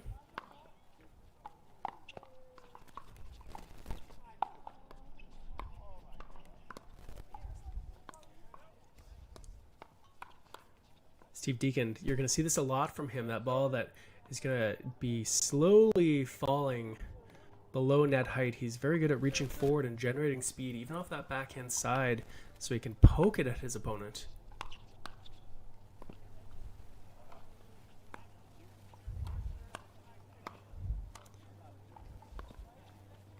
Nunnery gets to that ball and quickly escapes the kitchen so he doesn't get called for a violation. Nunnery, deceptive little forehand flick down the line, had Deacon moving a little bit to his left to cover the middle of the court. Instead, he goes behind him. Nicely done. 1-0-2.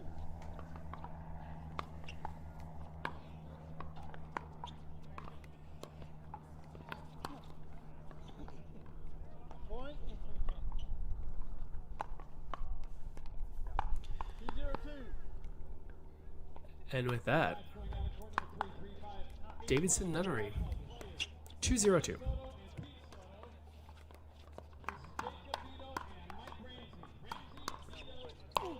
Rob Davidson overcooks that turkey. He sped things up nicely with his backhand. He got the high ball that he wanted. Sometimes what's tricky though is, especially if the ball is forward in the kitchen, you got to reach for it. Not able to get on top of the ball quite enough. Gives that ball a little bit too much height over the net. Goes out. That ball not out. It stayed just inside. Nunnery able to fight off a tough ball in tight to his body. 0-2-2.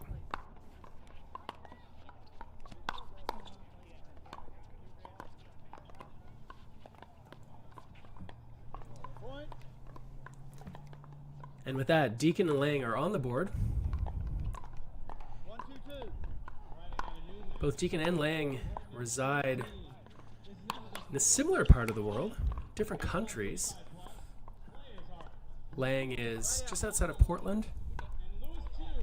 And Deacon, who's about to return to serve here, is from Pitt Meadows, British Columbia.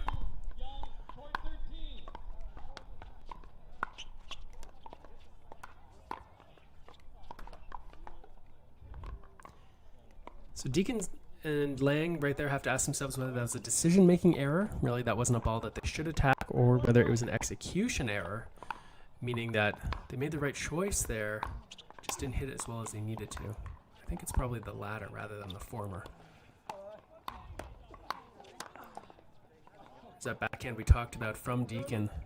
So important after you attack off that backhand that you don't let the follow through go for too long or for too far, because there's a good chance the ball's going to come back that side quickly. And so the best players really are able to both hit that shot with power and then recover quickly, ready for the next ball. So a few of examples of it in that exchange there. It's going to be a point. 3-1, Davidson Nunnery. Pardon me, 4-1-2.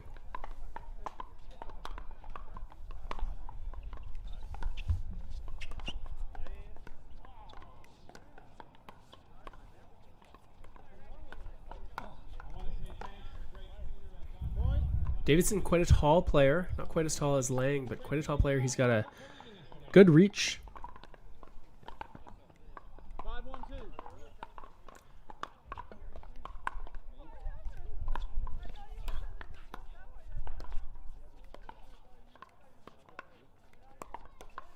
There's another nice flick by Nunnery. Look how low that ball was. You can hear with the Pro Pickleball Kitchen cam. Camera's right at net height, so you can get a real good perspective on how high or low the ball is when the players make contact with it, as well as see how tight to the net the ball has to travel if it's going to be tough for the opponents to attack. And that last ball from Nunnery, really around shin height by the time he flicked it down the line with his forehand. There's another example, again off that forehand side. He's finding his spots. 7-1-2. If you're just joining us, this is a bronze medal match here at the Arizona Open, presented by National Pickleball and hosted by Riley and Lindsay Newman. 8-1-2. 8-1-2. All right, I got a medal announcement in the Women's Pro Open. The bronze medal winners, Cassandra Murphy and Julia Wolf. Silver medal winners, Christine McGrath and Lauren Stratman. And the gold medal winners, Irina Tereshchenko and Lee Jansen. That ball goes just out. Nice offensive lob from Nunnery and Davidson there. Lang's able to get back. He's a little bit gassed here, and they're well behind. So they're going to call a timeout. We're going to take a quick break to take a look at the comments coming in on Facebook. If you are watching us, be sure to say hi. Let us know where you're watching from. If you got any questions, it's a great time to ask them.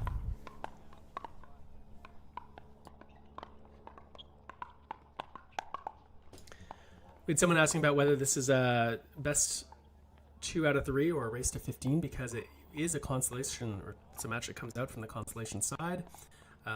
All the medal matches are 2 out of 3. That includes this one here.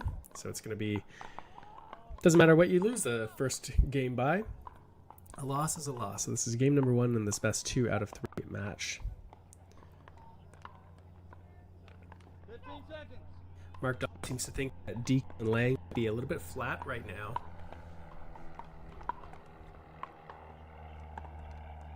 One timeout left. You got 2 timeouts. It's one of the reasons they might have taken that time out, just to sort of resettle things. And, you know, a good way to think about it, there's a very good chance they're going to lose this first game. Tough to get out of a 9-1 hole, especially against a team like Davidson and Nunnery.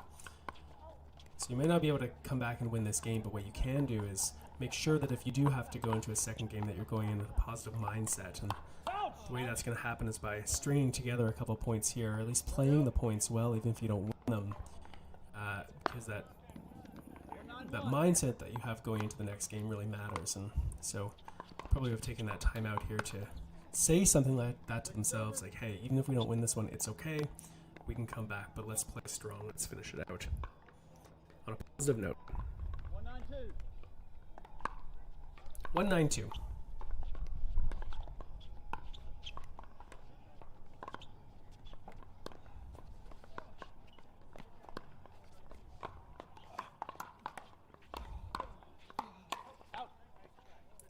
Deacon Abel gets handcuffed a little bit on that backhand side. Usually he's very good at counterattacking from there.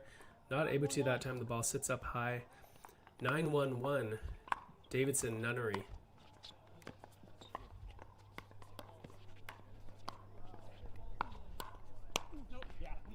That ball's up high enough. It stays in play.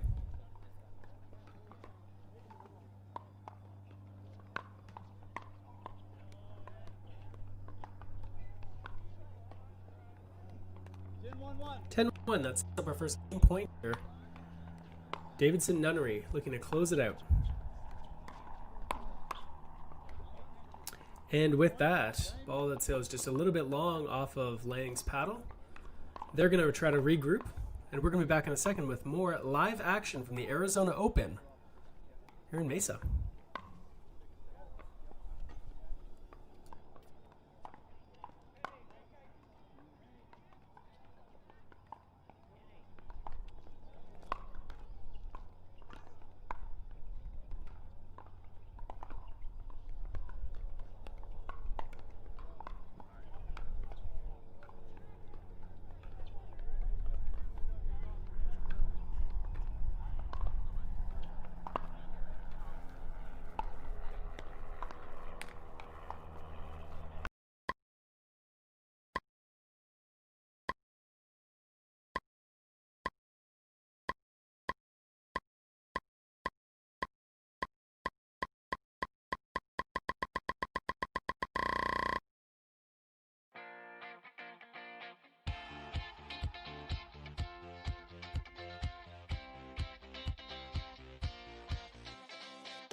Yeah, Yates, let's go!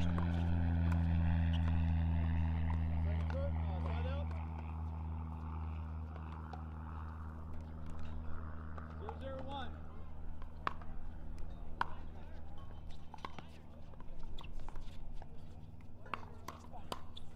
Get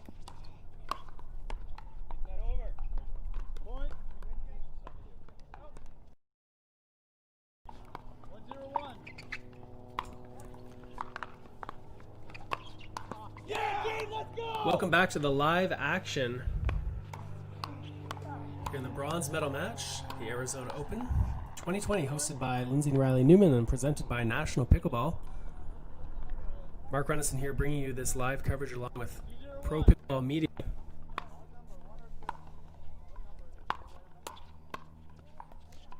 If you weren't here for game number one, Rob Davidson and his partner Rob Nunnery, they're on the near side of the court in the white and gray, took the first game handily, 11-1.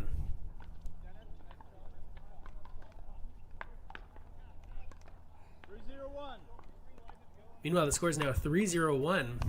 The men in black, Eric Lang and Steve Deacon.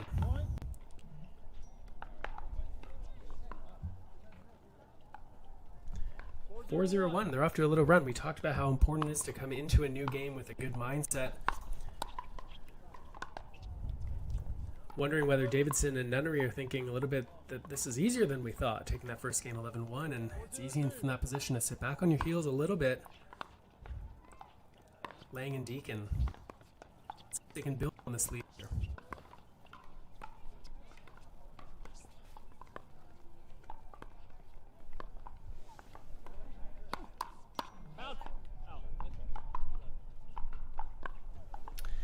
Say hi to a few people who are watching us. Mark Dodd is watching on Facebook. Eric Smith, George Carter, Lee Bradwell, pickleball player out of Toronto.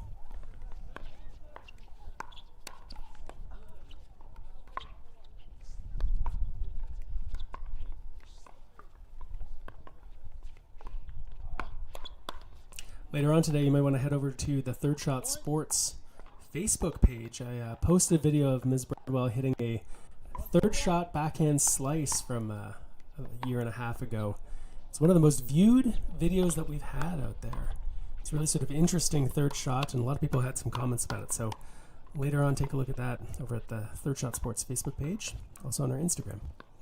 Back to the action here, with Lang and Deacon making a bit of a run here in game number 2. Davidson anticipated that forehand smash going out wide, just not able to get it back over the net. Rob Nunnery takes over serving, 1-4-2.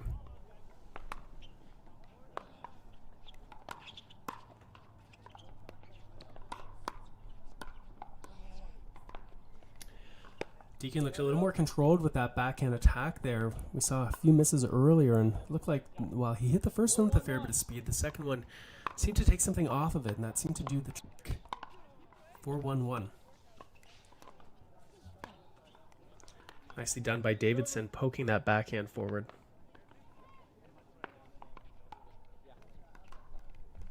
1-4-2. I'm sorry. 4-1-2. Referee error there. They're going to replay.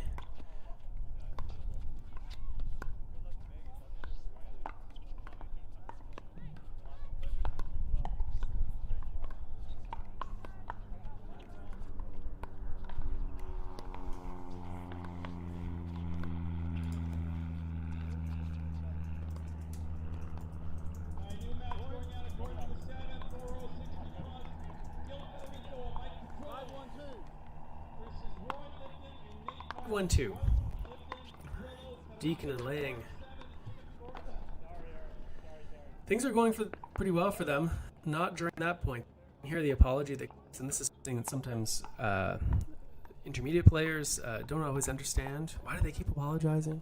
They're happy to win the point, of course, but they realize that sometimes you hit a shot that through, not because of your skill, but really through luck, becomes virtually unreturnable for your opponents, like as that ball did, dribbling off the top of the net. And so that's why you'll hear that apology. Point.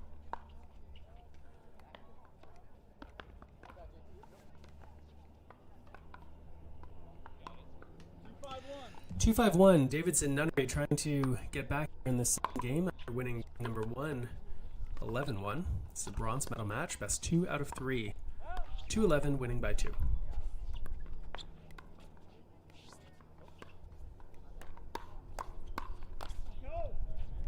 Wisely left by Lang. That ball is going to go out. It's going to bring up the second server, Rob Davidson, out of Utah. 2-5-2.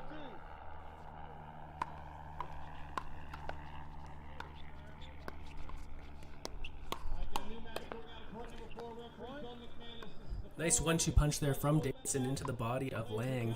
These taller players like Eric Lang really have a lot of reach, obviously. They can get balls out to the side. They can reach forward into the kitchen to balls that would otherwise be tough to attack. They can get them when they're still high. One area of vulnerability, and we saw it again there, against these taller players, tends to be right at the body.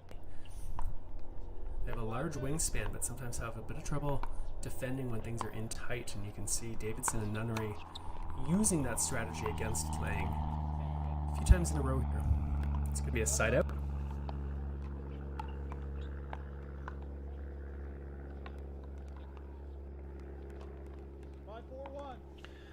5-4-1. Lang and Deacon still in the lead, but not quite as significant a lead as it was just a few minutes ago.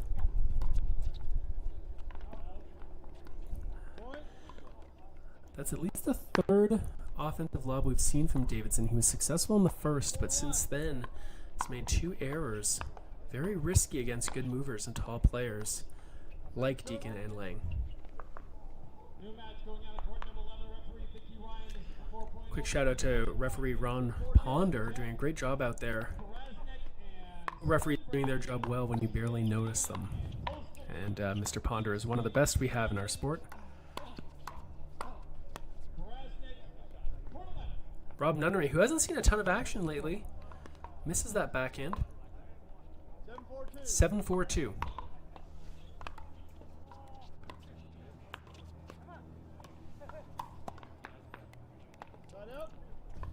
And with that, that's going to be a side out.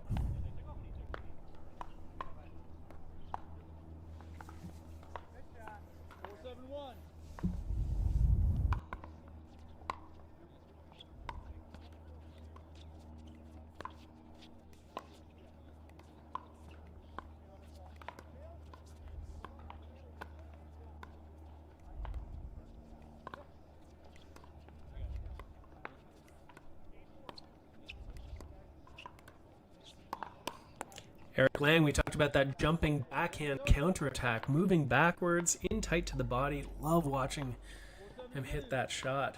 So effective. Great dynamic balance. Good overhead smash from Lang. Too tough for Davidson to hold on to. 7-4-1. Deacon to serve.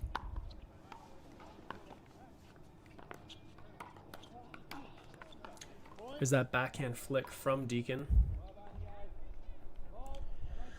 One of the things that should be apparent as we wait for that ball to get returned is how important it is to have a backhand that at a very minimum can keep you out of trouble. But really, if you want to play at a high level, it needs to be a shot you can do offensively. All these players here, multiple examples of either attacking or counter-attacking with that backhand. It's such an important skill. So anyone at home, if you're trying to work on your game, should ask yourself, can my backhand withstand pressure? And can I even apply pressure with my backhand?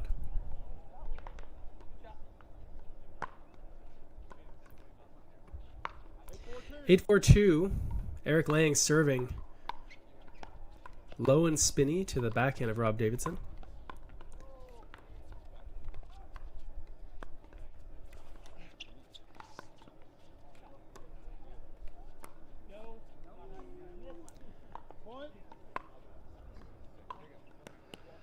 That ball goes just a little bit long. And you can see here, Deacon taking his time here to get that ball. There's no need to rush here. They know that they're in control. 9-4-2 is the score.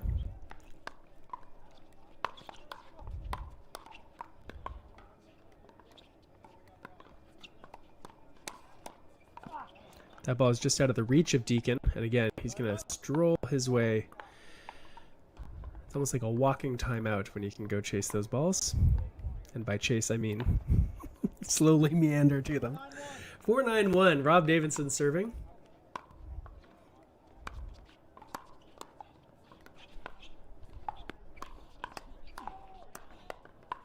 Eric Lang, that's a great defensive reset.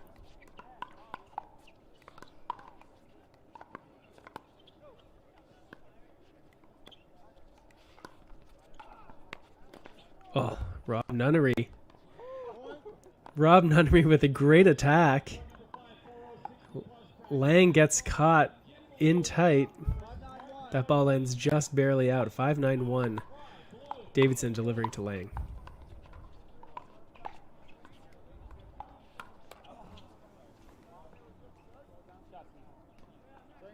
It's going to bring up the second server.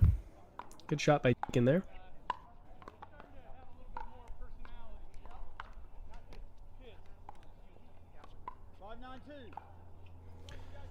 5-9-2. Rob Nunnery serving. The rookie. This is his first year of competition.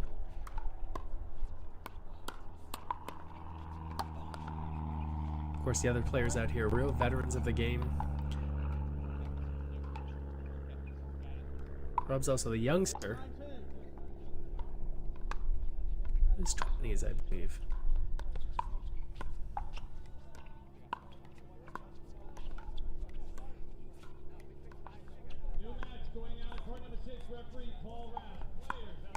Deacon nicely done with the forehand. Low, just the right speed. The ball is well placed. It doesn't always need to be that fast. Of course, it's got to be fast enough that the opponent can't move to get it in the right place for them. Deacon did a good job there of disciplined shot. Bit of a self-defense shot there from Eric Lang. Ball's coming right at his face off Davidson's paddle. Lang's going to take on serving. Duty's 9-6-2.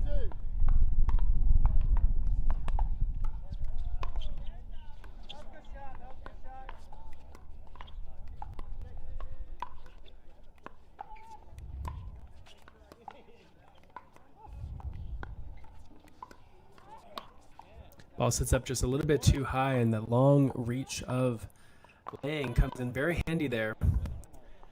It's going to set up a game point.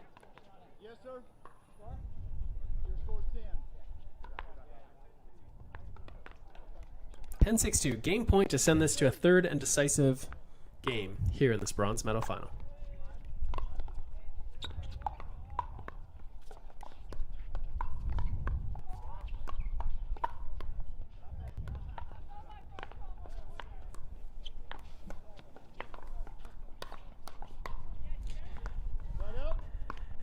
Eric Lang is able to hang on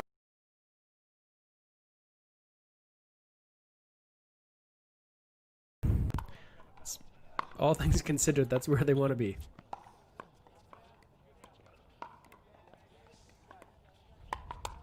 Nice, Rob. Davidson finds the inside of the court with that nice backhand volley. Again, one more example of why we need to have, if we want to be strong players, backhand that can withstand pressure from your opponents. 7-10-1.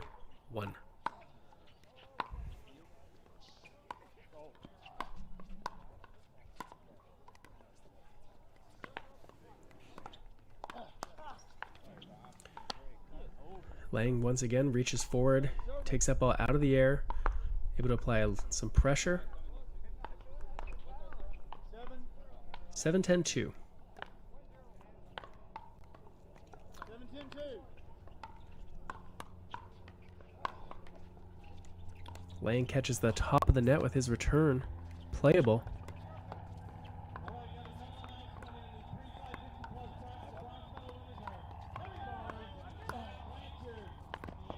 Rob Nunnery with great Ernie. He saw what happened there after the ball got redirected off the top of the net.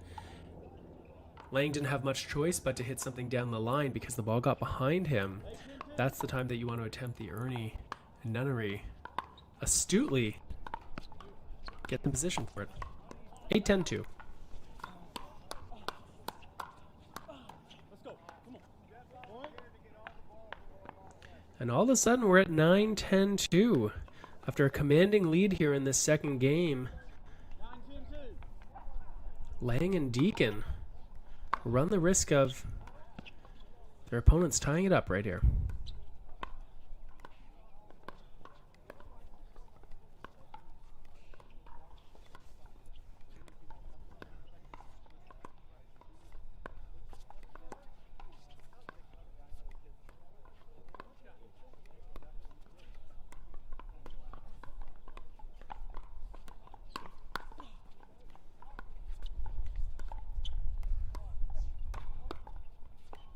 What a reset volley.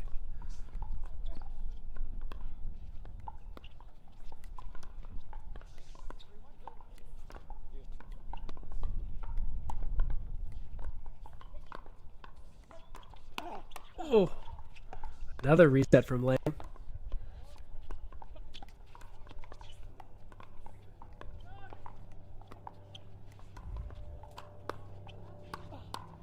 Uh-oh. Oh. Wow. After a point like that, Davidson and I think they're going to call a timeout. Yeah, they're going to... That kind of effort. Two great reset volleys. A reset volley, just in case the terminology is not familiar to all of you, is when you, well, to reset the point is to go from a defensive position back to a neutral one. Usually you can do that if you play a good low and slow ball to your opponents who can't really hit hard and keep the ball in play. And twice in that one exchange, Lang was under attack, taking balls at his chest, and was able to soften it and get the ball low enough that all of a sudden it went back to a dinking rally where he was able to really relieve the pressure. It's a really advanced skill. It's one that all players who are aspiring to be better need to work on, it to take something fast and send it back low where it's difficult to attack again. So nice job there. They're going to take over serving, and they've got a game point here to send this to a third and decisive game here in this bronze medal match.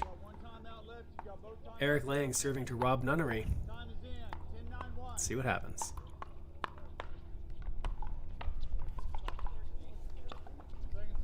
A low, short slice return from Nunnery. Lang handles it poorly, puts it in the net. He and Deacon continue to serve, again with a game point. And Rob Davidson uncharacteristically misses that backhand volley in the net. The men in black take game number 2, 11-9, after Davidson and Nunnery take game number 1.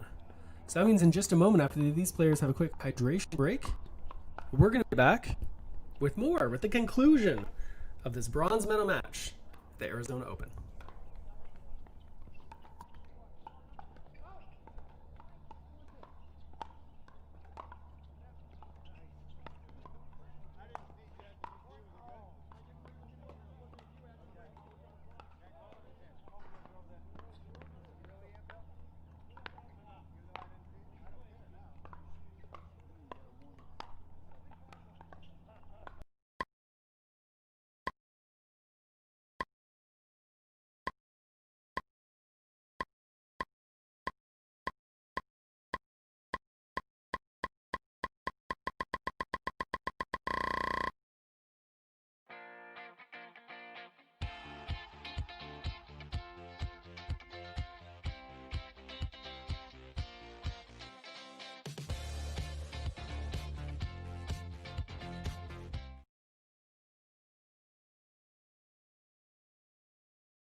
15 seconds.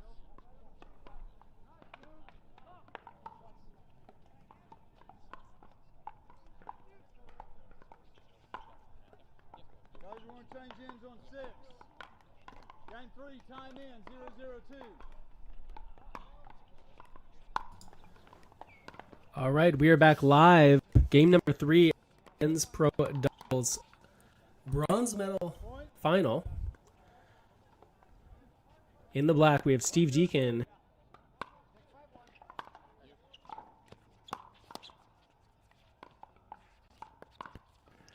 They're facing off against Rob Davidson and Point.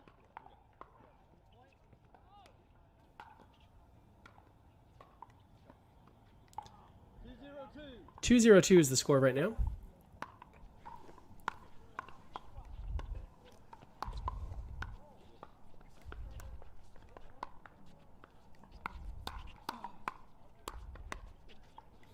Eric Lang, who played 2 great backhand reset volleys at the conclusion of game number 2, isn't able to get that one over the net. 0-2-1.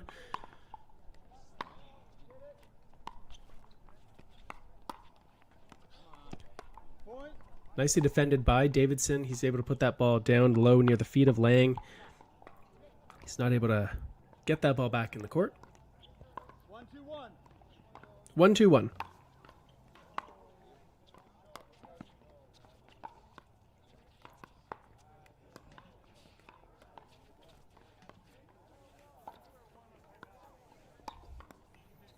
Nicely done, rolled with the forehand by Rob Davidson. Didn't hit the ball that hard, but put the ball in the right place with enough topspin that it got down low.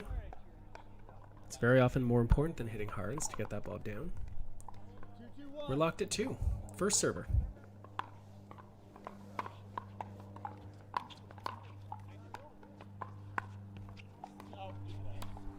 Ball goes just out. Deacon and Lang can take a long look at that. Nunnery called it out. They're not going to protest too much. 3-2-1. By the way, if you haven't done so yet, please be sure to hit that share button. That way other people can see this great action from Mesa. It also shows us at Pro Pickleball a little bit of love.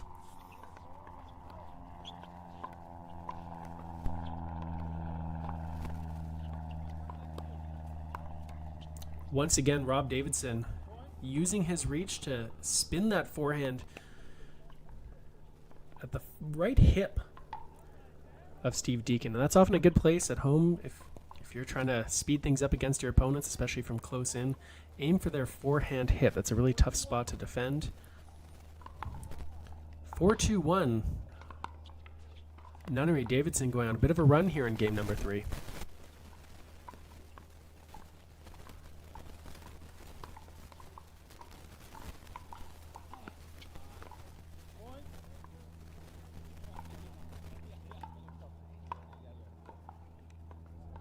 Yeah, 5-2-1. 5-2-1. Got to think there's going to be a timeout called here by Lang and Deacon if they don't get a stop very soon.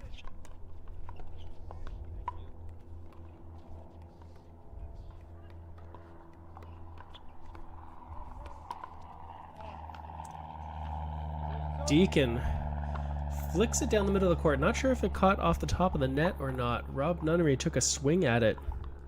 5-2-2.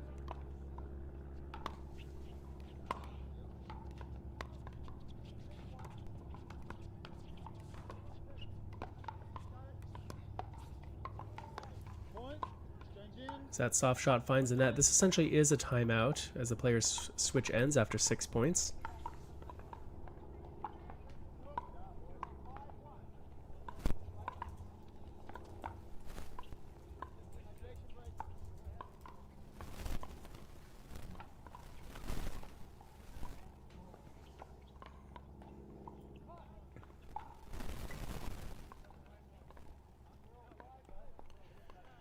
Just a reminder that if there's some of the action that you missed this weekend, you can find it over at the Pro Pickleball Facebook page. That's where all those videos get stored. There's tons of great action there, not just from the Arizona Open, but from other tournaments as well. Carl and the team at Pro Pickleball do such a great job of bringing you this great footage from all sorts of events. So after this match is done, be sure to head over there. Be sure also to like Pro Pickleball, to follow them on Facebook. That way you can see when the action comes out. Looks like Karina Hannas is cheering on her brother, Eric. 6-2-2 is the score here. Karina, your brother's got some work to do here if he's going to get back into this third game here and take the bronze medal. As that forehand finds the net, it's going to be another point, 7-2-2. 7-2-2.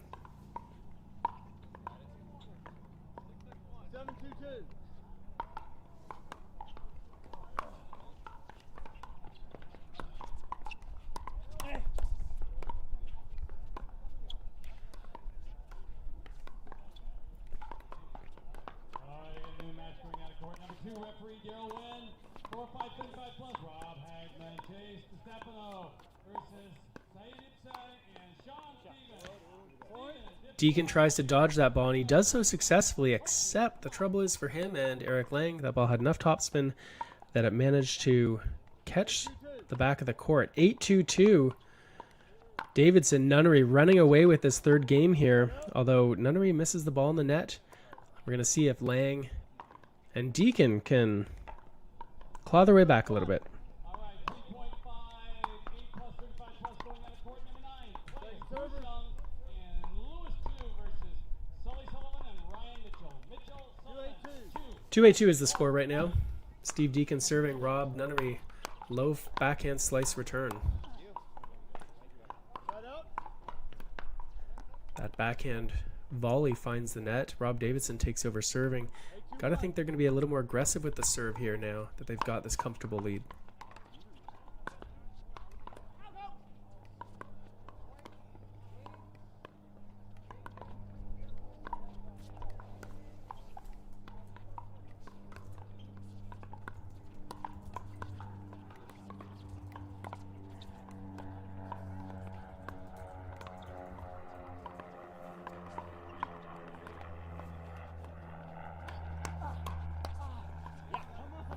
That ball also lands in the court.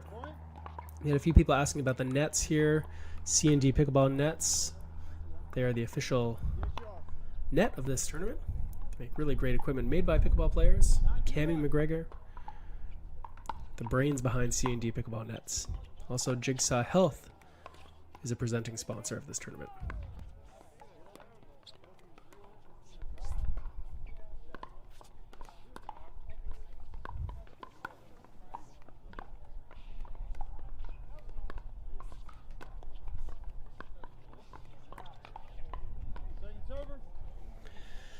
It's going to bring up the second server here at 9-2 in this third and decisive game, bronze medal match. Steve Deacon trying to pump up Eric Lang a little bit here, trying to hold on to some belief that they can come back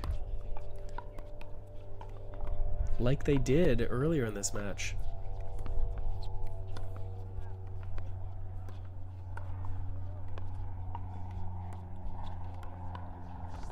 Davidson Nunnery looking to just draw out these points, sensing that Lang and Deacon might be a little bit tired here.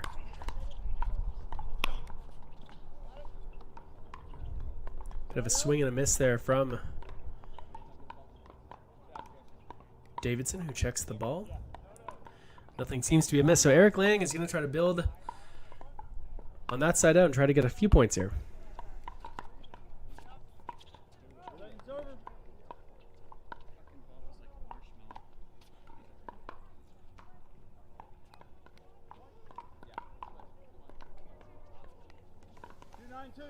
Two 2-9-2 is the score here. There we go. And sometimes that's what you got to do. You got to just say, you know what, we're down by a lot here. Let's just swing away. Deacon with a big forehand drive followed by a put away from Lang. Let's see if they look to hit this third shot hard again. Use a similar technique. There it is. Well handled by Nunnery, and now they're in this little cat and mouse game.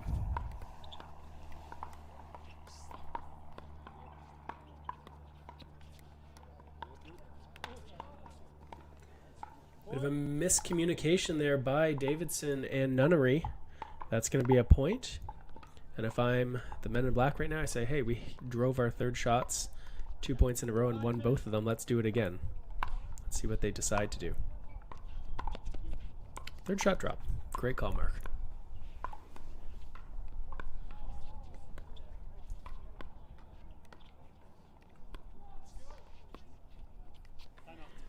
There we go, and with that, there's going to be a timeout. Again, this timeout is very much about sort of stopping the momentum that you perceive your opponents to have, especially when they get a few quick and easy points in a row. That dink is we haven't seen many missed dinks like that in this match, and that makes sense. You can't really afford to miss a slow ball that's right at you very often. And Nunnery hasn't missed it very often. But you know what? Sometimes when you're trying to close out a match, some things start to get a little bit tight. The great feel you had earlier doesn't feel so great anymore.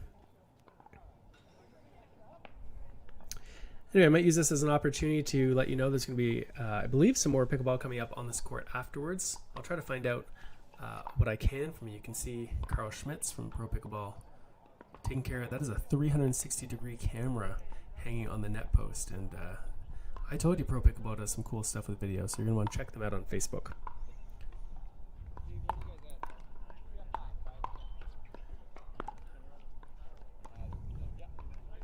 Okay, time in. 5-9-2. 5-9-2 is the score here. Steve Deacon delivering to Rob Nunnery, who returns it to Eric Lane. Looks like they're going to avoid Deacon for a little bit here. Once in a while send him the ball to keep him honest, but it looks like they are targeting Lang for now. And Lang answers the bell. Nice backhand volley, we talked about that. Sort of pattern and move as he's swinging forward, he's also moving back. Sometimes that backward step is a counterbalance motion for when you're extending your arm forward with speed. 6-9-2. There's the drive from Deacon.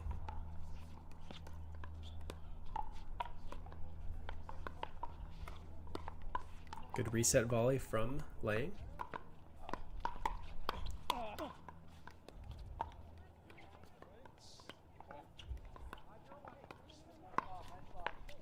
That ball gets out wide, creates an around the post opportunity. Sometimes that, it just happens. Deacon's dink wasn't too far cross court until it hit the net, and then it changed trajectory and created the opportunity for Davidson.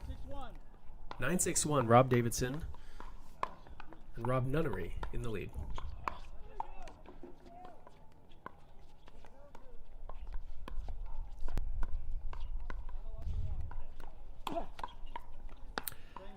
Deacon and Lang team up. Not sure who actually made contact with that ball, but they team up together to defend against that attack.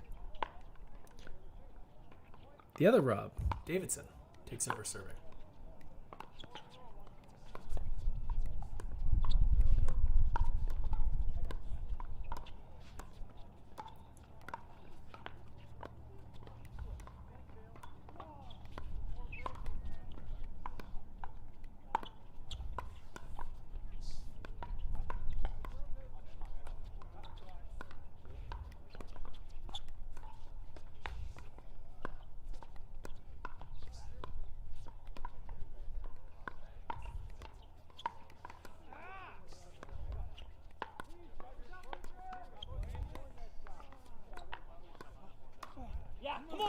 Eric Lang gets that ball either off of his hand or off his body. Either way, it doesn't matter. It takes a 90-degree turn and goes out of bounds. And that is going to set up match point here. Davidson and Nunnery. They're serving at 10-6-2. 10-6-2.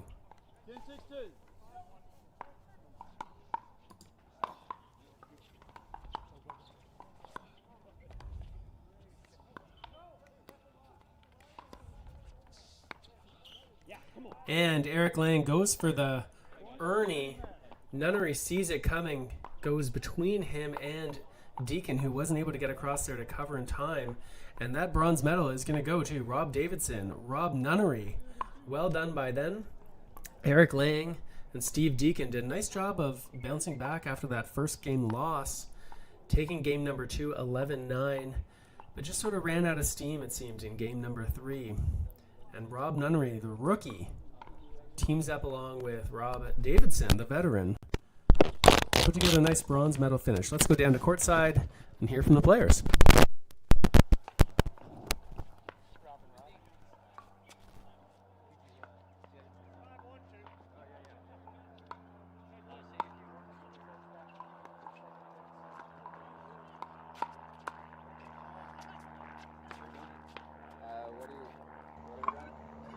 You're gonna sign that.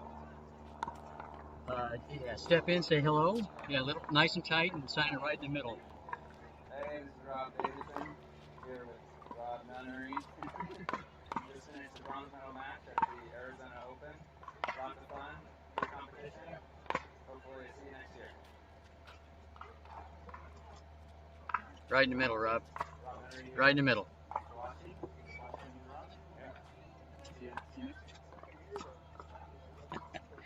All right. Thanks, guys. Appreciate it. Well done. So, have you been talking? Just a sec. I'm right in the middle of something. Hang on a second.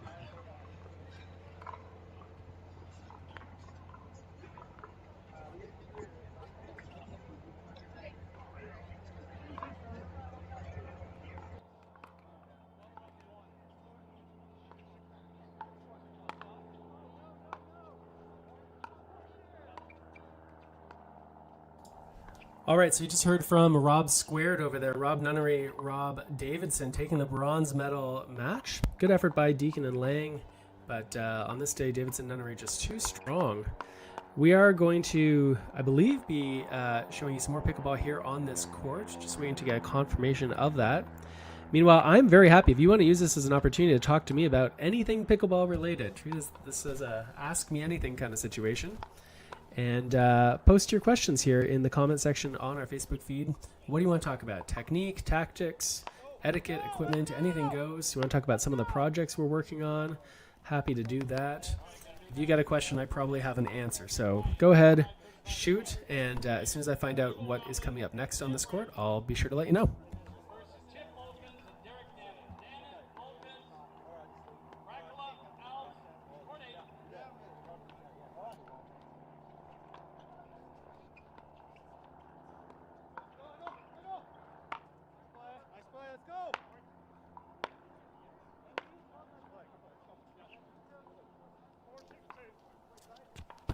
All right, folks, we're checking on just what is on the calendar here for the rest of the day.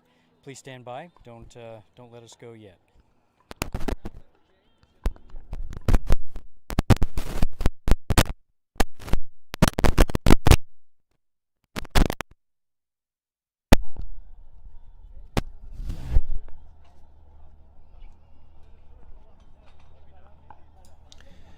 Okay, so we got a question from Delane Crow about what kind of ball machine do y'all like? All right, well, ball machine. So when I'm not doing broadcast commentary, I'm usually on the court coaching. And in my experience, Delane, ball machines are like any sort of tool, right? The tool, how good a tool is depends on what it is that you're trying to do. So a hammer, for example, is not a great tool if you're trying to brush your teeth. So a better question to ask, I think, is what kind of a tool is a ball machine? What is it good at doing and what is it not so good at doing? And if you have a very specific technical skill you're trying to develop that really just takes reps, ball machines are great. So for example, let's say you're working on a new grip. You want to hit the ball like with an Eastern forehand grip like Riley Newman. Well, that is going to take a lot of reps. And a ball machine can be really good at giving you those reps. Let's say, for example, you're trying to, learn how to hit topspin on your backhand. Again, that's something it's really about feel, and the more touches you get, the better feel you're going to have. And so ball machines are really good for that. What ball machines aren't so good at is giving you variety and variability. The real skill of pickleball, as you're seeing here today, isn't really hitting the ball, it's about moving. It's about receiving the ball. I've seen many players who look amazing hitting the ball when the ball machine is hitting it to them or the coach is feeding it perfectly. And then as soon as the game starts, it kind of breaks down. And that's because the skill of pickleball is moving to get that ball in the right spot. And so, I'm not really a ball machine expert, but you can think a little bit about what is it I'm trying to get from my ball machine. How is that going to help me? And if it's a really specific technical skill, it'll give you a lot of those reps. If it's more like moving and chasing and anticipating where a ball is going to be, usually less effective at doing that. Okay, so more questions that came out here. Ashley LaRue, playing in her first pickleball tournament this weekend, I believe, Ms. LaRue. who also says hi. Patrick and Ashley team up there, the brains behind Jigsaw Health, which is one of the official partners of Third Shot Sports. Also one of the official sponsors here at the Arizona Open, as well as many other tournaments. They're really all in on pickleball. And Ashley asks if I've played with Riley or Lindsay's new paddle. Ashley, I am sworn to secrecy about this new paddle, the Mach 6. Although I can tell you that people who like Selkirk paddles, known for their quality as well as their really great look, and feel I think you're going to be really happy with this. It's available for sale to the public later this month. One of the important differences for it, we talked a lot in this match about how, oh, that's too bad that kid missed that, about how Riley uses two hands on nearly every shot on his backhand side. The handle is extra long, so if you're a two-handed player out there, or if you're someone who says, hey, my backhand's a little bit weak, maybe I should think about using two hands, the added length of the Mach 6 handle made by Selkirk will be pretty nice. So definitely give it a try when you have a chance, or, you know, on a whim, go out and buy it later in October. What two pros hate each other the most? I don't think I'm going to answer that question, at least not publicly. Mark Dodd asked when I'm going to get back on the road doing camps or traveling. It looks like it's going to be a little while, Mark. Certainly a little while for the U.S. As many of you know, we've got a bit of a health emergency going on. And right now, Canadian federal government is advising against non-essential travel to the United States.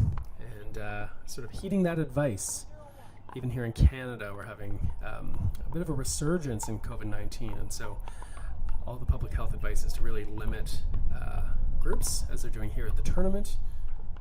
And of course, as we're heading into winter, that limits our ability to be outside here in Canada. And so not really sure, Mark. I'd love to get back on the court as much as I like doing this broadcast work. I think I'm a lot better at doing the on-court coaching. It's also really fun to be on court and helping other people get better. So, yeah, I'd like to be back soon, but no firm dates set.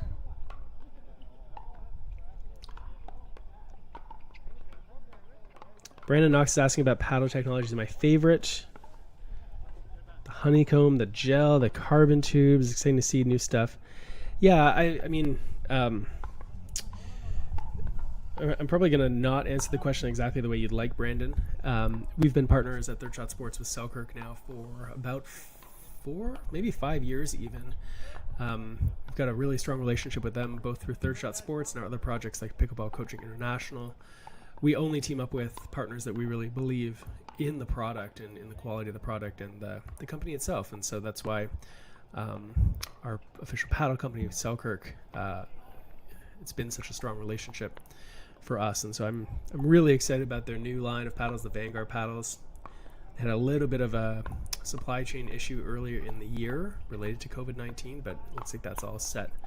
And as well as the Mach 6 paddle being available starting later in October, it looks like all the Vanguard paddles are going to be back fully stocked then. So I'm going to stick with that, but I know that, you know, one of the things we see from all paddle manufacturers now is there's so much competition in the market that it's really pushing them all to do things that are new and innovative and to try out to make the best kind of paddle that they can.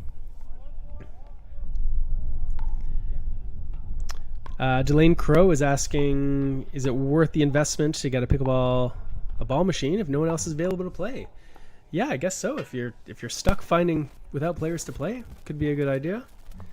I'm going to post something that you might find helpful as well, Delane.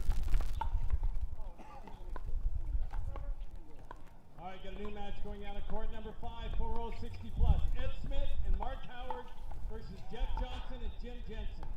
Johnson, Jensen, Howard, Smith, court 5. Pick up your board, please.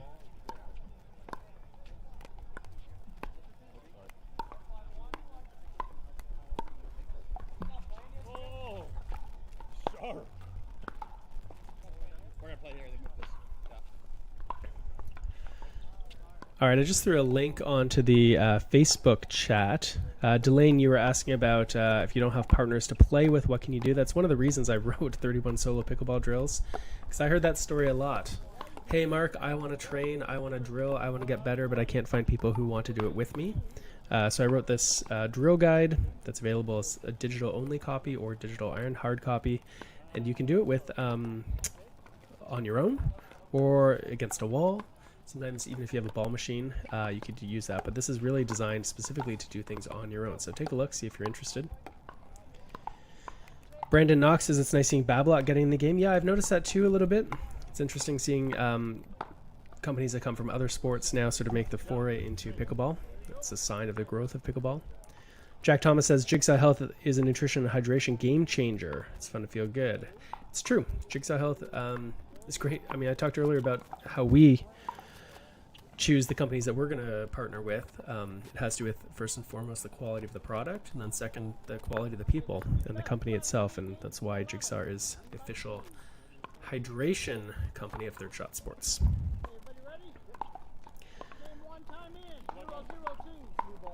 All right, looks like we have a match coming up here, guys. Folks, I should say. Sorry, I didn't mean to gender that. All right, I'm going to see if I can find out what this match is. Oh, I see. Men's doubles. You know what? I'm learning that I should read the messages that come in from my producer. Good one coming, he says. Men's doubles, 4-5, 35 plus. This is best 2 out of 3 to 11. We got Jim Rakela and Stevo Alves taking on Derek Nannon and Chip Mulkins. I gotta say, I'm not super familiar with all of these players, but I'm really looking forward to watching them. Let's see if we can ID some. Derek is a golf pro, and he's wearing a dark blue shirt. So let's see if we can get all 4 of these guys in the screen. There we go. So long sleeves, dark blue shirt, white hat. Derek, the golf pro. Steve is the lefty. Looks like he's just returning serve there. Some of the best hands I've seen, says our producer. Yes, I think we'll stay on for this one.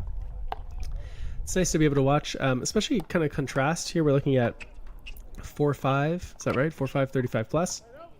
And to compare and contrast with some of the matches that we've seen previously.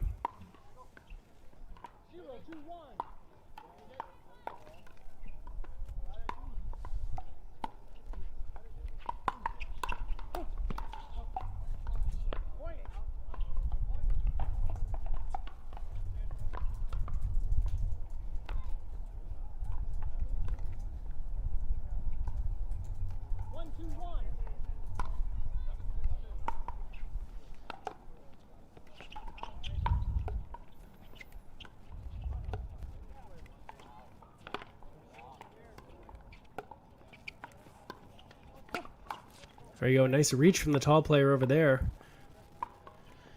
I'll try to get his name back if I can. That's I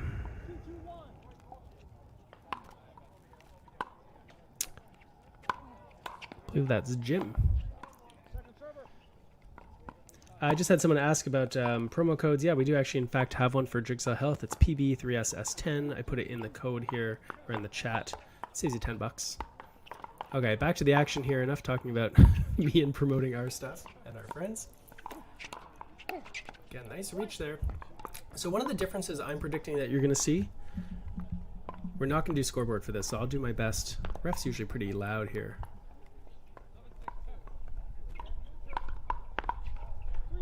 3-2-2 is the score. Oh, I saw a backhand serve. We didn't see any of that from the pros.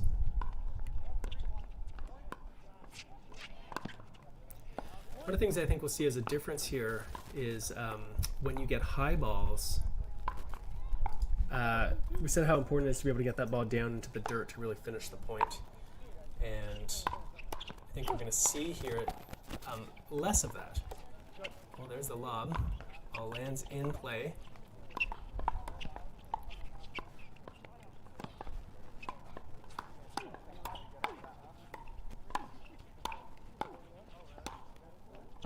Great effort from all 4 players, really well done. Yeah, I was saying earlier, one of the differences between level of player isn't the quality of shot they can hit, but it's the frequency and the consistency with which they can hit it, especially under pressure. And that goes for when you get those high balls, really making them count, putting them in the dirt quickly, rather than giving opponents a chance to get back in the play. So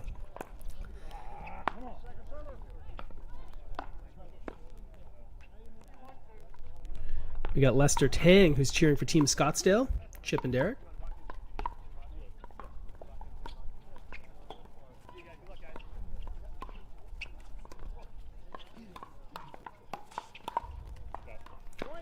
Here we go. Good job of, there's a very fine example of putting the ball in the dirt. Exactly what you want to do.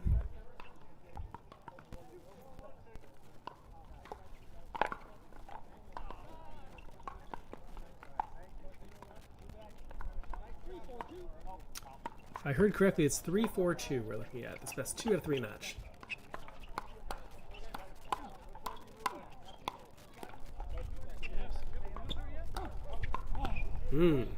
Nice poach there. Looks like he had, I think that's Jim, if I'm still right. Nice job poaching. Think he had his chance, not able to get the ball down low enough, and it sails out the back of the court. 4-4-2.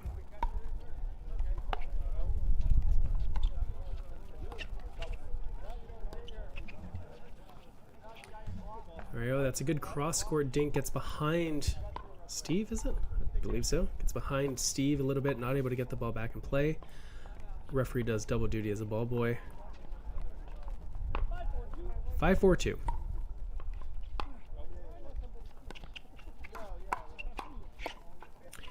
Great defense there by, is it Peter the golf pro? Derek the golf pro.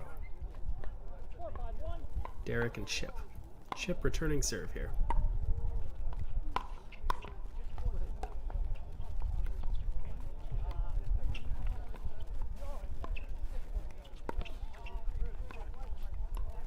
If there's anything else you'd like to talk about, if you're watching us here on the Facebook feed, feel free to post those questions in the comments. We're going to be on for a few more minutes at least. Happy to field them.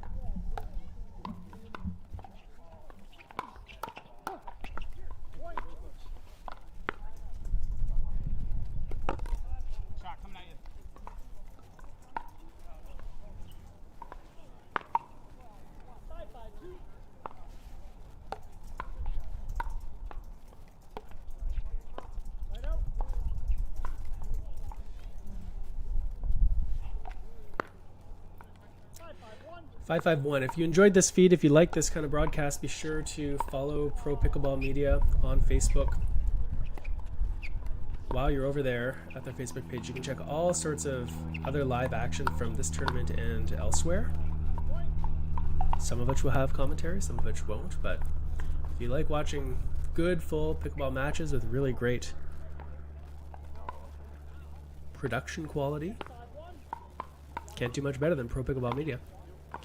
Thanks to Logitech for providing the equipment. Cameras that we use.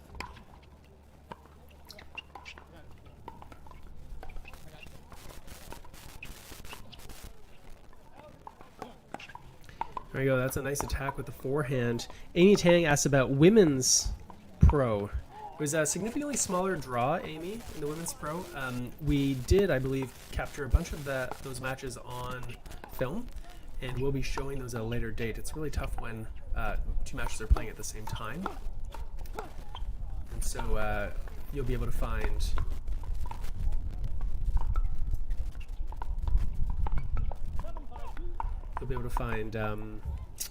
some of those women's matches later. We'll make sure that you know. By the way, if you want sort of updates about that kind of thing, as well as checking out Pro Pickleball Media, you can sign up for the Third Shot Sports newsletter. Here, I'll write it in the comments here. Comes out about once a week, and we show lots of cool pickleball stuff.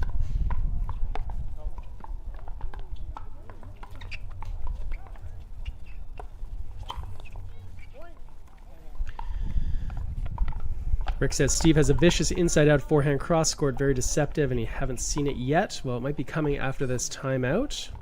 Linda is asking me when Lindsay Newman's due to deliver her baby. I don't know. Do I look like an OBGYN? I do not know Linda when she's due to have her baby. She was out here playing in the tournament earlier this weekend. I'm sure you can find somewhere else on Facebook. A few other people that we want to say hi to. We want to thank our tech partners at Spalk. Spalk? S-P-A-L-K, I guess it's Spalk. They are the ones, I don't know if you know this, but this is a remote broadcast. I'm actually in my home office at Third Shot Sports headquarters all the way up in Canada. About as pretty far away from Mesa, Arizona, and Spock is the company that is providing us with the tools that we need, the virtual sportscasting studio, to bring this to you. So it's really neat how they work at it. Yeah, we're definitely the recommended social distance away from the event. About 20 million times the recommended distance, I guess.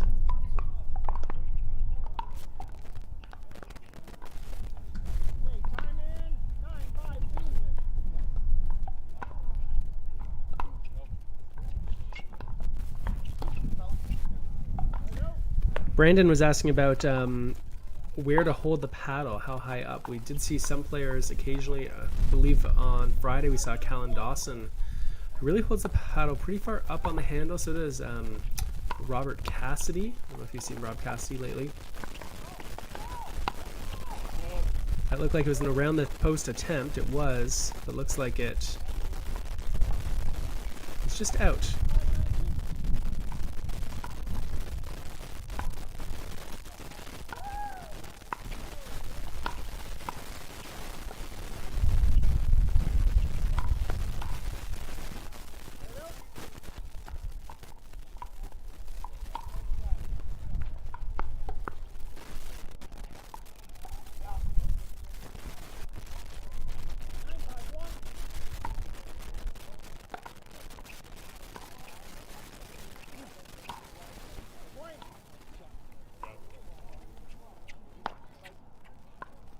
You'll see we'll hold the paddle further down on the handle. It gives them a little bit more reach and a little bit more power. It is a little bit less maneuverable than if you hold further up on the handle. 10-5-1, looks like we've got a game point here. Chip and Derek. And with that forehand volley in the net, they're going to go to a quick break.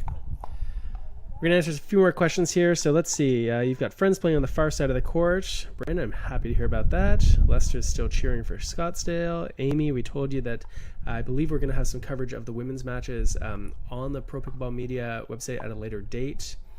Linda, I still don't know when the baby is coming. Okay, looks like we got to most of your questions. That's good. A couple other things I'm going to promote while we're here. Oh, sorry, I'm stepping away from the camera or the mic. A couple of things I'm going to promote. You've seen some of the commercials, I hope, for Pickleball Coaching International. If you're a pickleball instructor or would like to be one, Pickleball Coaching International might be something up your alley. Put the link in there. We also have a fun little experiment called the Pickleball Lab. The Pickleball Lab is the world's best online pickleball magazine. I made it. We got some help. We commissioned some pros to contribute to it. So, for example, we have articles and video from Simone Jardim, as well as Frank Anthony Davis, Tyler Loon. So the Pickleball Lab, it's a really neat project. If you like the work I do at Third Shot Sports, I think you're really going to like the Pickleball Lab. All of the material is exclusive to lab members. So you're not going to see these videos or articles or hear this audio anywhere else. So take a look at it. You can also give it as a gift for someone. It's $99 for the whole year.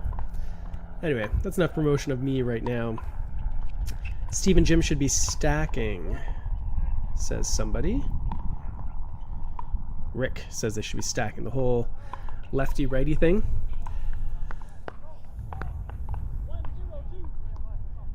That's what you'll often see is players stack where they've got four hands in the middle. There's a nice example of it there.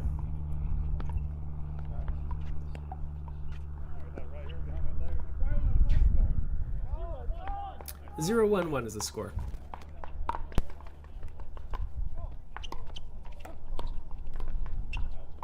Great defense there from Chip. Ooh. Sorry, I got to keep going back a little bit to see, make sure I get the names right. I should write them down. Yeah, Chip and Derek.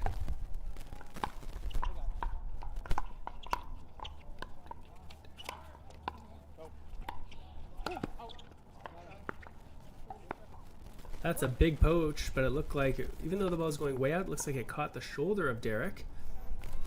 And now, again, yeah, you're not seeing the stacking here. So we got backhands in the middle. And a freebie of a point.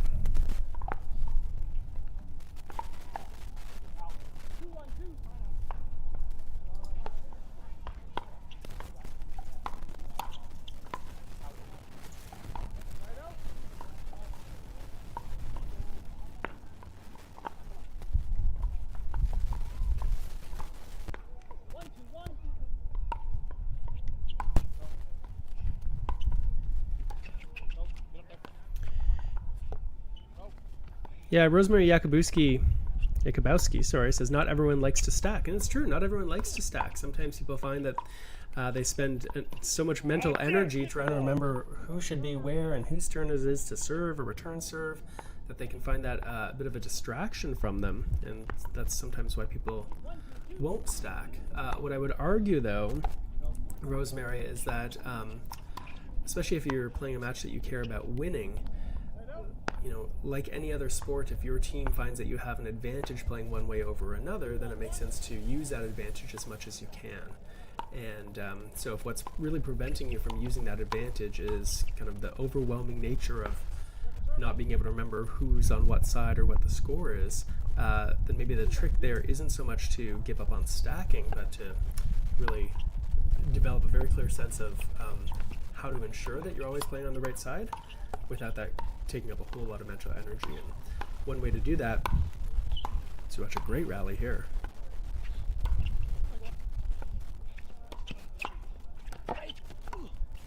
Oh, what a point. Great pickleball. If you stayed around for this bonus coverage here, you're definitely in for a treat for it. And so yeah, you can learn sort of the stacking, how to figure out, there's lots of videos out there. Basically, if you think of your normal way of setting up, then anytime your team's score is even, you play in your normal position, non-stacking. And anytime your score is odd, you set up in an odd or a strange sort of position, and that would be your stacking. So that's how you know. If you know what kind of your like default setting is, how you prefer it to be, how you start the match, then anytime your score is even, you'll be in that orientation. And anytime your score is odd, you'll be in an odd, unusual, strange orientation, and that would be stacking. You can also practice learning this by watching pro matches where they do stack, and practice keeping track yourself of who should be where at what point.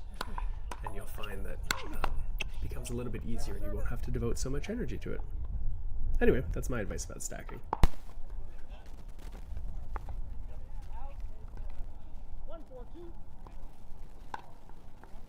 1-4-2. Back to the match.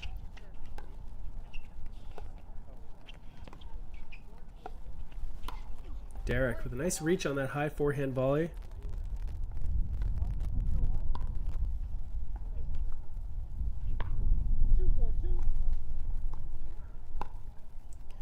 Two, 4-2. Reminder that Derek and Chip in the green and blue on the far side of the court, they won game number 1. 4-2-1. Jim and Steve. Did I get that right? Yeah, Jim and Steve in the near court.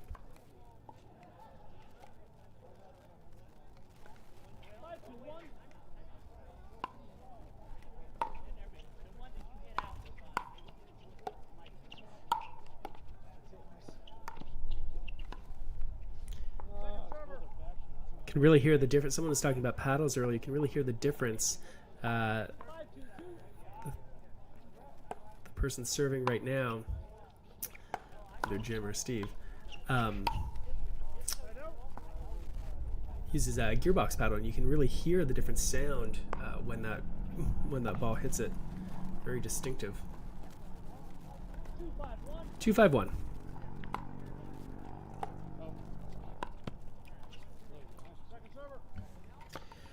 See a question from Susan Conboy coming in. Are Lee and Annalie Waters at this tournament? No, they are not, Susan. Lee and Annalie really have been off the tournament scene really since the COVID-19 pandemic began. We saw a post from them on their Facebook page that they were going to be sticking around close to home, which I think a lot of people can understand and relate to. I know I can. And so, no, we haven't really seen them on the tournament scene for a little while, and I'm sure that they're out there doing some training on their own in a way that you know, that's safe and still allows them. I'm sure they're not just sitting on the couch all day, but no, they haven't been on the tournament scene for the last half year or so.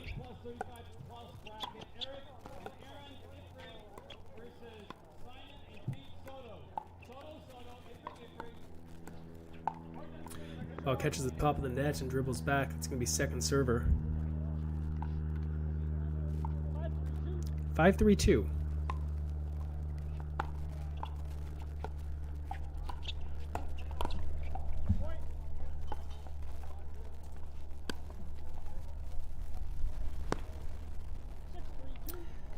Six, 3-2.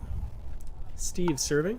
Jim approaching the net, looking to intercept anything high over the middle that he can. He's got quite the long reach. That's going to be a side out.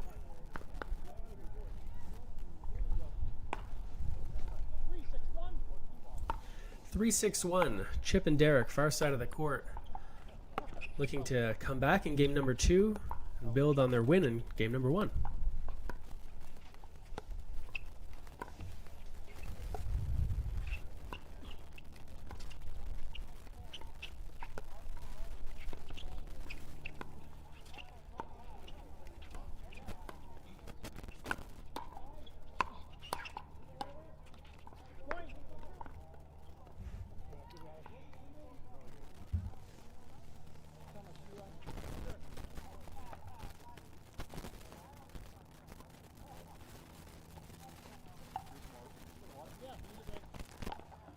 Looks like we're gonna have a little.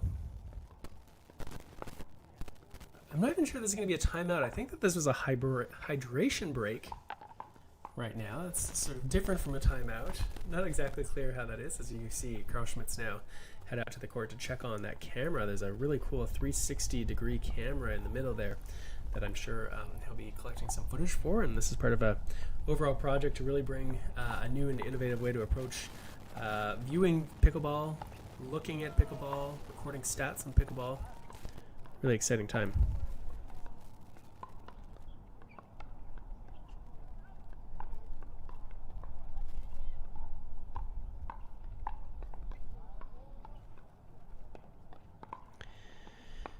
Ellen said another thing that she noticed is how early the paddle preparation during the dink rallies are from the pros. I just recently made a video about this. I'll see if I can find it and throw it up there. At least I think I did. I sometimes forget about what I've done and what I've just thought about doing. All right, we got a new match going out of court number 2, referee Ron Ponder. 4-5, 35 plus. Matt Hampton and Kurt Rambo versus Saeed Ipse and Sean Stevens. Stevens and Ipse. Rambo and Hampton, court 2.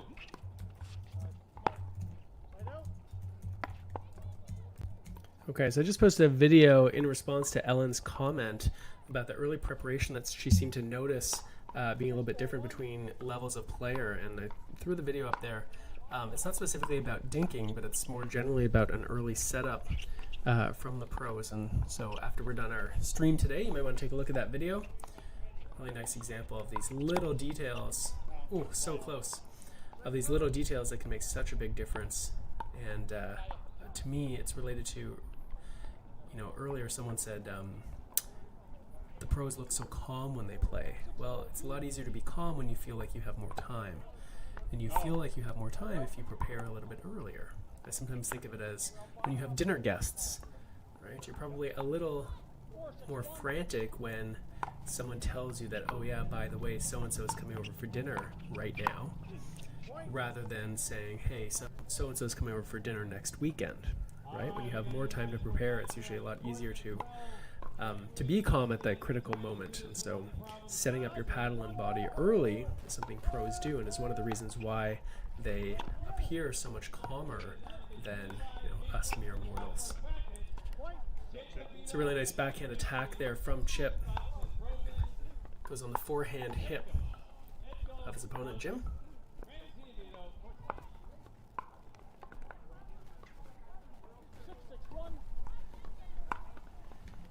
6-6-1 is the score. Straight to a nice 35 plus 4.5 match here, and that was a good put away by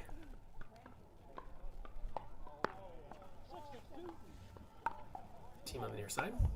6-6-2.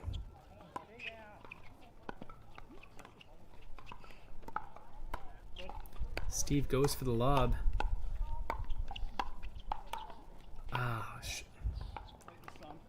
And he can't see it. It's right in the sun, can't see it. Chip misses that ball. Tough way to end that point. So there's one example that we saw that I believe does separate the levels of player. You could see there, I forget which one it was. I think Jim, the taller player, was up closer to the net, somewhere around 3/4 court. Steve, his partner, was further back, and Chip kept getting high balls. And rather than hitting at the person who was the sitting duck, who was closer, where he would have had less reaction time, he instead hit the ball to the player who was deep, giving him more time to get the ball back in play. I'll throw a video on that topic up as well. It's one of our most popular ones. Some of you might have seen it. I often get messages from people who say, I love truck and bus. And for a moment I forget what they're talking about, and then I remember.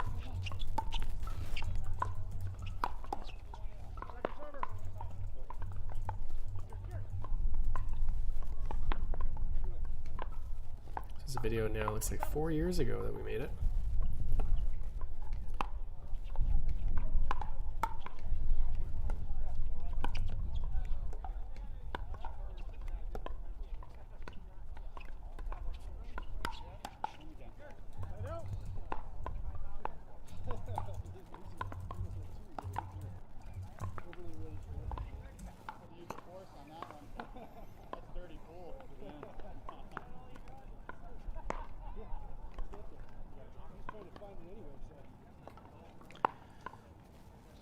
Okay, looks like we're sorted out. 6-7-1, Derek serving along with his partner Chip. It's a very casual serve Derek has there, and I would argue that it's, I think it's following the rules of being legal, but it's not far away from crossing that line. Sometimes you'll see that when players have a very kind of casual serve, is that they won't pay attention. A lot of attention paid to that put away by Jim. Nicely done. Right near the left hip of Derek. 7-6-1.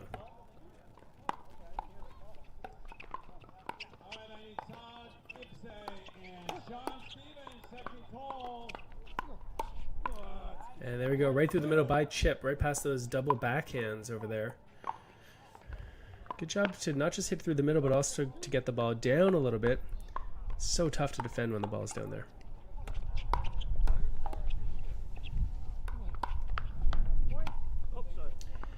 Derek misses that backhand. Sorry, Derek misses that backhand volley in the net. 8-6-2.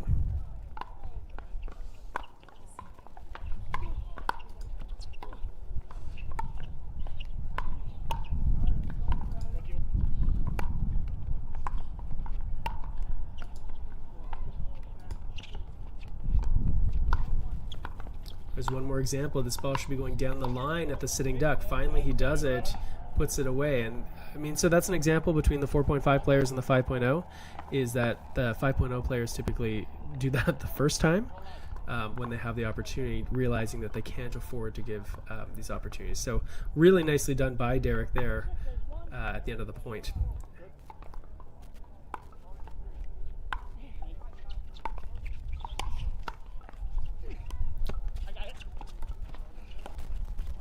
Oh, nice Ernie performed there by Steve. Chip and Derek able to defend and get back up there, and then a bit of a miscommunication on that middle ball.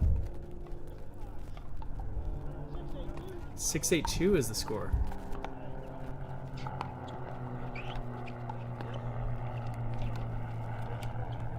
Nicely done. That's exactly where Derek wants to put that ball.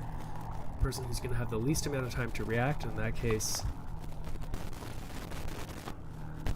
The big fella, Jim.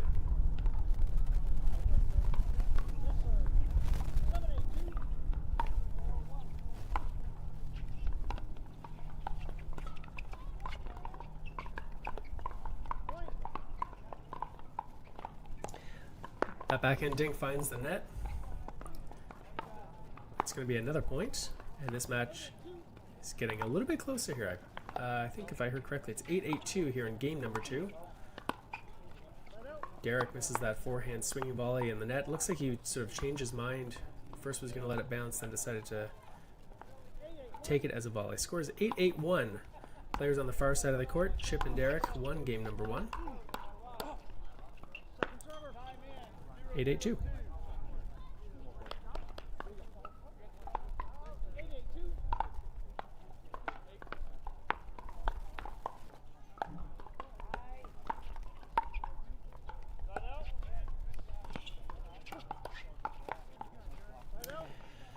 Nice job of Derek handling that ball that did handcuff him. Got the ball back low enough it couldn't really easily be attacked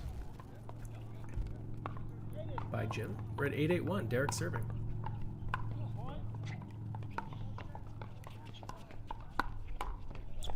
There we go. Derek finds the seam there, puts it through. A little bit of momentum here. 2 points away from closing out this match. 9-8-1.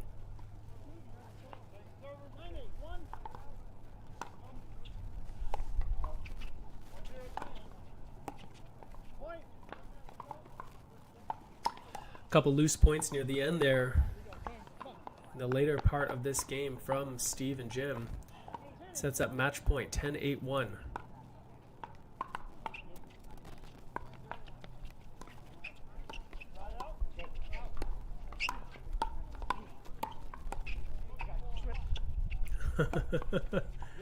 You don't really deserve the point to win the point after a severe miscommunication like that. I'm sure they would have wanted to win on that one anyway. 10-8-2, we got another game point here. Chip and Derek on the far side of the court, looking to close it out.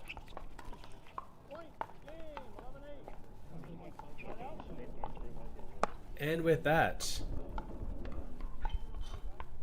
the ball is in the net. That will be the match. Derek and Chip go on to take this in 2 straight games. And that's going to bring us to the conclusion of at least the live commentary. I won't be with you anymore after this. It's been a real pleasure. Thank you for joining us as part of this experiment for doing remote broadcast commentary. I'd love to know what you think about it. Send me an email, mark@thirdshotsports.com. You can find me on Facebook. You can find us on Instagram at Third Shot Sports, on Twitter at Third Shot Sports, YouTube at Third Shot Sports. Let me know, what did you think of this? What did you love? What did you hate? I'm sure there's nothing you hated. Thanks to Carl Schmitz and the team at Pro Pickleball, doing a great job. Thanks to National Pickleball for putting on this tournament, hosted by Lindsay and Riley Newman. Jigsaw Health, of course. C&D Pickleball Nets, the Durafast 40 Ball. Our technology partners at Logitech. Great job. And it looks like these guys, we're going to go down courtside. I'm going to sign off. We're going to go courtside. And if you're friends with Derek and Chip, stay tuned, because I think they might come on camera and say hi to you. All right, everyone, take care.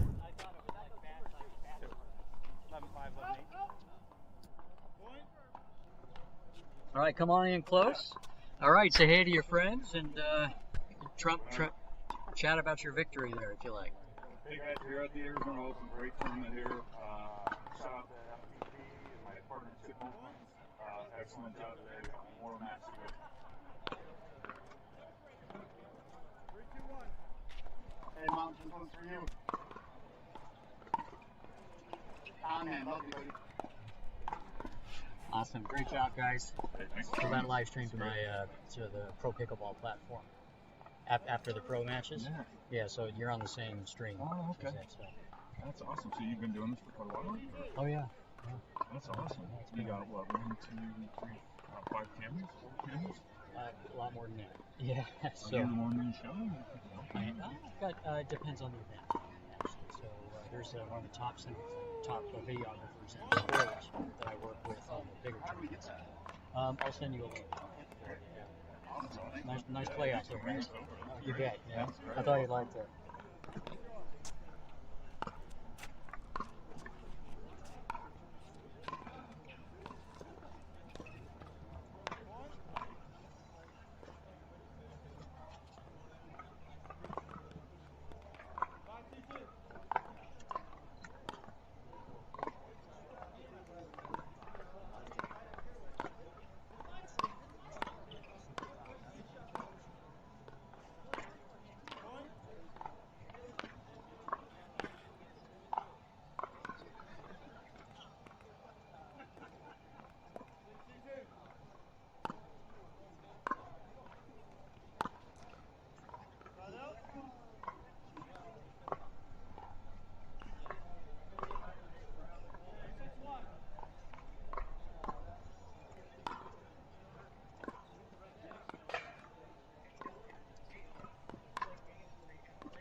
Check, check.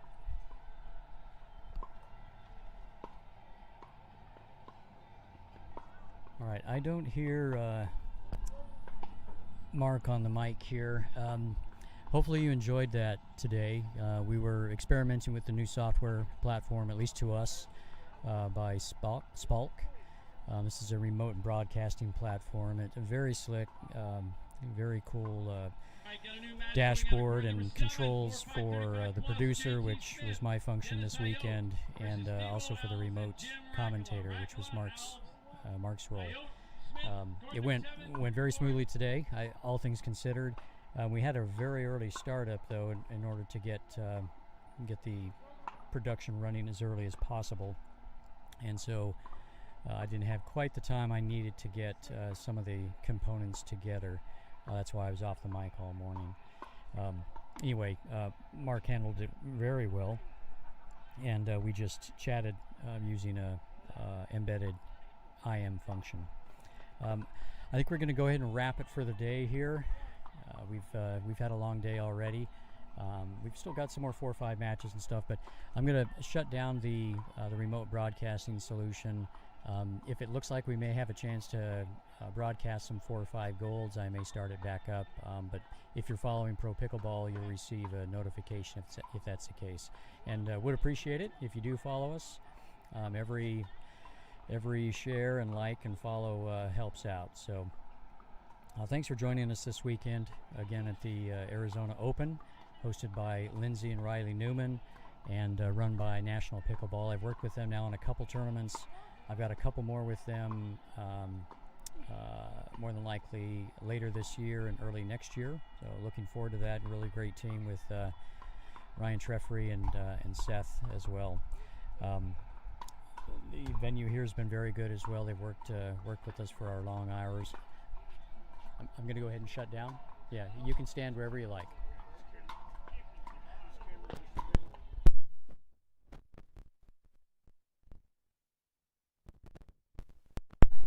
Sorry about that. Anyway, so it's been a great experience this weekend. It was a challenge for us though, because there's no crowds obviously, and the organizers had a cap on the number of people that could be on site at any one time. So that meant that every head available for support or for players was important. That's why I didn't have any help this weekend, and it's always a challenge. So again, thanks for watching, thanks for following us, and we'll see you at the next event. All right, I'm going to sign off. Like I said, I may start something back up here in a bit. You'll get a notification if so. Thanks.